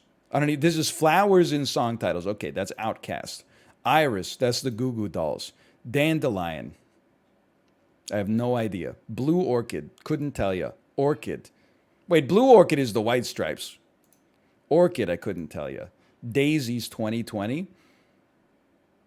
I see a sunflower in here. Daisies, could this be Playboy Cardi? Magnolia, I have no idea. Rose Tattoo, I have no idea. Marigold, I have no idea. Sunflower, okay, we got it. Morning Glory, that's Oasis. Willow 2020, maybe that's Playboy Cardi. Lotus Flower, Cherry Blossom Girl, I'm dead. Wait, no. Cherry Blossom Girl, that's Air. Come on. 1995. Marigold. That's got a Nirvana. What's 1995 Nirvana? Okay. Radiohead. Where the fuck you at? Where are you at? Radiohead. Rose Tattoo. Willow. Alanis. What song did Alanis make? What song did Katy Perry make? She made Magnolia. No. What song did Taylor Swift make? Dandelion, 2013.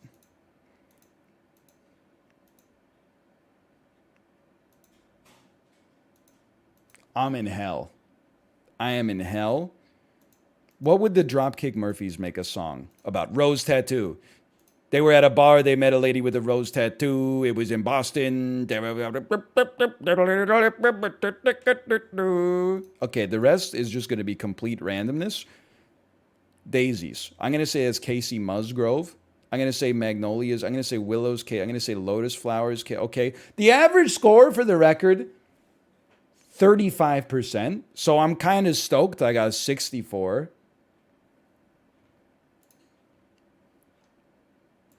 Bed of Roses. I got to think about that one. Wildflowers. I got to think about it. Build Me Up Buttercup. I know this one. That's the Foundations. Forget Me Nots. Kiss from a Rose. Okay, that's Sealed. Desert Rose, that's Sting. Push the Little Daisies. Hyacinth House. Crimson and Clover. I have no idea who sings it. Every Rose Has Its Thorn. That's Poison. Famously made famous in Fubar 2. La Vie en Rose. Okay. Sugar Magnolia. Lilac Wine.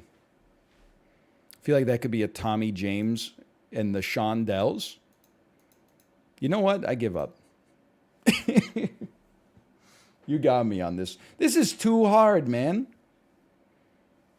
These are too difficult. How about alliteration in song titles? Lush Life. Amy Winehouse, Ariana Grande, Coldplay, Doja Cat, Justin Bieber, Kendrick Lamar, Lana Del Rey. How about Bob Seger, Joe Cocker, Toby Keith, Nickelback. Like, can we get some real artists up here?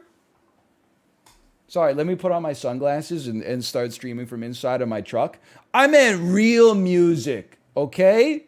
Real music. The Eagles, Hotel California. I give up. What else you got here? What else you got for me? 90s music videos. Okay, we did this one at one point, but was there not a moment in it where there was a topless Alanis Morissette?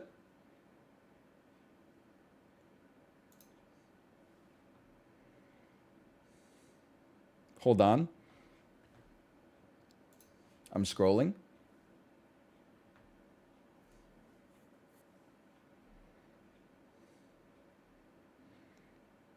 I don't see anything scary here, okay?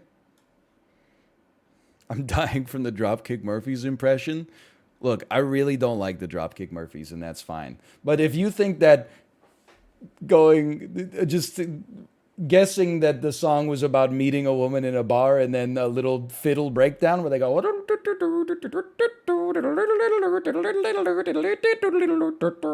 look, I'm familiar with them. And we went to Legal Seafoods and we.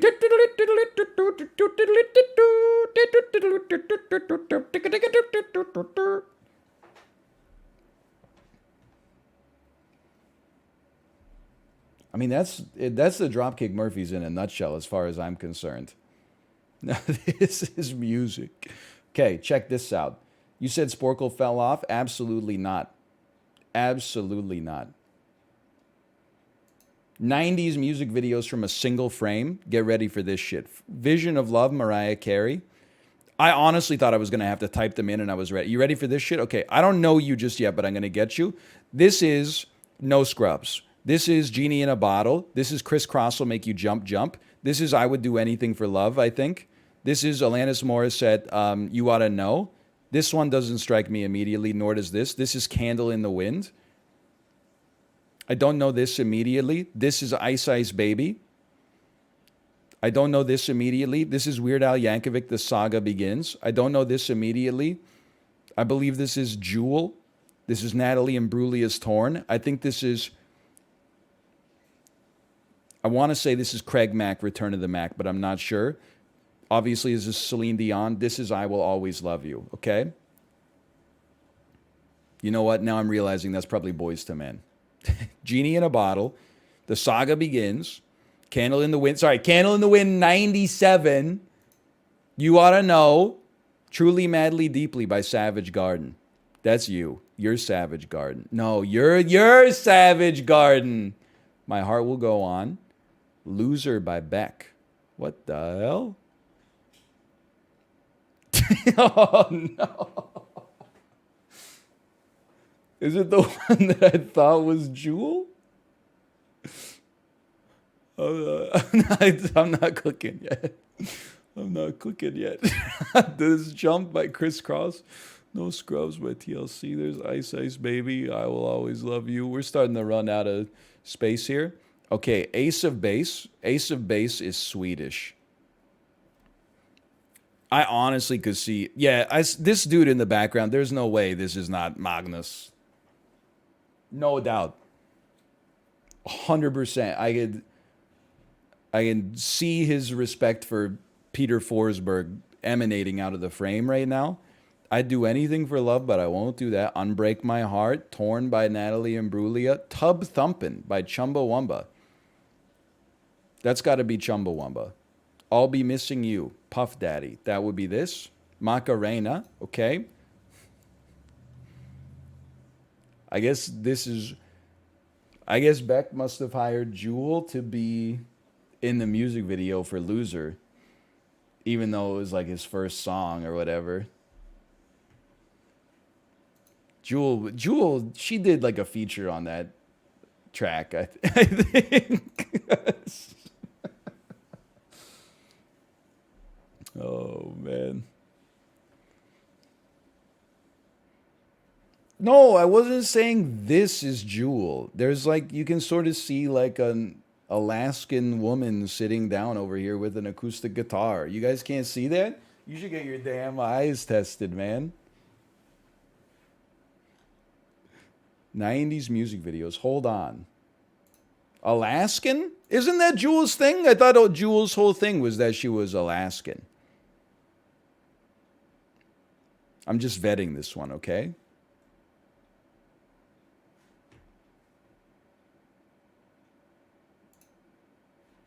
Jewel is from Alaska. Yeah, why are you hitting me with question marks? Obviously, I know that. Okay, we got Ricky Martin, Livin' La Vida Loca. I believe this is Waterfalls by TLC.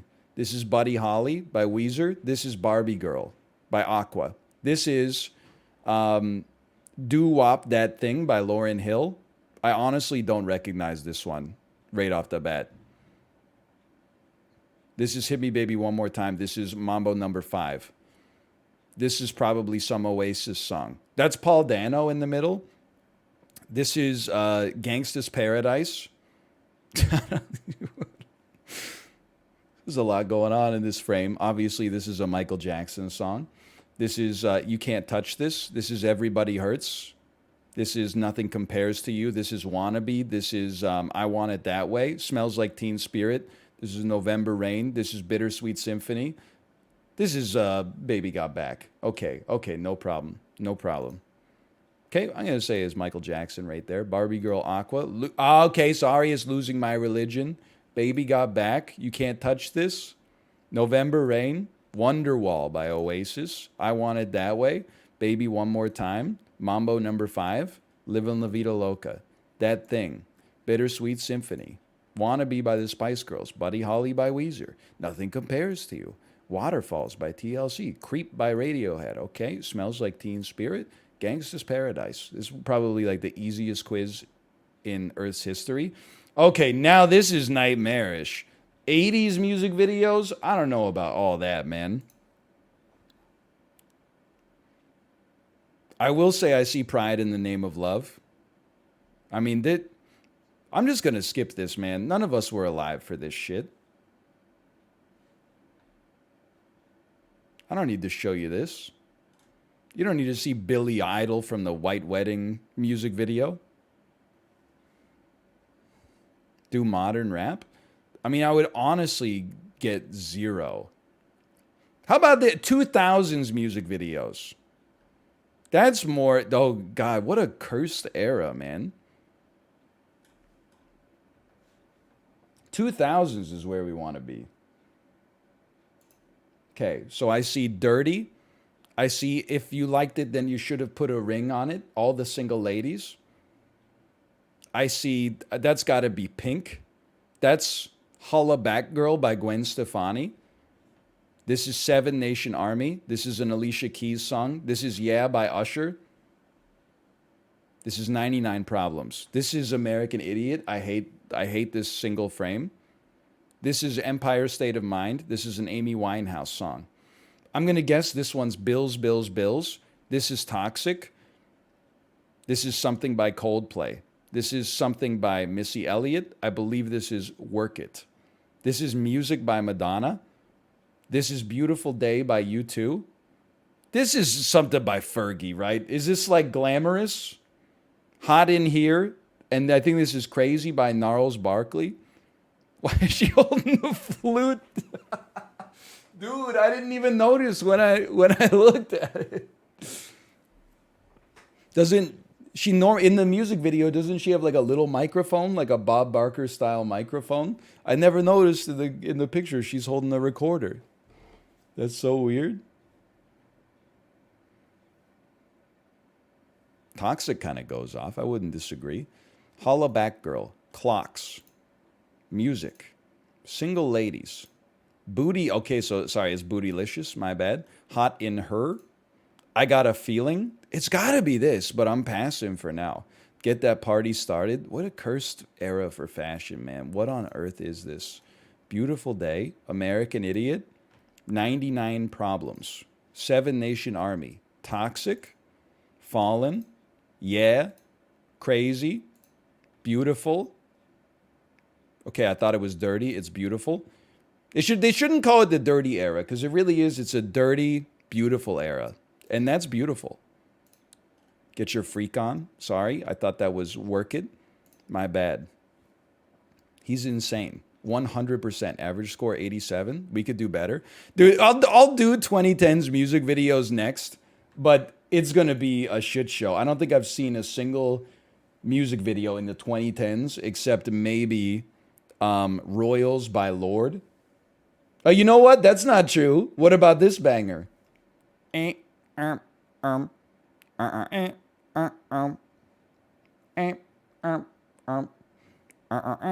First things first, I'm the realist. Drop it down, let the whole place feel this. And I'm still in the murder business. I can hold it down like I'm teaching lessons in physics. You should want a bad like me. Okay, sorry. I'm verifying that these are all okay.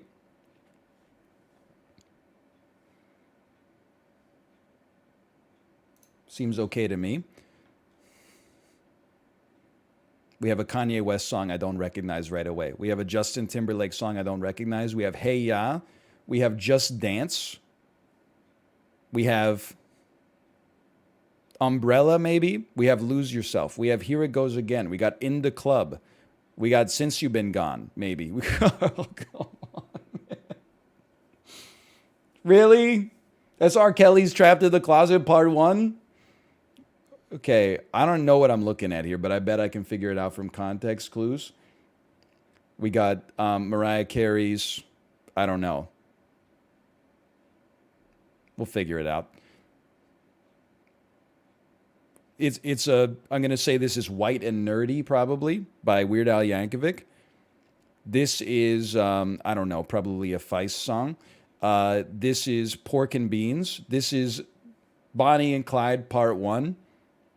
This is Weapon of Choice. I could not glean this from the context clues yet, honestly. This is a Feist song, and this is Fell in Love with a Girl by the White Stripes. Okay, I can do this quiz. We belong together. White and Nerdy. Fell in Love with a Girl. Weapon of Choice. Lose Yourself. Poker Face. Sorry, I was incorrect. I knew there was a freaking Feist in here, man. Feist is this for sure. What's a Girl to Do? That's definitely that. Okay, you're do the DANCE 1 2 3 4 5 for sure. Hey Ya by Outkast. That conjured a deep memory for me. Umbrella. Pork and Beans. I can't say that word on Twitch. Okay.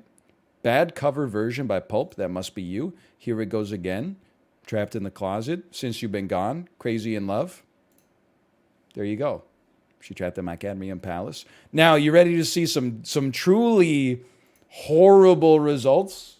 Here it comes. 2010s music videos.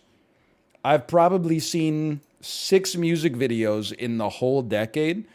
I know some context, though, but I'll give you the honest to goodness truth here, okay?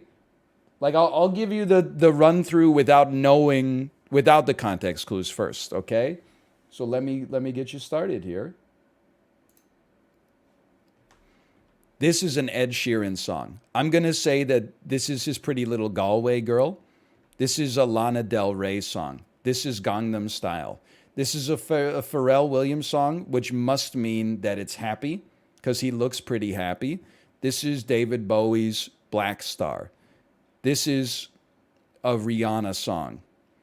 This is Justin Timberlake. I'm going to say that it's that one that's like, I got sunshine in my pocket, gonna bird it, but the boo, because he looks so happy inside of a Walmart.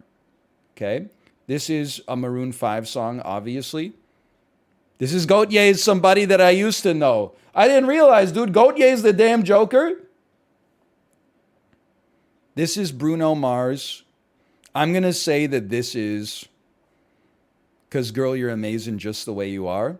What is this? This is Get Lucky, but this is like the most cursed frame from a music video I've ever seen in my life. That's not right. This must be Uptown Funk. This is Cannonball. I could not tell you what this is. Maybe this is Florence and the Machine. I'm going to guess that this is Despacito. I'm just guessing. This is America. This is Taylor Swift, and I'm going to say that this is probably Shake It Off because she looks like she's gone through some emotional stuff, but she's trying to keep it together. I could not tell you what this is. I'll never watch this music video, that's for sure, but that's definitely Rihanna and Eminem. And then this is Carly Rae Jepsen, Call Me Maybe. I can do this. I could do this. Okay, ready? Moves Like Jagger, no doubt. Shake it. Oh, let's go. Love the Way You Lie. Despacito, This is America. Rolling in the Deep, I got a pass. Shape of You. I was gonna get, but the bar is where I go. I know that one. We Found Love. That must be this. Call Me Maybe. Get Lucky. What's wrong with Pharrell Williams' head, man? It's so clearly photoshopped on this. Blank Space, okay. Wrecking Ball, also known as Cannonball. Lana Del Rey, Can't Stop the Feeling. Just the Way You Are. Oh, that's Lazarus, sorry. Black Star is the album. That's Gangnam Style. That's Happy. That's Uptown Funk by Mark Ronson, etc. And that's Rolling in the Deep. Well, that's a quick 100%. Digitally remove his hat. Oh, man. What music videos of these have I seen? I've seen Somebody That I Used to Know. I've seen Wrecking Ball. I've seen This Is America. I've seen Call Me Maybe. And I've seen Gangnam Style. I've not seen any of the other videos, okay? I'm not messing with you. Let's 2010 music videos part 2. I got to be honest, this one looks a little bit more challenging to me. It actually looks a lot more challenging to me.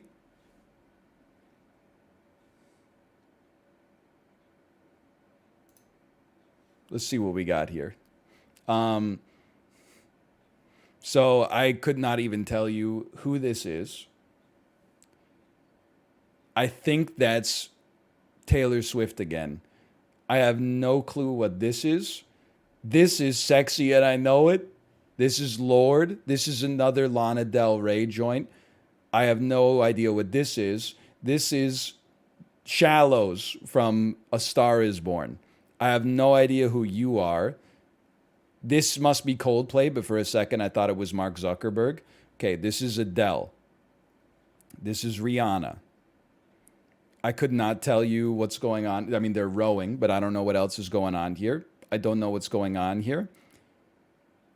I think maybe I see John Legend.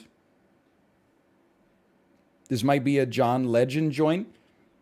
This is two phones dancing, which means this is probably an OK Go music video. This is Blurred Lines. I have no idea what this is. This is a Lady Gaga joint. And this is another Ed Sheeran joint. I'm going to say that this is the one where it's not He's in Love with the Shape of You. This one is probably one of the other ones. Maybe this is the House on the Hill. Okay. Heaven by Amélie Sandé. I have no clue. My Valentine by Paul McCartney.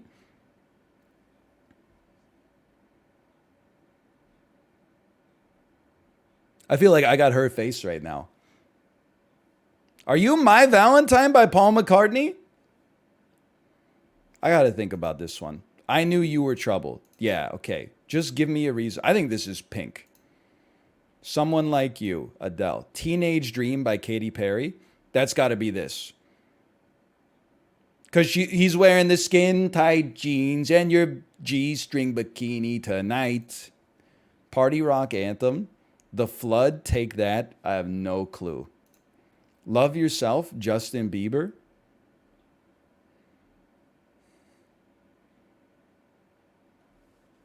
This is a problem. All of Me, John Legend. Okay. Diamonds, Rihanna. Magic, Coldplay. Video Games. Clean Bandit and Jess Glynn. Are those your names in the A Star Is Born universe? Royals by Lord. That's a gimme. Perfect by Ed Sheeran. 1,000 Years by Christina Perri. Blurred Lines. Chandelier. Okay, that is actually you. Okay, Shallow. Heaven by Emily Sondé. Which one of these fuckers is Paul McCartney's My Valentine?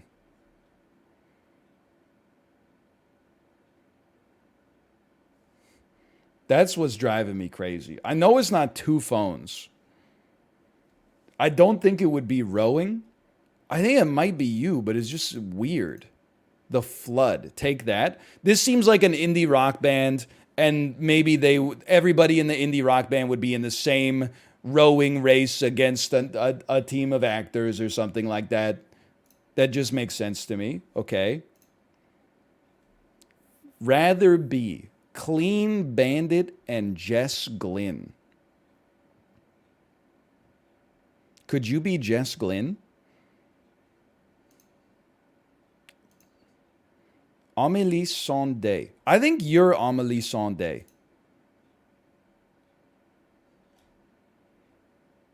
And I think you're My Valentine. Paul McCartney has a history of shit music videos that looks pretty shitty. Love Yourself, Justin Bieber. Rather Be, Clean Bandit and Jess Glynn.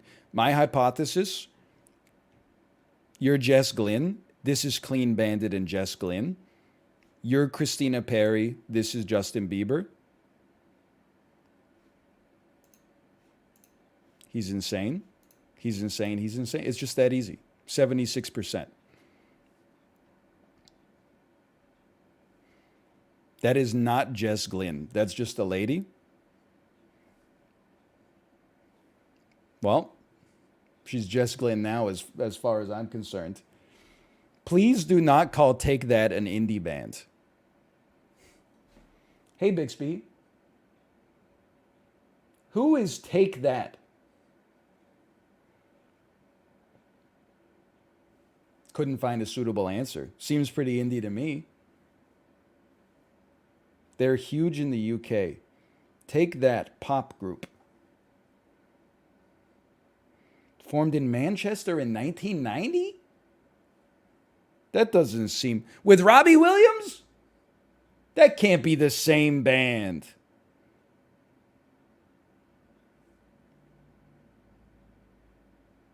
It is? They made the... Was that Robbie Williams in position 3 on the boat right there? Yes, it is. Okay, well, you know what? Fair enough. You got me there.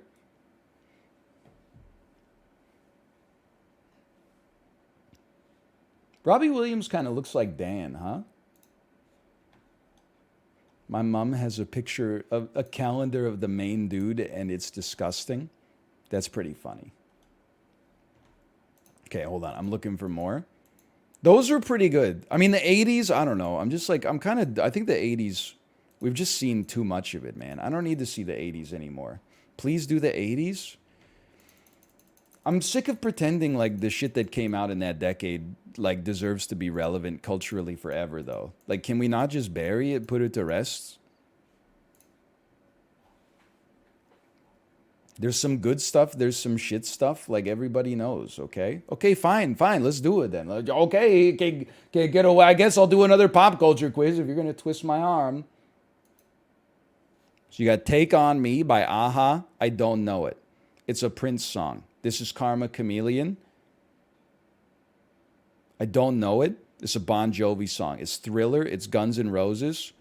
It's Eurythmics. I don't know it. This is Sledgehammer by Peter Gabriel. This is horrible. It's Walk This Way by Run DMC featuring Aerosmith, which people who are like 50 years old or older bizarrely consider like one of the watershed moments in hip-hop history. I believe this is Total Eclipse of the Heart by Bonnie Tyler. This is Everybody Wants to Rule the World by Tears for Fears. It might be Head Over Heels, I'm not sure. This is Madonna's Like a Prayer. Rick Astley, Never Gonna Give You Up. Am I crazy to think that this might be Down Under by Men at Work? This is Ethan Hawke. Ethan Hawke has gone back in time.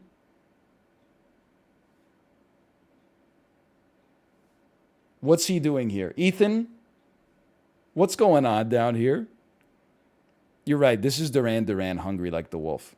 This is Cyndi Lauper, Girls Just Want to Have Fun. And then this is Roblox. No, that's Dire Straits, Money for Nothing. Oh, man. This is the height of computer graphics in 1985. Oh my God, this is my impression of my dad. It's like photorealistic. It looks like Final Fantasy VII, the fucking thing. Okay, play quiz. When the going gets tough, Billy Ocean. I'm going to say that that's probably you. When doves cry. Every breath you take. I thought you might be Sting. Girls Just Want to Have Fun. Money for Nothing. Sweet Dreams. Everybody Wants to Rule the World. Eye of the Tiger. That's you. Walk This Way, Run DMC featuring Aerosmith. I'd rather not. I'd rather walk the other way. That's Hungry Like the Wolf. That's Never Gonna Give You Up. Okay, Eternal Flame by the Bangles. I think it's you. Living on a Prayer, Take On Me, Like a Prayer, Sledgehammer, Sweet Child of Mine, Karma Chameleon, Total Eclipse of the Heart, Thriller, When the Going Gets Tough, Billy Ocean. Okay, there's your quick 20 out of 20. We have one more from the 1980s.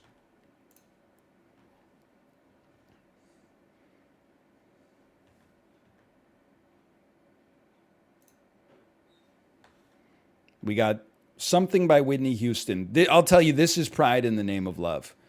This is Addicted to Love.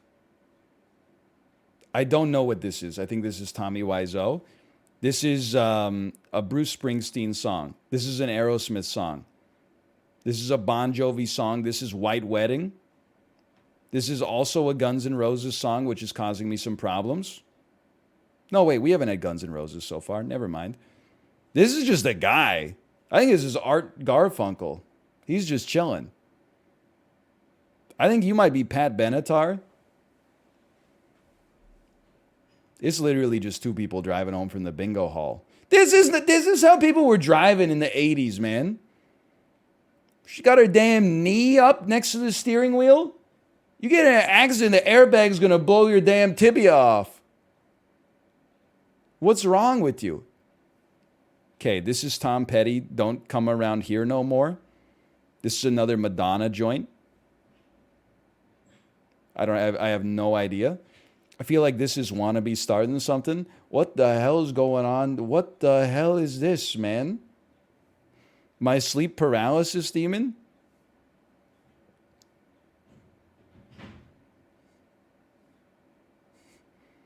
Is this Phil Collins?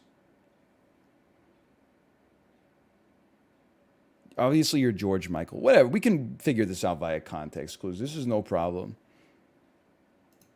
Jump, Van Halen. Are you Bon Jovi? I Want Your Sex, George Michael. Okay. Born in the USA. Need You Tonight by INXS. It's a blind spot in my musical repertoire. I think you are Don Henley. You're Addicted to Love. You're White Wedding. You're Wanted Dead or Alive. How many Bon Jovis are on this quiz? We already had Van Halen. Love is a Battlefield, Pat Benatar. Land of Confusion, Genesis. It is Phil Collins. We All Stand Together, Paul McCartney. I'm telling you, is a history of horrible music videos. Don't come around here no more. Here I Go Again. Okay. Pride in the Name of Love. Open Your Heart by Madonna. How Will I Know? That's a good song. How will I know when something. Legs by ZZ Top. This looks like it's ZZ Top. This looks like this video was subject to the male gaze, is my opinion. But we don't know yet. Okay, we got Beat It. Pour Some Sugar on Me, version 2 by Def Leppard. I've heard this song so many times on the Peloton, it just pisses me off. Need You Tonight by INXS. We All Stand Together, Paul McCartney. Legs, ZZ Top. Okay. I'm just going to be straight up with you. Paul McCartney would come out with some dumb shit like an Animated Frog music video. This has to be ZZ Top. And then one of these is Def Leppard, and one of these is INXS. I just got to be honest with you. This looks like INXS to me because I know they're all from the same decade, but I can't help but feel that maybe like, doesn't this just look like a little shittier? Like maybe like Australian video cameras were like not quite up to the same standards as the ones they were using in Hollywood in 1983. Like it just looks like this is shot on antiquated hardware. So, I mean, there was no question in mind that was going to be correct, quite frankly. The Canadian thing would be the same, don't get me wrong. You like when you watch a movie or a TV show, immediately you're like, "Oh, fuck, this is Canadian." Change the channel. I mean, if you want to laugh, how about this?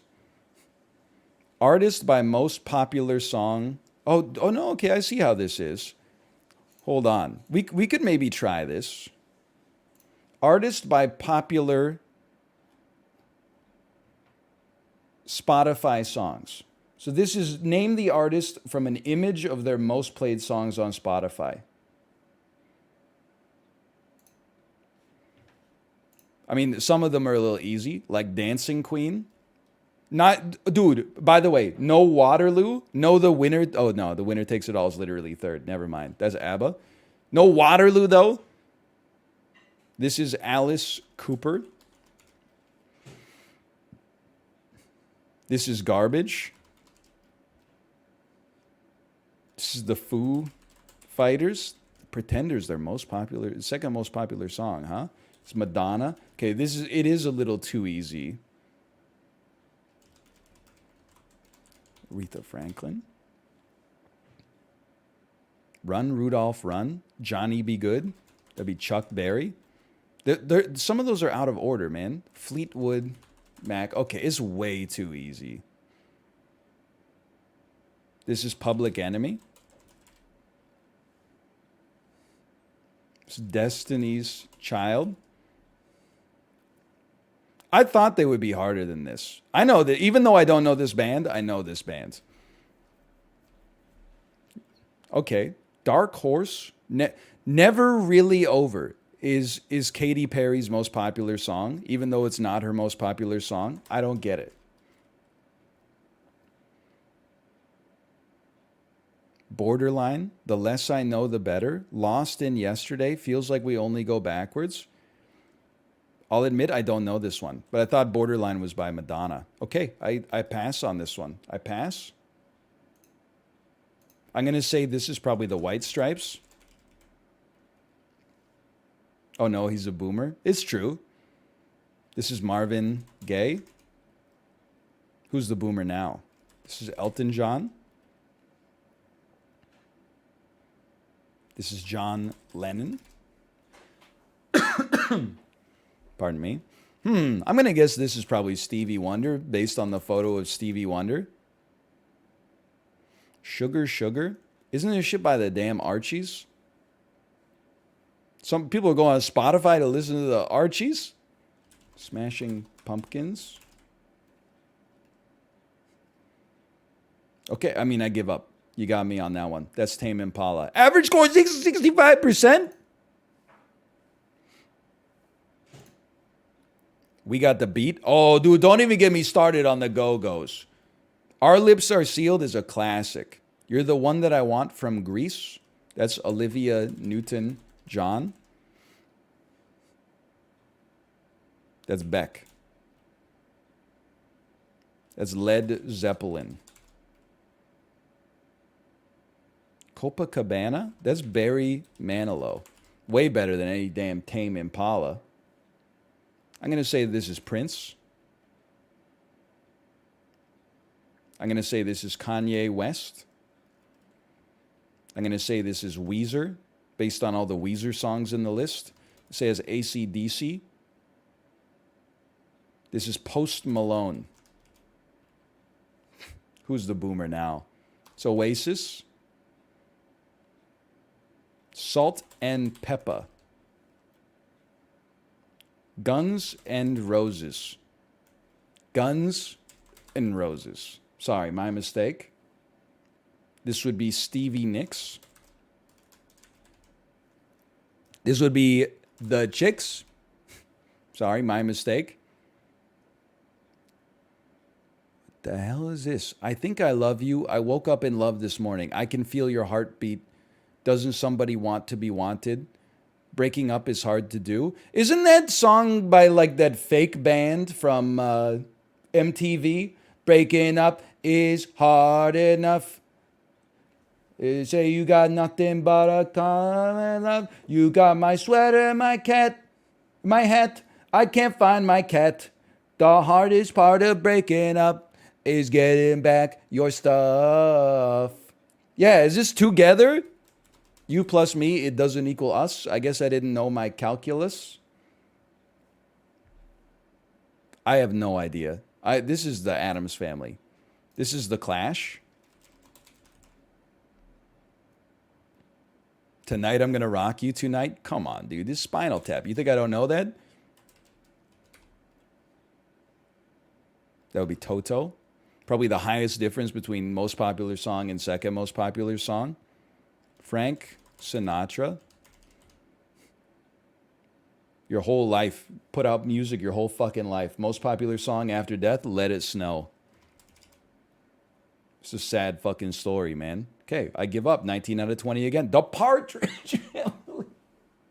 Are you kidding me? The Partridge Family? How dare you? Artist by popular Spotify song. Okay. This would be Blur. This would be Neil Diamond. It's the Jackson 5. It's all Christmas songs. That's such an indictment of the human population. It's Marilyn Manson. We boo this man. This is Jimmy Buffett. Wasting away again in Margaritaville. I love, dude, the Jimmy Buffett song titles are so good. Changes in latitude, changes in attitude. Hell yeah, brother. Cheeseburger in paradise. This is David Bowie. This is Joan Jett.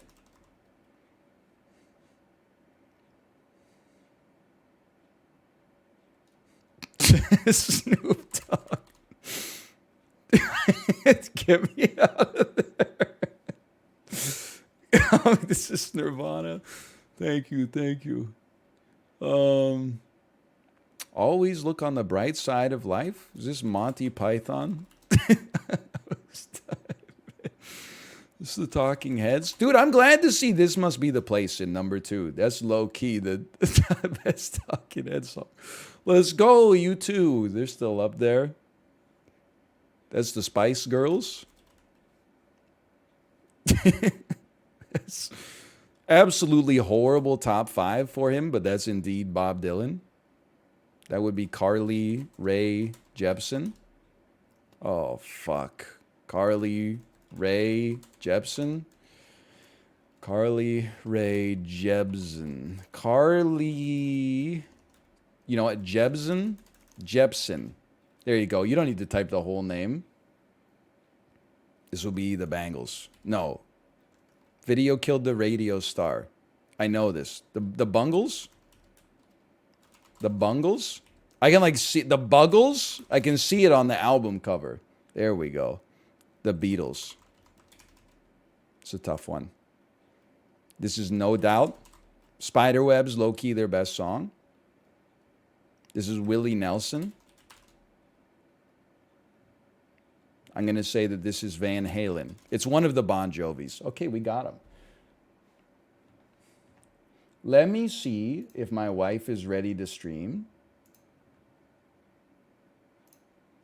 Hello. Are you ready to stream? Hello and welcome to Movie Phone. But I think we could do like one more while I wait for the answer. It turns out I know everything about popular music as long as you take it from like 35 years ago.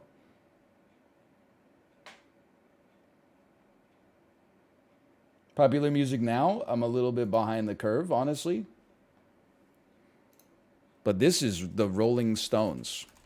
Wow, he's good. Just what I needed, that would be the Cars. This would be Metallica, Nothing Else Matters. This would be Cher. This is Rick Springfield. You see that there's like a 200 million play difference between number 1 and number 2. This is The Who.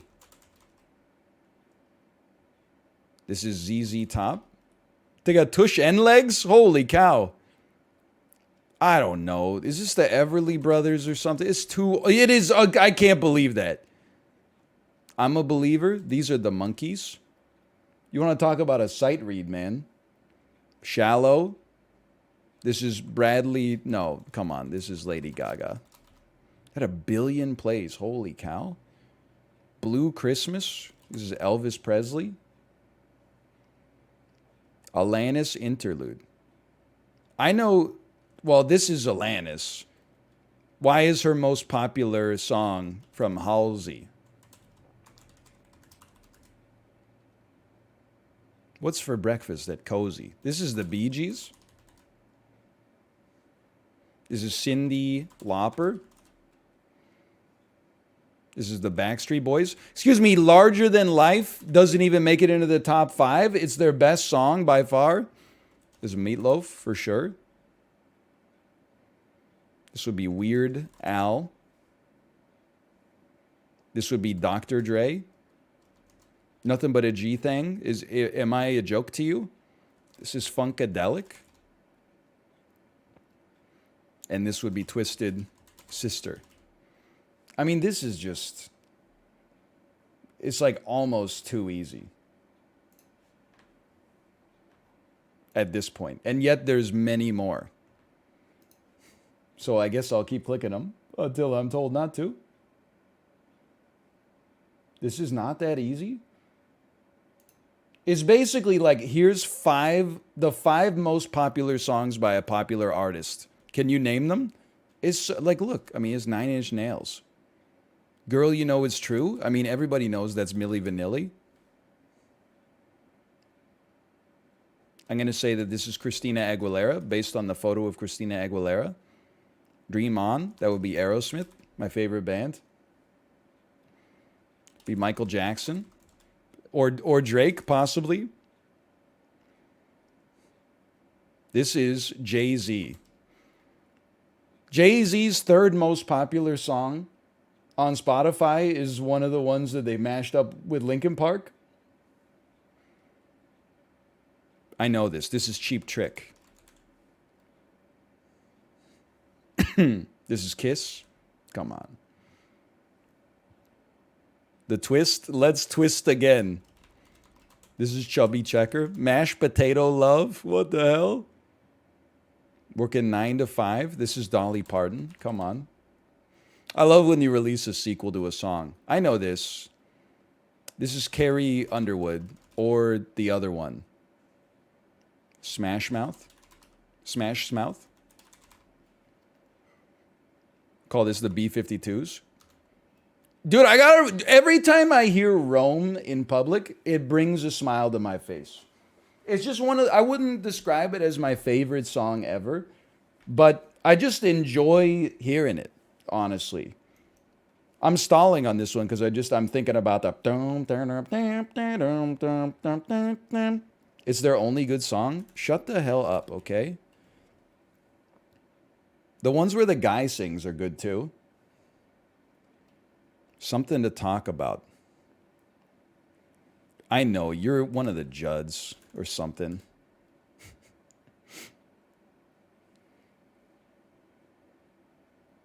You're Tammy Wynette. You're a Winona Judd. Don't even get me started. That's like, let's give him something to talk about. This is The Cure. Friday I'm in Love, the best Cure song, or most popular Cure song? Come on. It's got to be Just Like Heaven, number 1. Number 2, Boys Don't Cry. This is The Police. This is Roy Orbison.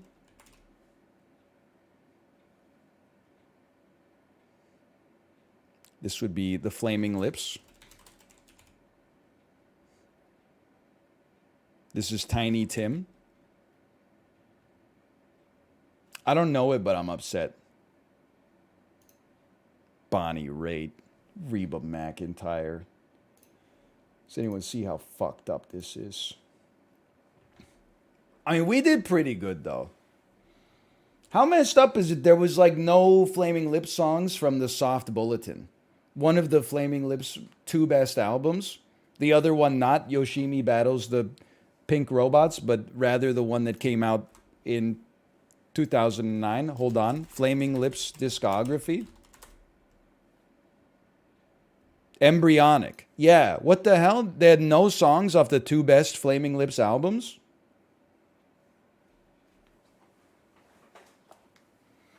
Cringe, Yoshimi is the best. Noted Bat for Lashes listener in the chat. I understand. I don't have anything against Yoshimi Battles the Pink Robots. It's just a little meat and potatoes for me.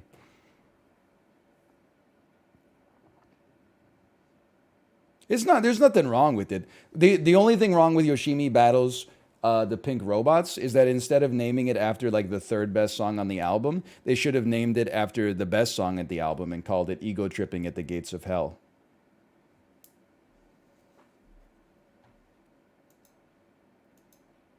Okay, I'm going to send you over to my wife's stream. I hope you enjoy the rest of your day. I I will be late tomorrow because first I have to have a call with my family doctor where she's gonna be like, "What happened?" and I'm gonna be like, "I almost died." And then I don't know. She's gonna be like, "What do you want me to do about it?" So that should be interesting. But I will be live tomorrow either way. Probably like half an hour later than usual would be my expectation. I'll see you then. Later.